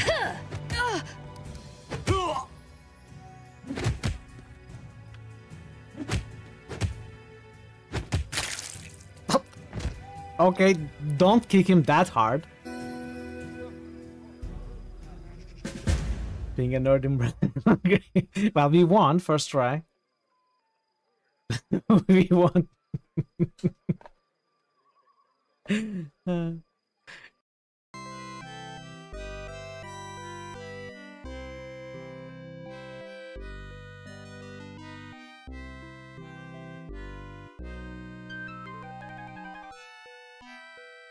That's how you conduct an orchestra.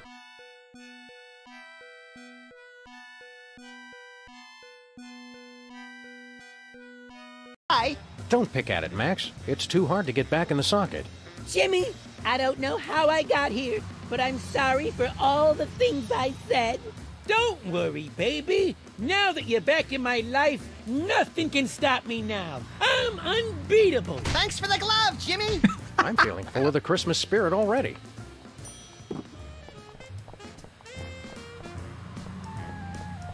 Where to, Sam? We're off to the north.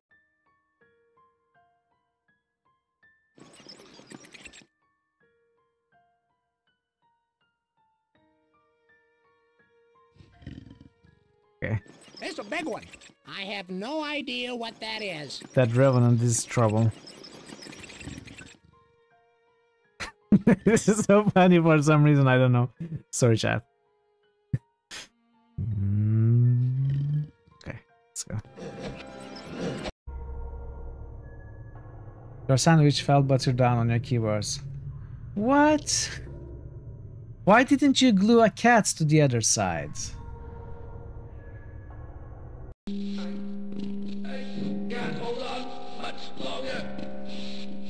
I'm gonna save ya.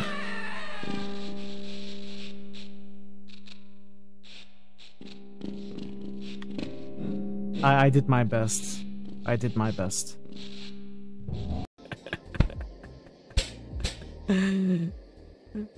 Ooh, my heat setting is getting awfully high. Let's go somewhere a little more romantic. Let's show me your skills.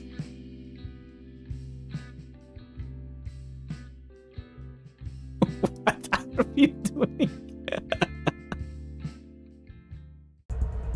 I'm back.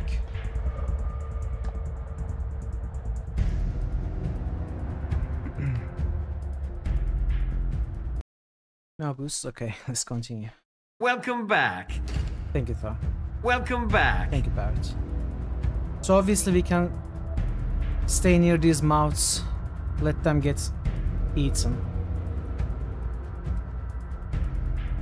That's what we can do. We have 3 characters hidden.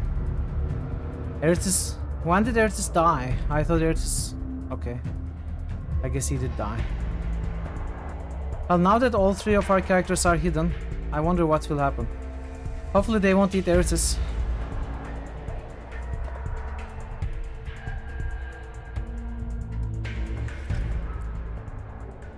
They are searching for hidden characters. Rin is spotted.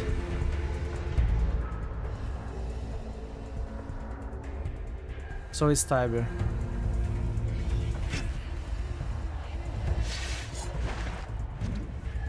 Tiber might fall. As long as one of them, as long as the last cast off is alive.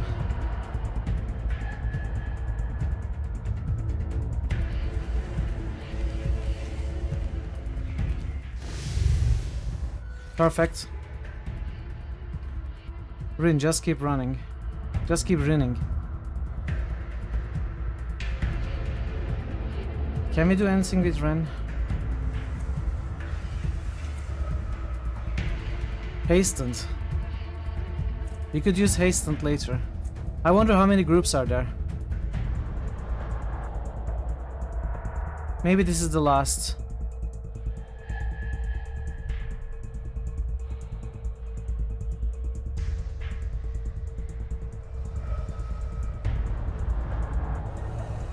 We'll see. I will continue with this attempt. Your inferior lives, yes. Rin to the heels, your inferior lives. A little weak in the knees. Teleport was useful once, yes. Got the last cast off out of a pickle. when she was trapped. Yeah, kill Tiger. Okay, it's Tiger? okay. He's okay. He's sorry fine. I thought mean things about you. He's fine. Don't you worry. Don't you worry your little heart ring. You just keep running. Just keep running.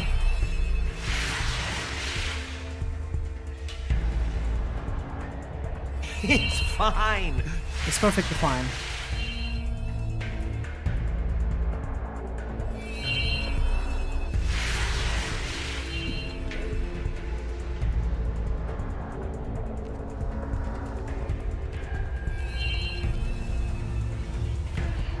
In the meanwhile, we need to think about the definition of pacifism. So pacifism is definitely not killing any enemies.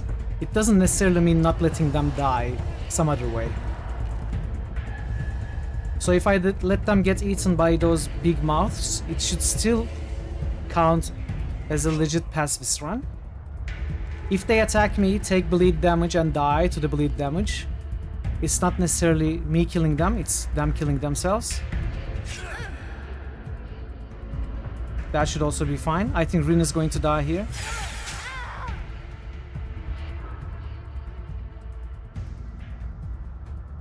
Last cast-off is spotted. Maybe he will hook me. Yes. Oh, that wasn't the hook. Let's see.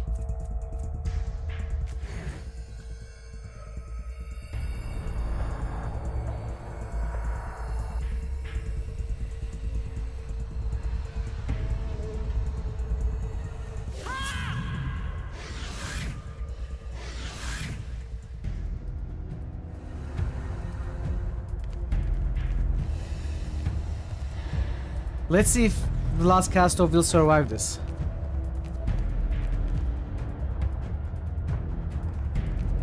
Pretty far away from most of them. Whatever else you sleep at night. I don't sleep at nights, I sleep in the mornings. I sleep just fine.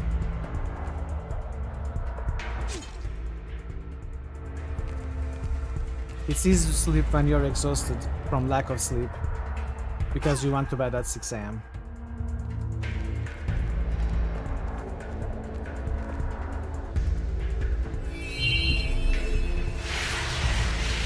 I think this will be fine. I think we can make it with the last cast off. The other three will just have to deal with it, you know?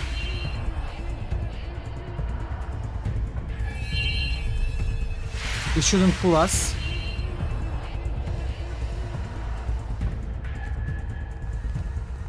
These, none of them are the ones that are close. Maybe this one is a little risky, I don't know.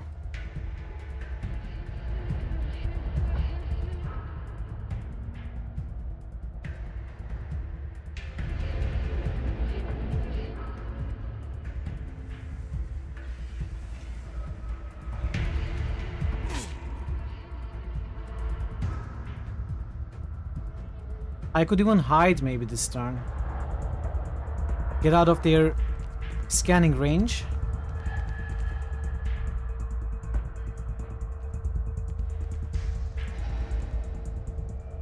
A friend of yours is playing.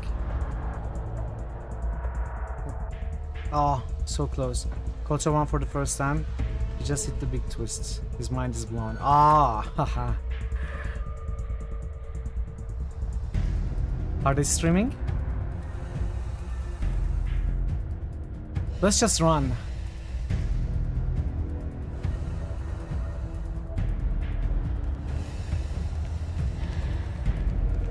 Okay, we are at the end. Oh, fantastic. No stream. Ah, okay. Hey, see? See, I didn't kill anyone. They are all alive. See, chat? They are all alive.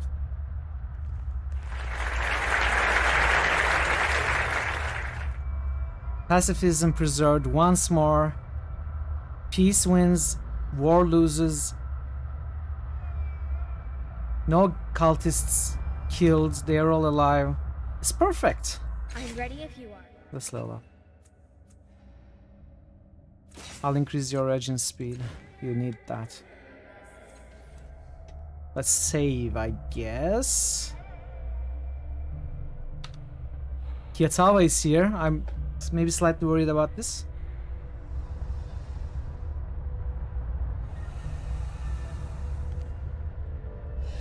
They had red health bars. Well, yeah. On the surface, Kiatawa looks exactly the same as you first saw her in the Dendroher chapel while you were investigating the murder of Folsom's protege in the underbelly.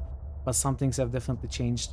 A feverish, blotchy glow colors her skin and her grin is entirely at your expense. Ah, it's the investigator, she says. Good to see you again. I thought I had you fooled, she says, the lost little girl surrounded by inhuman cannibals.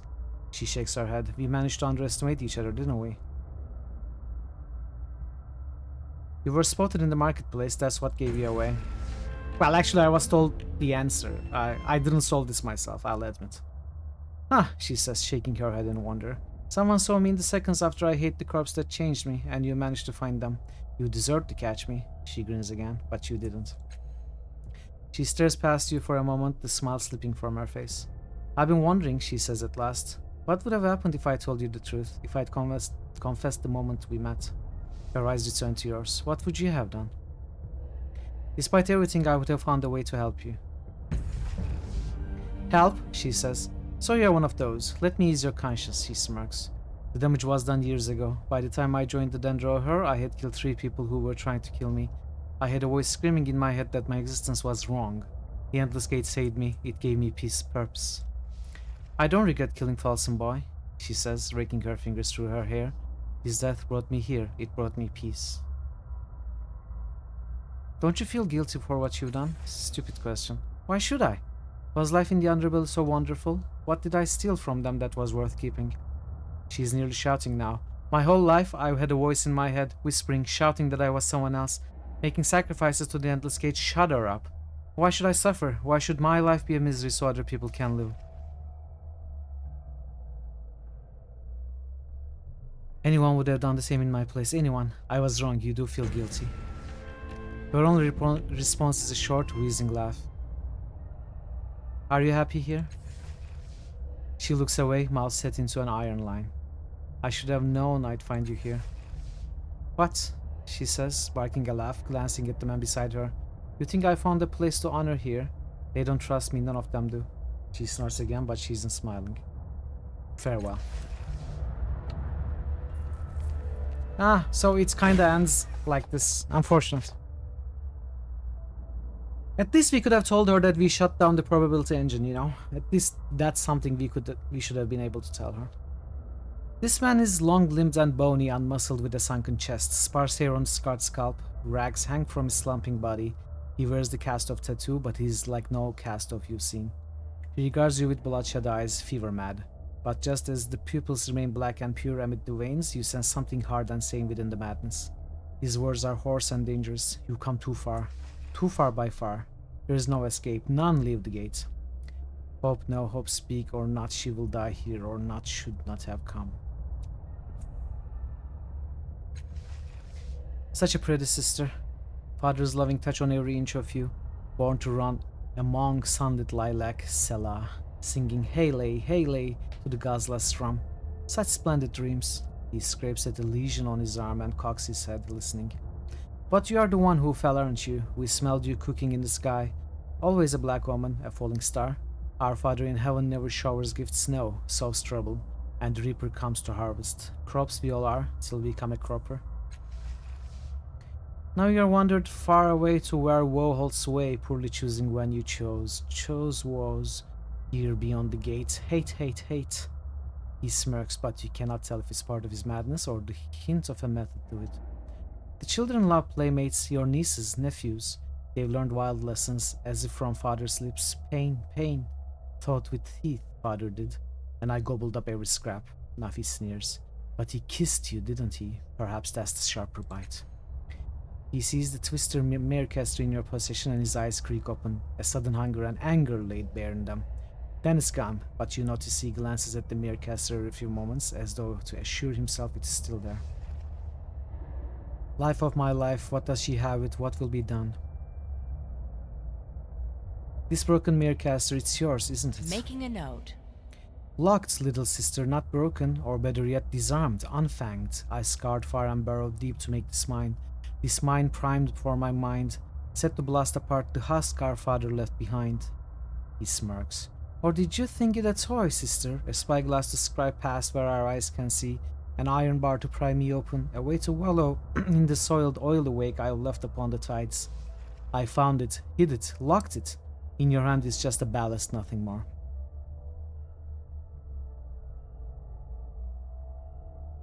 I think you wanted it found. Why else would you hide it in a tomb that is tied so closely to you? Inifir blinks twice and swallows. He seems taken aback by your suggestion. But why? He asks finally, as if doubting his own mind. Why would I want it found? I don't, but then I don't, do I? He always does, He does always,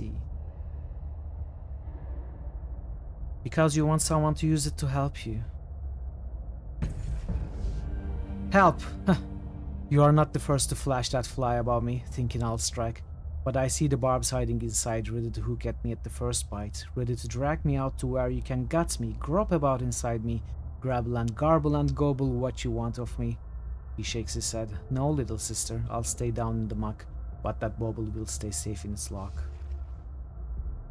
You are not a fish in a fear, and I'm not an angler. We are in the same boat, and we need to pull together.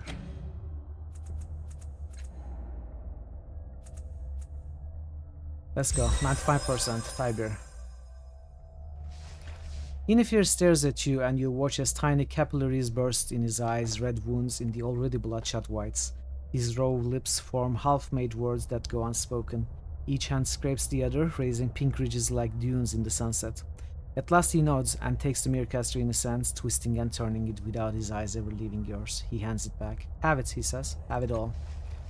Darkness comes, not quite over you so much as out of you, as if your eyes were rolling back and staring into the black recesses behind them, into the blacker morass of your mind, and into something blackest of all beyond that. You feel it in your marrow, your fingertips, your gut, a stab of reflective pain, an electric sensitivity, an upheaval of unwholesome chime. Chime? You're remembering a memory of a moment you never lived, a memory awash in self-loathing. Then the darkness becomes absolute. In every direction all is grey, a dreary sky above the calm sea on which you float. The air is wet and lukewarm like the water below. The only sound is the wind's susurrus, so faint as to raise no waves, weightless and alone. But you're not deprived of sensations, but relieved of them. For a moment you bask in something like rapture, a purely physical bliss that belongs to this body, not to you. Then it's gone, replaced with a rush of terror and rage and violation. Go away! Your mind screams at you. Without your will, against your will, your body convulses. You are no longer floating effortlessly. You are thrashing desperately, trying and not trying to drown. Concentration, tell your mind, stop fighting.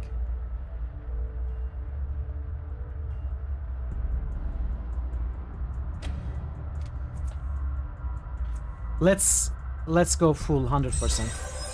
For a moment you have control of your body and mind. You sink your clothes deep, and no thrashing will shake you loose entirely. But the thrash of your body does, and so does your mind, as a wild shrieking echoes around you. Out, out, you can't take this from me, you won't!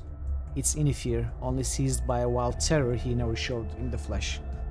Your body, his body, the flesh that now houses you both, twists spastically in the water. Inifir doesn't seem to be trying to drown, but caught up in his struggle against you and panicked by your presence. He doesn't seem to be able to swim or float either.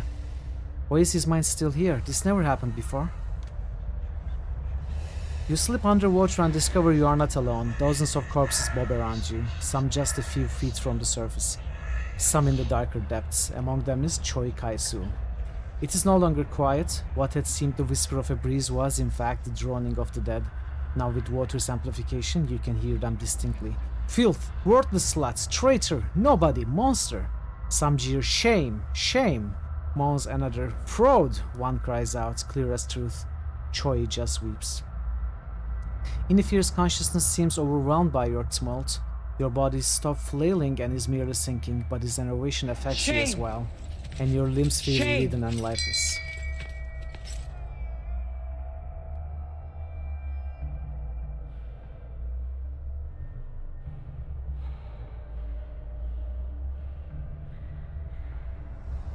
Force yourself to swim towards joy.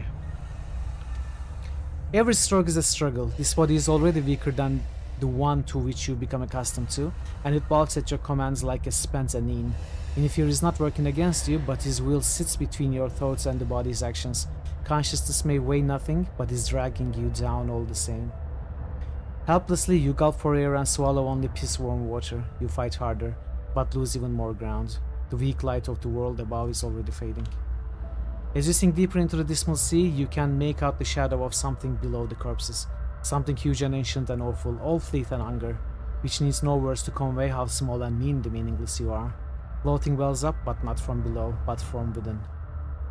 Your flesh and mind resonate with that overpowering will, and your body trembles. A single massive eye opens, and in glance, assays your entire self. You realize for the first time that you are naked. You see your spindly limbs and sallow, pockmarked skin, your unsexed, withered, wordless body, and you are ashamed. But then everything's gone. There's nothing but the liminal darkness between dream and reality, life and death, madness and reason. Inifir?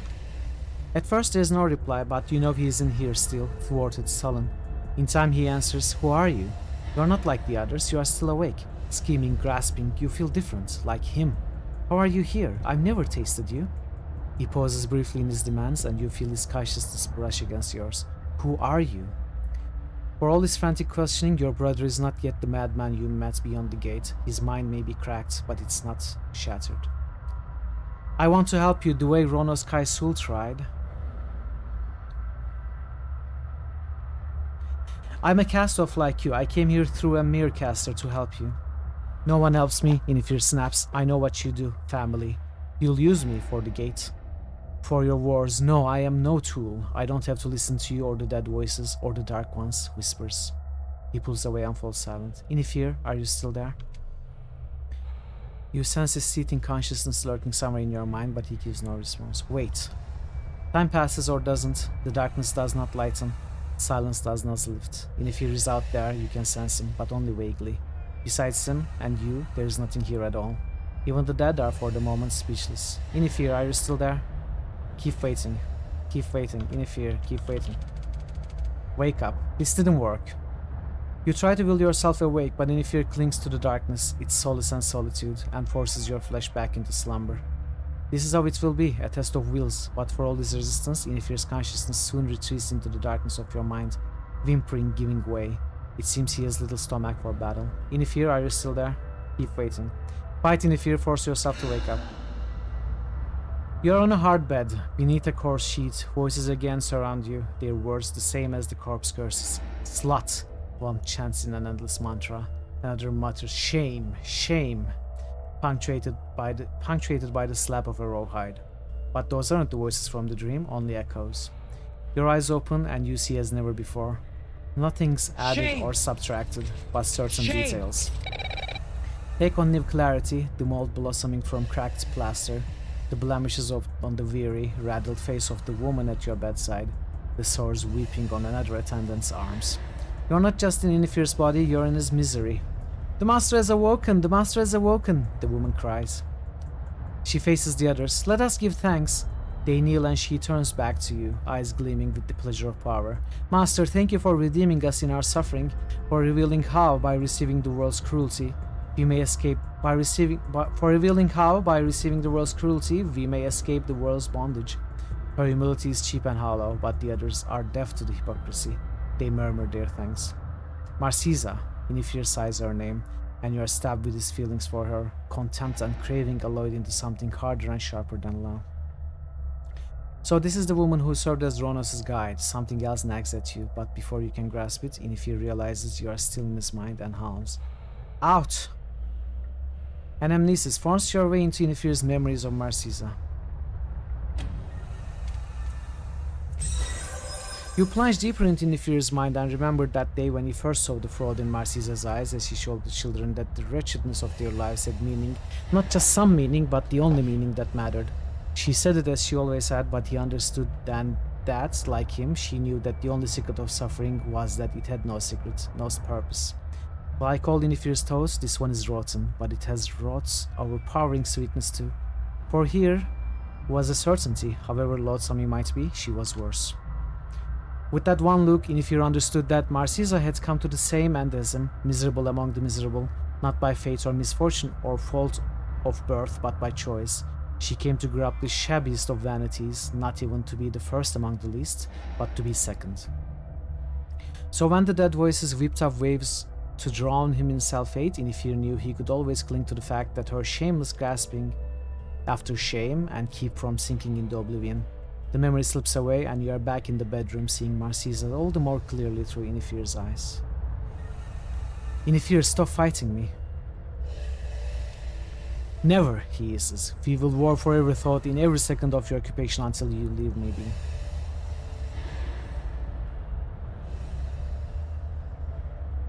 Get out of bed. You try to rise, but Inifir's fighting you even in the simple act. Your limbs move disjointedly as if you were some misborn freak controlled by two heads. Your weight shifts and your body falls back to the hard bed. The cultists stare at you with passionate but incurious eyes. That their master should be beset by seizures is wholly, but wholly unremarkable as well. One tries imitating your awkward gestures, but the charade is unsatisfying, and he returns to scarring his arms with filthy nails. Marcisa places her hand on your twitching shoulder. The flesh suffers, and the gate draws nearer. Try to focus on the nagging sensation. You try to shut out the room around you and the litanies chanted by the cultists, the sharp sounds of the pain being inflicted and received. As the outside world fades, the inner one rises up. The same accusations from the dream resound inside you, not spoken, but understood. A drone of humiliation and loathing and disgust that drowns out all other thoughts and feelings. Still there's something more, not the dead, not Inifir, not you, something like a little chime ringing inside your eye. Ward, cries Inifir, he is here! Our father is here! Inifir leaps from the bed, fully in control of your shared body. The sheer force of his exuberance sends your thoughts reeling. As adrenaline floods his flesh, you turn giddy, but it only seems to sharpen his thoughts. Now, children, we are to be tested! His voice is greased with unpracticed sincerity, but the others cry out in joy. Now comes one who would steal the keys to the gate and twist the rising path of suffering into a downward spiral. You cross the room in long, quick strides, but we are not unready. Let us meet them in the gallery. Rough-hewn stairs lead to an enormous room, more cavern than hall, that ends in wooden gates. The chiming of the words is louder, faster. The chatter of the dead is incessant. But more than anything, you feel the weight of Inifir's will, and the bloody purpose to which it's put. All these years, he has expected your father's return. His mind repeats over and over, not helpless, not again, not helpless, not again. You know what he knows, not that under the floor there are Numenera, that hidden in cracks and crevices are ciphers. You see what he sees, the faithful girding themselves for battle. This is not a homecoming, it's an ambush. Inifir, listen to me, I want to talk to our father. No, Inifir decrees, I have traced his thoughts from the scars in my mind. I have heard his words from dead lips. He has no more to teach. Inifir nods to Marcisa, who hands him a barbed spear graven with strange geometric glyphs. He dips it in his flesh and wets its tip with blood. Your blood, his blood. Let him taste what I have lived. Inifir whispers more to himself than to you. Suddenly, the gates shatter inward. Is that sorrow? Before the splintered wood and twisted iron even hit the floor, the children have fallen to their knees, sobbing, clutching their ears, helpless. It's not your father who has come. Floating in the breach, wreathed in smoke, is the sorrow. For the moment, it makes no move, though it gives no hint as to why. It's not him, Inifir whispers, and though he still stands, he is as paralyzed as his followers. Marcisa acts first, pushing herself to her feet and shrieking commands. Receive the horror, embrace it, stand, guard the master, obey the master. The others rise uncertainly while the sorrow abides, Inifir remains stupefied.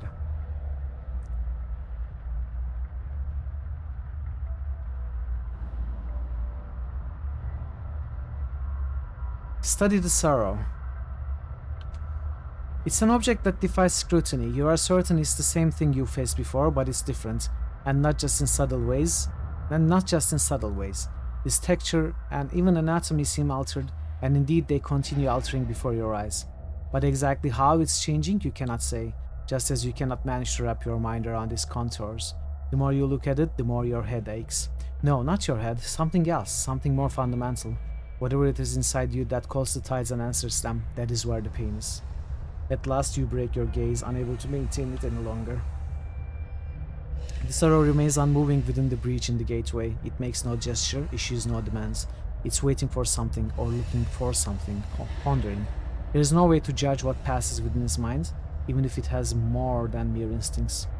You feel the tides washing around you, stirred up by the sorrow's arrival. But here in Inifir's body, in his mind, you have no means to turn them to your advantage. Inifir, listen to me. This thing is called the sorrow. It will kill you all if you don't act. For a moment, Inifir gives no reply. Then, his voice choked and shrill with terror, he says simply, "Run! Hide! We must escape!" We, a form of progress in the face of annihilation. Smoke around the sorrow churns and its alien gaze sweeps across the room with the predator's contempt for kind, but without the predator's hunger. Its patience, like its resolve, is inexhaustible and almost indifferent. The children cower as its gaze passes over them. Some cry out, "Master, save us!" But Inifir is gone, hidden somewhere in the recesses of your mind. As indifferent as their terror is, he was to their praise. Inifir, you need to spring the traps. Your words, your thoughts make their way to the dark corner of your mind where Inifir has hidden. You feel him stir, numb and mute. A piece of knowledge unfolds, how to trip the traps rigging the hall. It takes no more than a whisper. Rebirth. The room explodes with light and sound. Prismatic beams blast from machicolations. Synth nets spring from corners, projectiles pepper the sorrow, energy fields encase it. After the fireworks comes stillness and silence. The sorrow is unharmed. If anything, it's stronger. Wings unfurl, arms stretched, fields shatter, nets sunder, and myriad darts fall free from its body. Worthless, a dead voice whispers. Vain idiots. The sorrow speeds forward into the hallway, moving so fast you can hardly track it. It swaddles one of the children in its shifting limbs, and when it releases him, he is simply snuffed out. Not dead, but gone.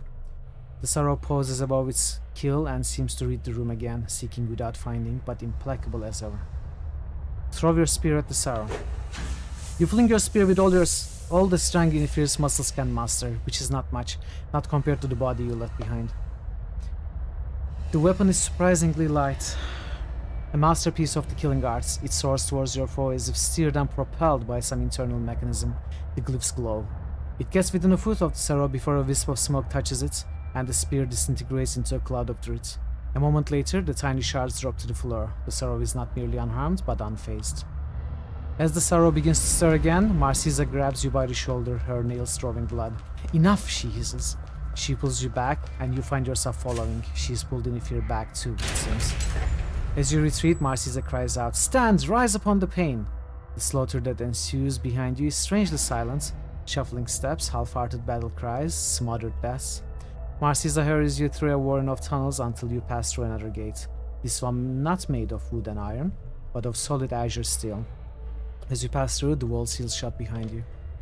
The room has the faded opulence of a lost civilization. The ornate reliefs carved from the granite walls have crumbled and eroded to abstract deformities. Ancient flickering lights line the ceiling. Their humming resonates with the metal floor, and their bluish light illuminates the tarnish. In the center of the room, a silver throne rests on a dais. Unlike the floor, the throne shines as if recently polished. Tiny gleaming needles line the armrest, and a halo-like rings hangs above the back. Marcisa is doubled over, gasping for breath, retching. Your own body, weak as it may be, is untroubled. Inifir's gone again, yet something lingers, like spores from his mind infecting yours.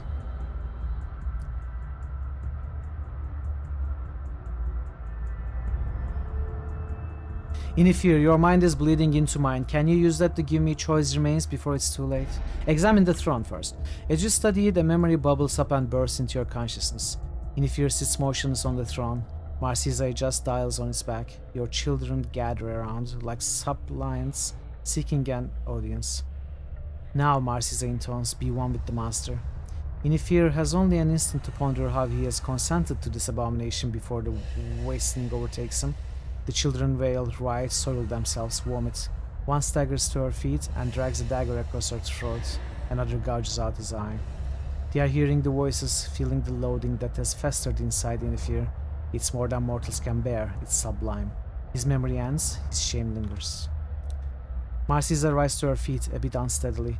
She examines both you and herself, as if searching for physical evidence of the peril you escaped. She finds none. The sorrow's violence fell upon others who remain at its mercy beyond the vault door. Master, tell me how I may serve, what I may endure in your cause. Hidden through any fear may be, his contempt at this continued thought burns in your gut like acid.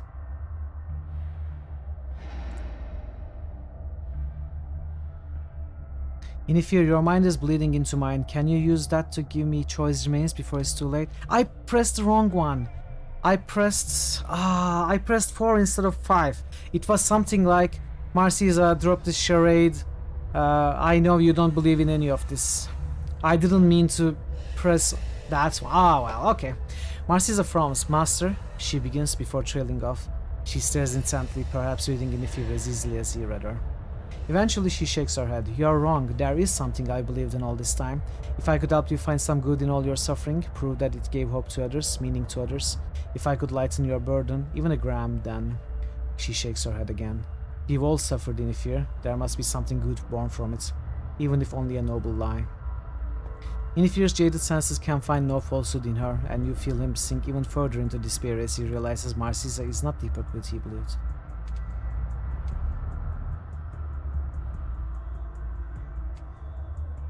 We can't escape suffering with lies, Marcisa, only with understanding. Marcisa shakes her head. No, she answers. The more I understand of the world, the more I see to hate. Her sad, ugly face twists in a sad, ugly smile. Sometimes, Master, I'm afraid you come to understand too much. But now you are alone in the dark truth. But thanks to that, you will shine all the brighter for the children. For a moment, Inifir's consciousness stirs and an image spills from his mind to yours. A lighthouse above a wild sea, its lamp drawing in desperate storm, tossed sailors. Even a cyclopean monster circle its space, waiting, hungering, exulting. There's a new sound, almost masked by the humming of the ancient lights. It's coming from the vault door. It seems the sorrow has made its way through the children. Coward, hisses a ghostly voice. Shame! But they are not the ones calling to Inifir now. It's the temptation of the gate, the promise he will outlast another day. There's a new sound. Hey Tazen, welcome back. Inifir, your mind's bleeding into my... Okay, let's choose it now. Making a note. You know Inifir hears you. You feel him pondering, the weight of his thoughts shifting beside your own. At last, in a low hiss, he answers, you're a fool. If you want this burden, take it. Then his mind stabs into yours like a syringe, and the echo of joy that survived inside him is now inside you. He withdraws, but she remains, and it is as if a pall has settled over your consciousness. Inifir seems about to speak, but in the end, he says nothing. In the recesses of your mind, you hear a faint weeping. Whatever your grief, this will surely be a better home for her. Suddenly, a huge blister forms on the vault door, glowing white. Moments later, another blister rises, and the huge ancient barrier begins to take on the look of the leper's face. That the door is yielding to sorrow is perhaps less surprising than it is holding at all. Indeed, it seems that the barrier has some life in it still, despite its disfigurement. There are not yet any signs of structural failure.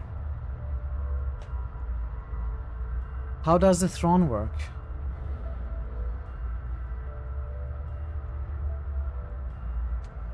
Marcisa shrugs. It's a mystery. When you sat upon it, we shared in the ecstasy of your suffering. When the Sibyls sat upon it, they shared their dreams. Only the Hierophant who assembled it for them could say how it works, and he has long since turned to dust. I know only enough to activate and amplify the device. For the moment, the vault door still holds, though more blisters have risen and burst across its surface.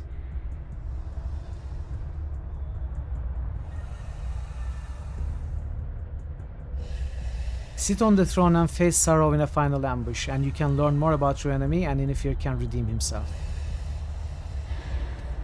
As you step toward the throne, you will involuntarily recoil in revulsion. Inifir has returned. Never again, Inifir hisses. Something wells up beyond what was in his memory, a sense that to sit upon the throne is to carry and draw her perversion a step further, spreading one's own pollution into the world. And even more than that is the fear of losing control, that once the floodgates of suffering are opened, there will be no closing them again. No more quiet floating above the agony inside them. This is the reason for your suffering, Inifir. It's a weapon to wield against our common foe. Inifir gives no answer, and you sense no agreement from him. No courageous stirring to stand against the sorrow. Just confusion and a sense of resignation that it's easier to trust in your purposes than to form purposes of his own. He lets you walk his body, yours now, to the throne and take a seat upon it.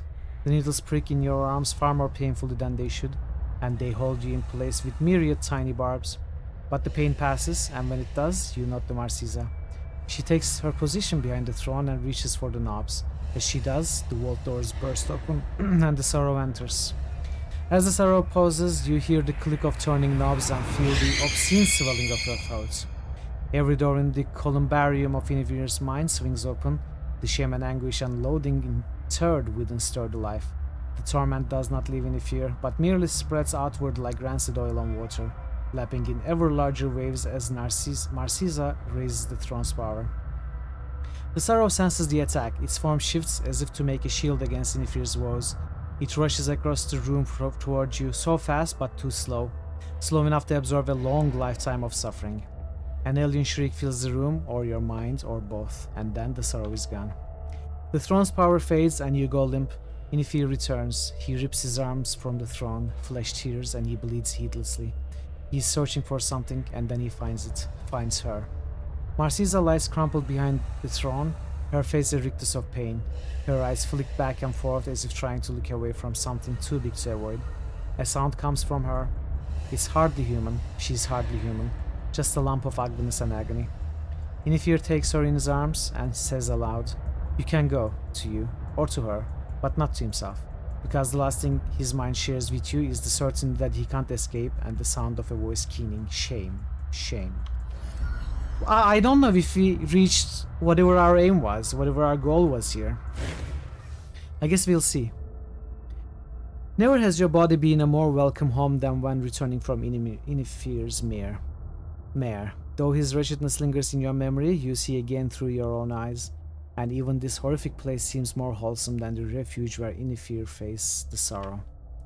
Inifir stares at you with newfound recognition, but even as he does, you feel a dark presence stirring around you. The same one you sense in the mare. Something has sensed your meddling and means to put an end to it. Inifir smiles for the first time without spite. "Sister," he says softly. "Not so little, not so young. Now you are truly flesh of my flesh." Then he shudders as if he has taken a chill, and a shadow passes over his face. Inifir, you need to close the gates now, before they take control of you. Your brother nods. "Yes, I will see if the Sorrow cares to taste again the woes that flow within me." I'll remember that. Inifir seals his eyes shut and begins to howl. You feel the world about you shifting and churning. Everything grows dark and empty, save for voices almost as soft as silence itself. Okay.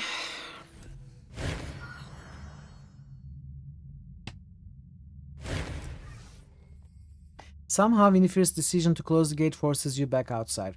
Inifir is gone, there's no telling where, but the gate has closed behind you. Without the gate, the cultists have no reason to kill anymore. Or less reason, at least. You're not the only thing that has been expelled from the gate. A small pile of objects lies at your feet. I honestly don't know if we got a good outcome, if we got a bad outcome. We have a new reflection. I think it's Choi. Or maybe part of Inifir.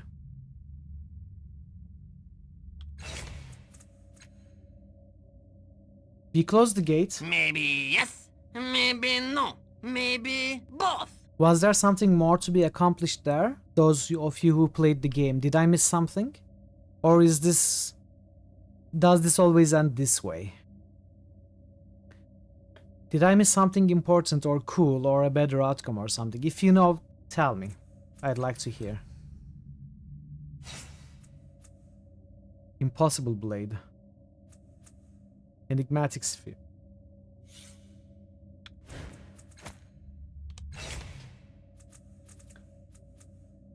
Possible blade, melee weapon. Even fresh in the mind, you never felt like you truly understood most mares. Okay.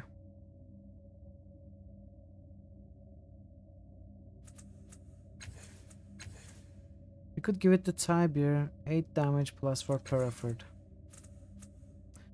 7 relative stick plus 3 per effort.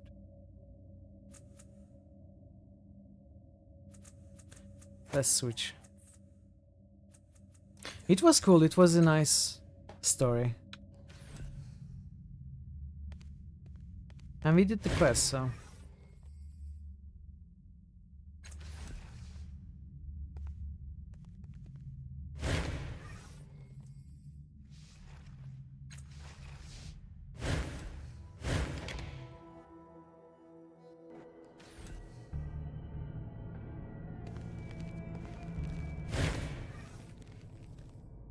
I close the gate. Hopefully the cultists will stop bothering you soon. Truly! Her face becomes full of light. Thank you, madame. Thank you. Both the living and the dead are forever in your debt. I'll remember that. I regret I have nothing to give you, but we don't have much in the way of personal possessions. However, there's one who might. Ronos Kaisul. He likes to collect odd relics from the alcoves outside. He would be more than happy to reward you on our behalf, I'm sure, if he has anything to give. Seek him out in the valley. I'm going to rest. Oh, that's a lot better. Okay.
Roy's thoughts jingle about you in your head as you stand before this man who calls himself Ronos Kaisul.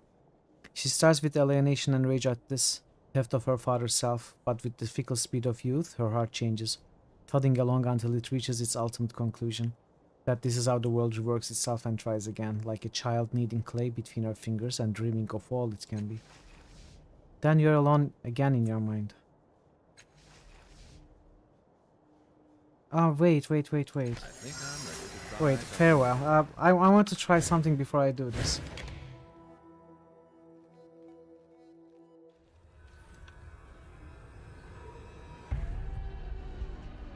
It's probably time to do this before talking to Ronos.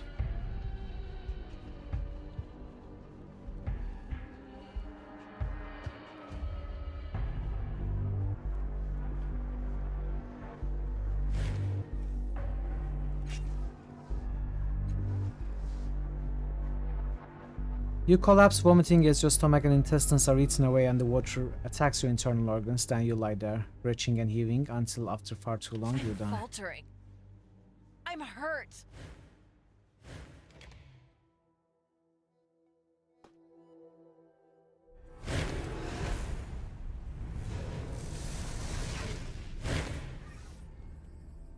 How did Doom get into my mind? Couldn't say, he says, frowning, but it was probably imprisoned for a reason. And not just because it shows up in minds uninvited. Be careful.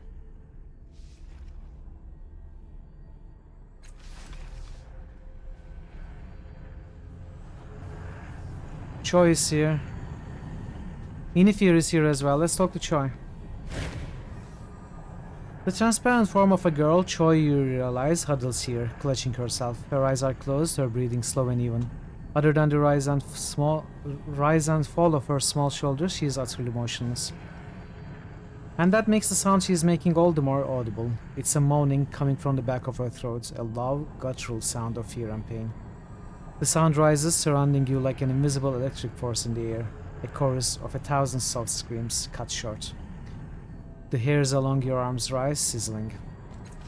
What was my connection with Syria? One eats that. Talk to Choi.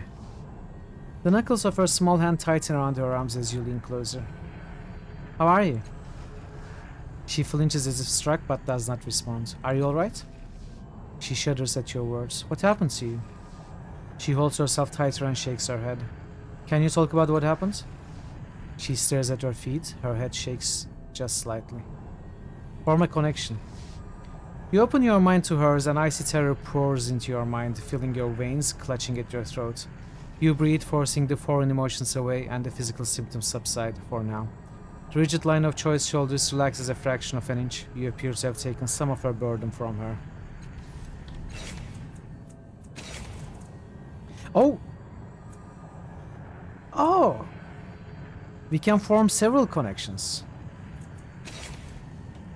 +1 endurance from Choi. Talk to Choi some more. Are you alright? Can you talk about what happened? Okay, very well.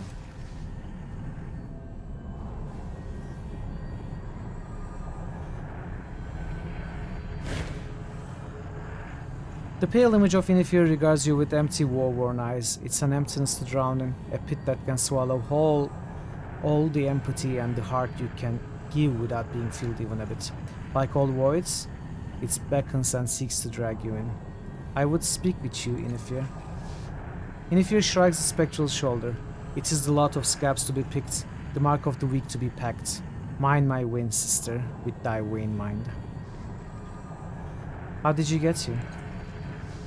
You consumed me, sister. Wherever my foul flesh festers, you made a fouler feast of that which lasts past death. He sniffs and curls his face into a sneer. From one world of woe to another, sister. Have you found some comfort here? Inifir laughs raggedly. Comfort, sister? Never.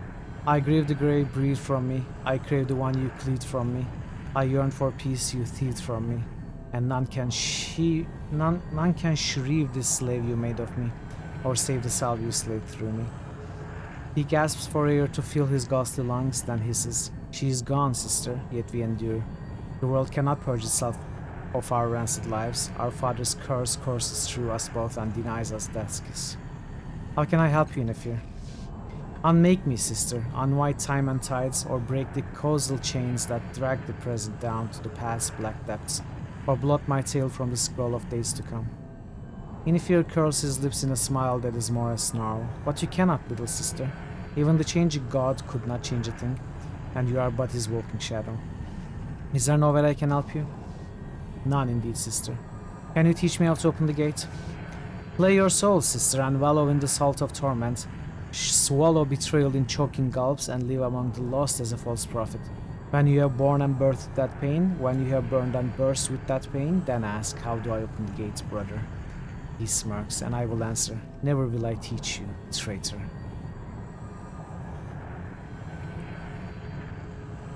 Traitor? I tried to help you, dude. Do you know how I can bring peace to Choi?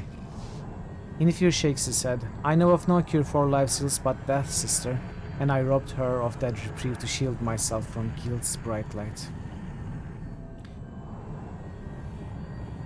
Good night, Draven. Thank you for being here. Have a good night, have a good sleep. He pauses for a moment, and his bleak gaze seems to stretch beyond you. If there is a way to weave whole her ripped and ragged heart, the threads she needs will not be found in us. Behold only tight sister and jagged shoals to shatter other souls. Tell me something you learned in your years beyond the gate. Oh, sister, I have such lessons as I long to teach you, lore to sear the soul and seal of hope. I would help you plumb depths darker than any earthly abyss, and snuff the only light to lead you back. And when you cried out, brother, bring me home, I would answer, sister, I have. He bears the shadow of his broken teeth in a murderous smile. The tuition for this tutelage you paid in full with Marcisa's death renewed.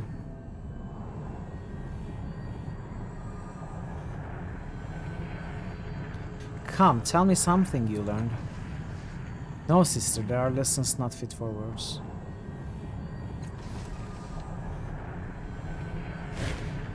Let Inifir's emptiness drag you in. You allow Inifir's to drop part of you into his pain-hallowed heart, and in turn you take part of his agony into yourself. In doing so, you feel yourself harden and grow stronger, though it's a strength that seems to twist inside you.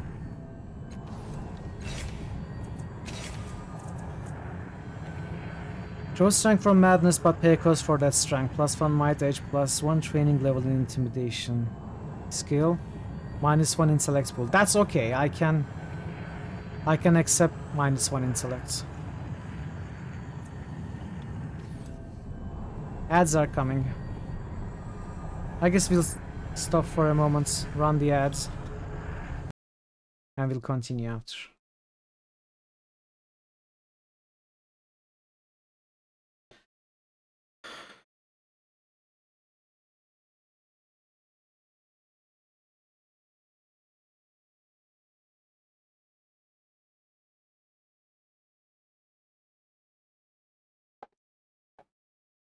Nectar of the Gods.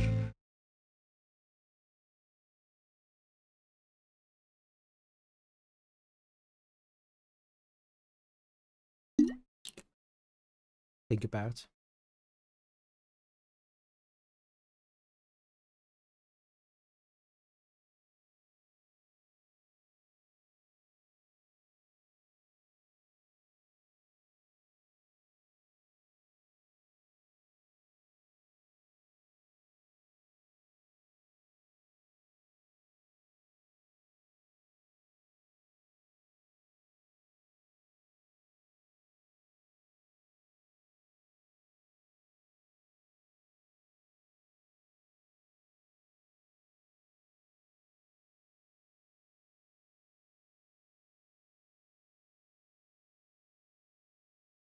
I'll probably end early today. Maybe after talking to Eritis, talking to the memorialist before we go into the sanctuary, Mila West, we land.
Yeah, it should be over soon.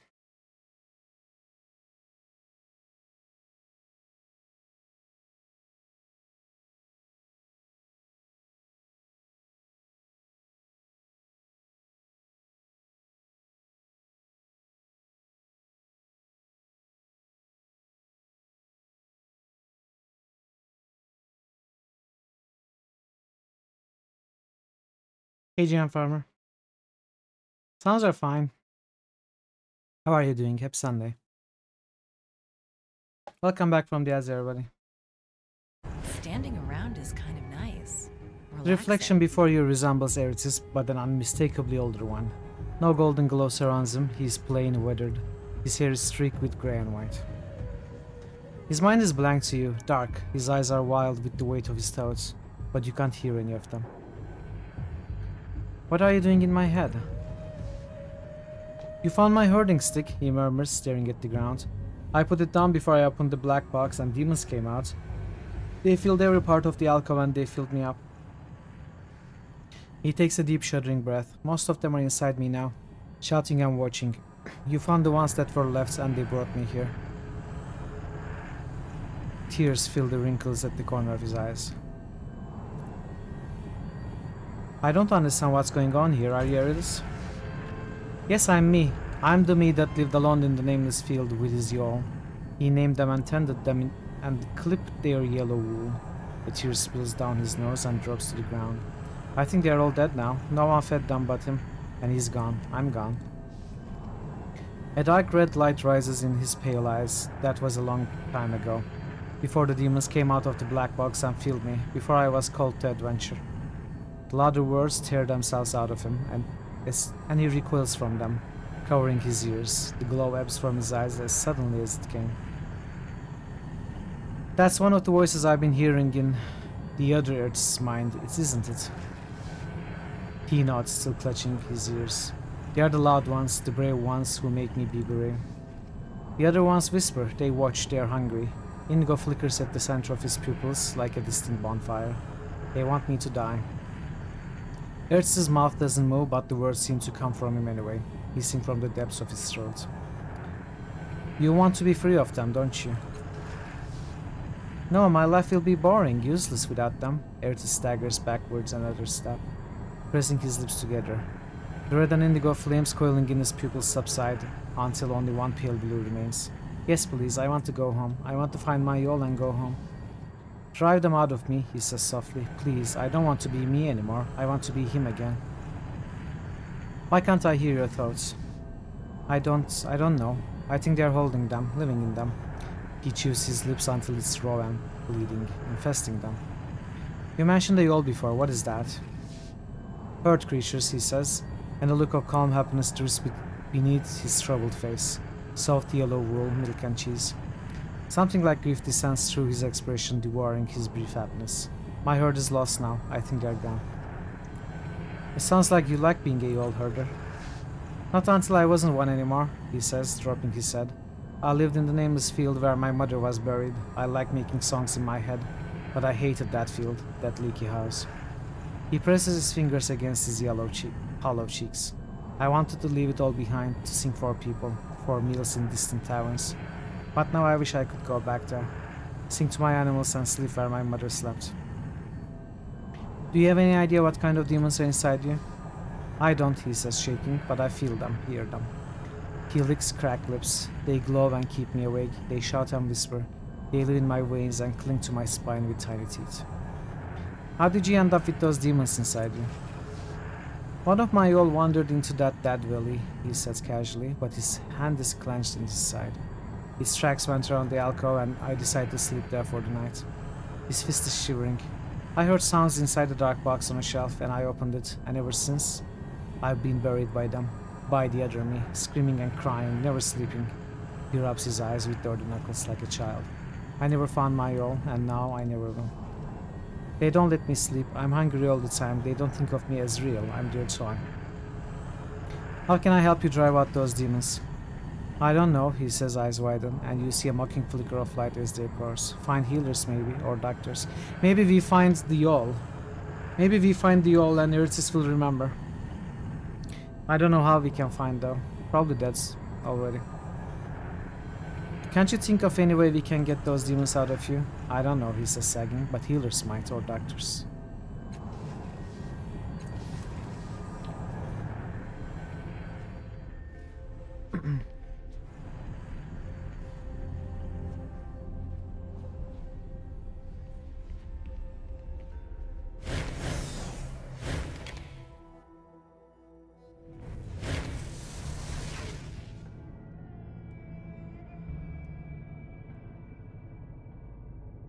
Did you die? How did I miss that?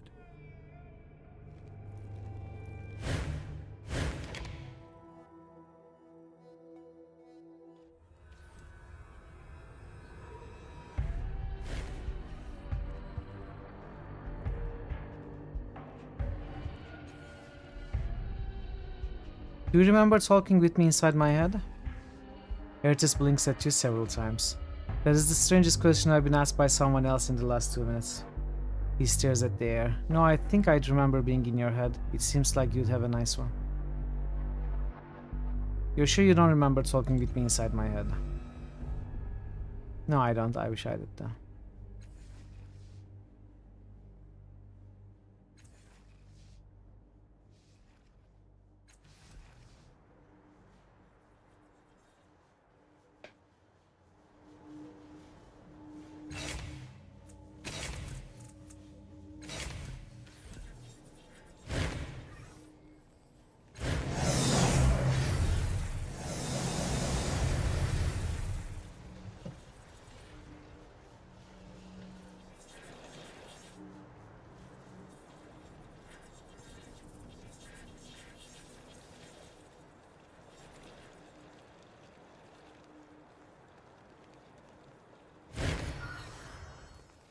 Here at this.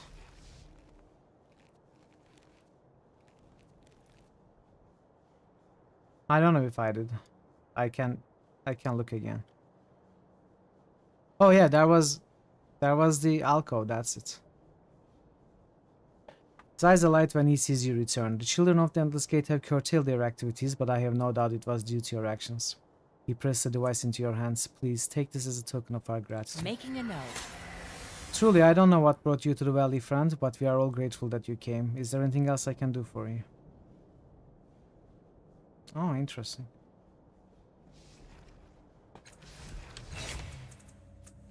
Can we give it to Eretis? It's a bonded item, right? So Eretis doesn't have slot for that.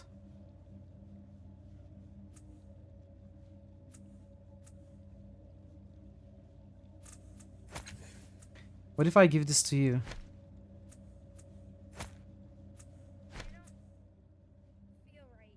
How does this work?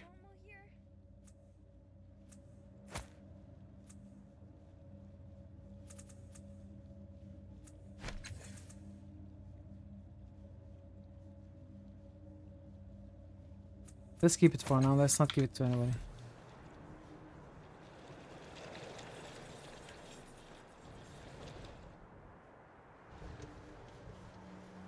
The only thing we saw related to Eretis is this.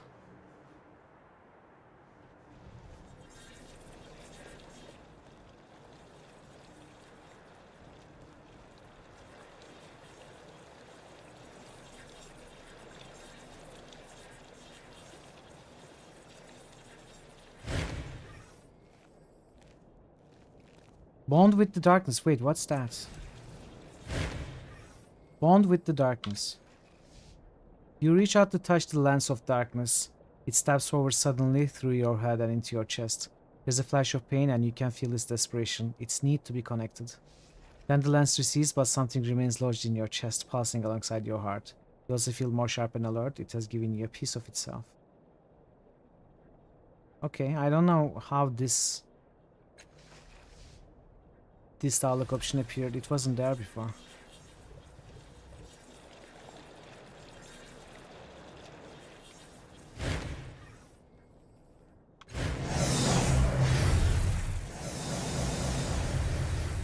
I mean, maybe this will heal Eretis.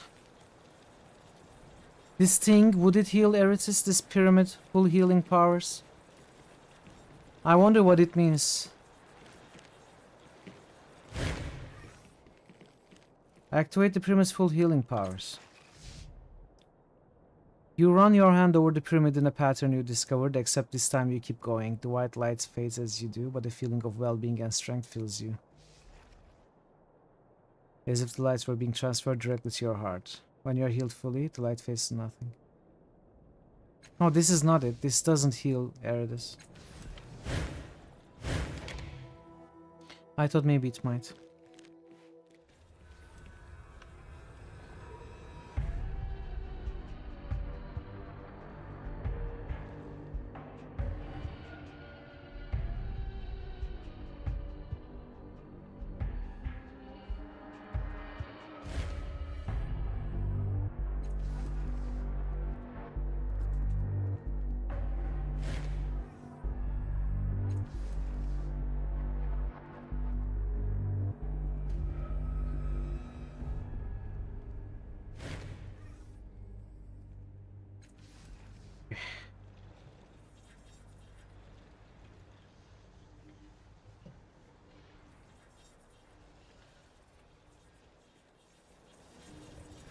There may be doctors in Mila West.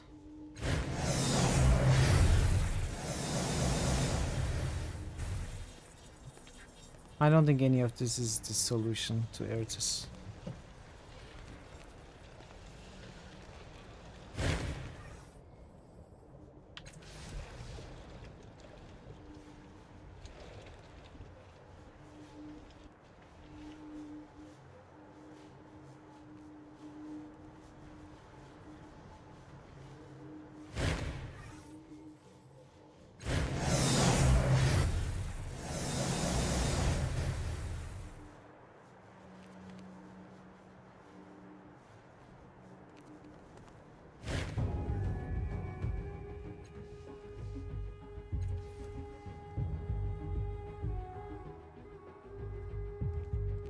What was this?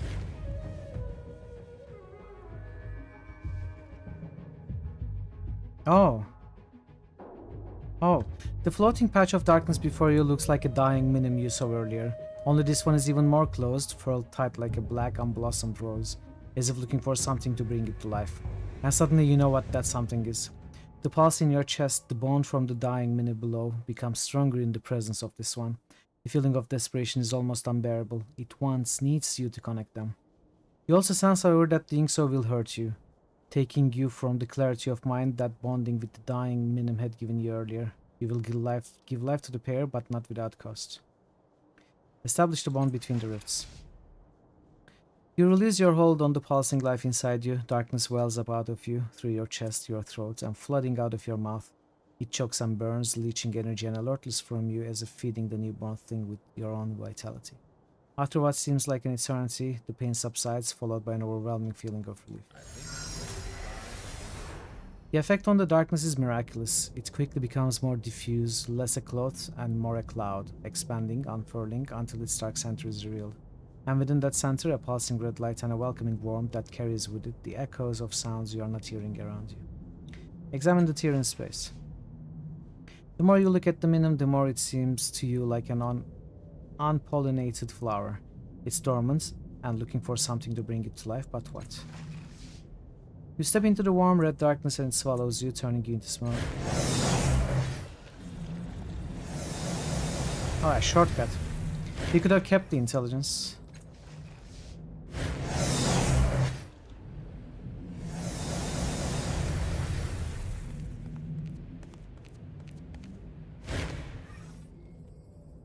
And the crystal again. Through Inifir's eyes, you watch as he staggers across the broken land beyond the Valley of Dead Heroes. Already he is being trailed by the children, scarecrows that will never be shaken. His feet hurt, he has become soft from hiding behind the gate. There are gashes on his calves from where he slipped against shale. His breath is short and his head is spinning. But with a glance at the children behind him, he presses on. You cannot know what passes through his mind. This is no mare. Whether it is stubbornness that drives him, or fear, or hope, or an effort to draw this bloodthirsty pack away from the valley. Perhaps it's all of these things, but what is inside the man lies hidden, just as the end of his journey is hidden. Perhaps even to him. Yes?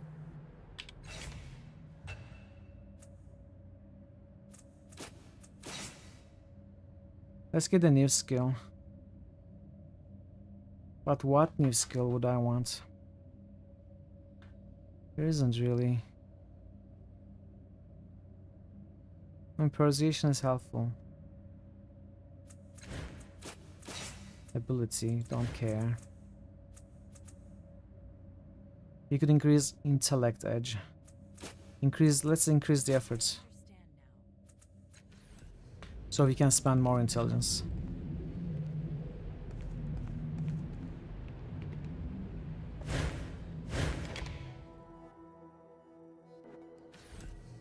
What? Are we ready to go?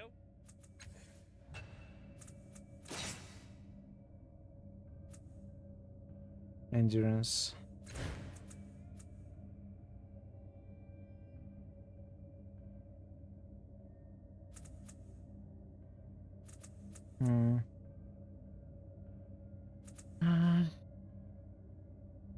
Stat pools.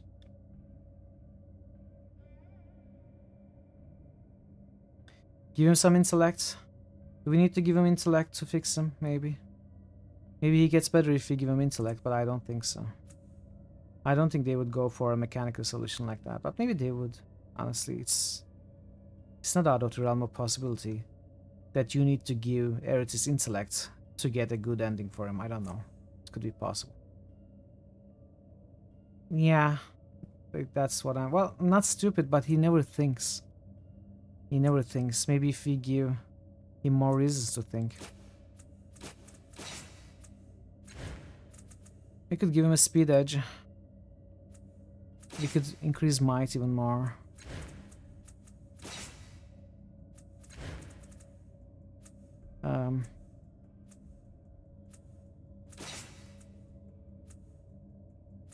Let's increase might. Stories will be told of this day.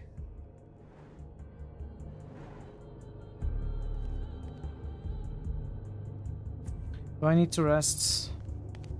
I don't need to rest. Oh, 5-year leveled as well.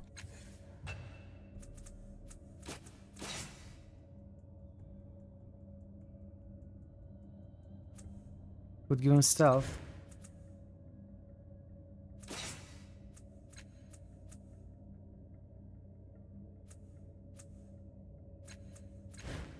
Let's give him some stats. Alright, let's go to the final place. Let me call it there. First Castov's tomb.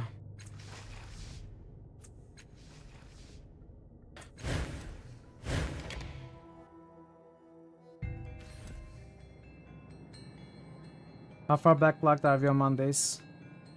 There is this Monday, the captain, and next Monday, crosscode. That's it. The following Monday after crosscode, I will take off. It will be the first Monday of the month.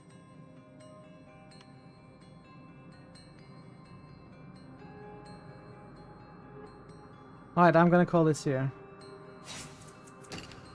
We are not going to start here.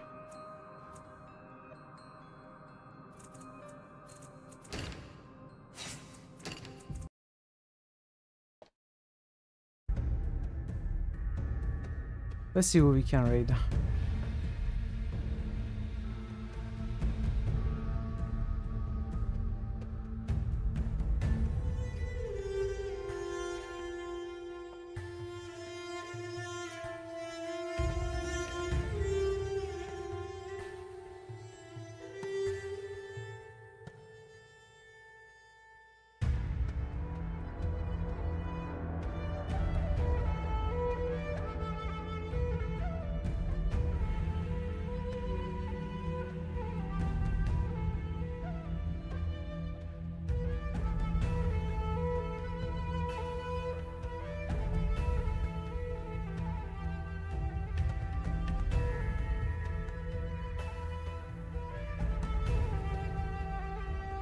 Alright, thanks for being here today, everybody. Hopefully I'll see you next time. Tomorrow, the captain, viewer request by Marto. I shall see you then. Take care of yourselves, and be well until then. Goodbye for now.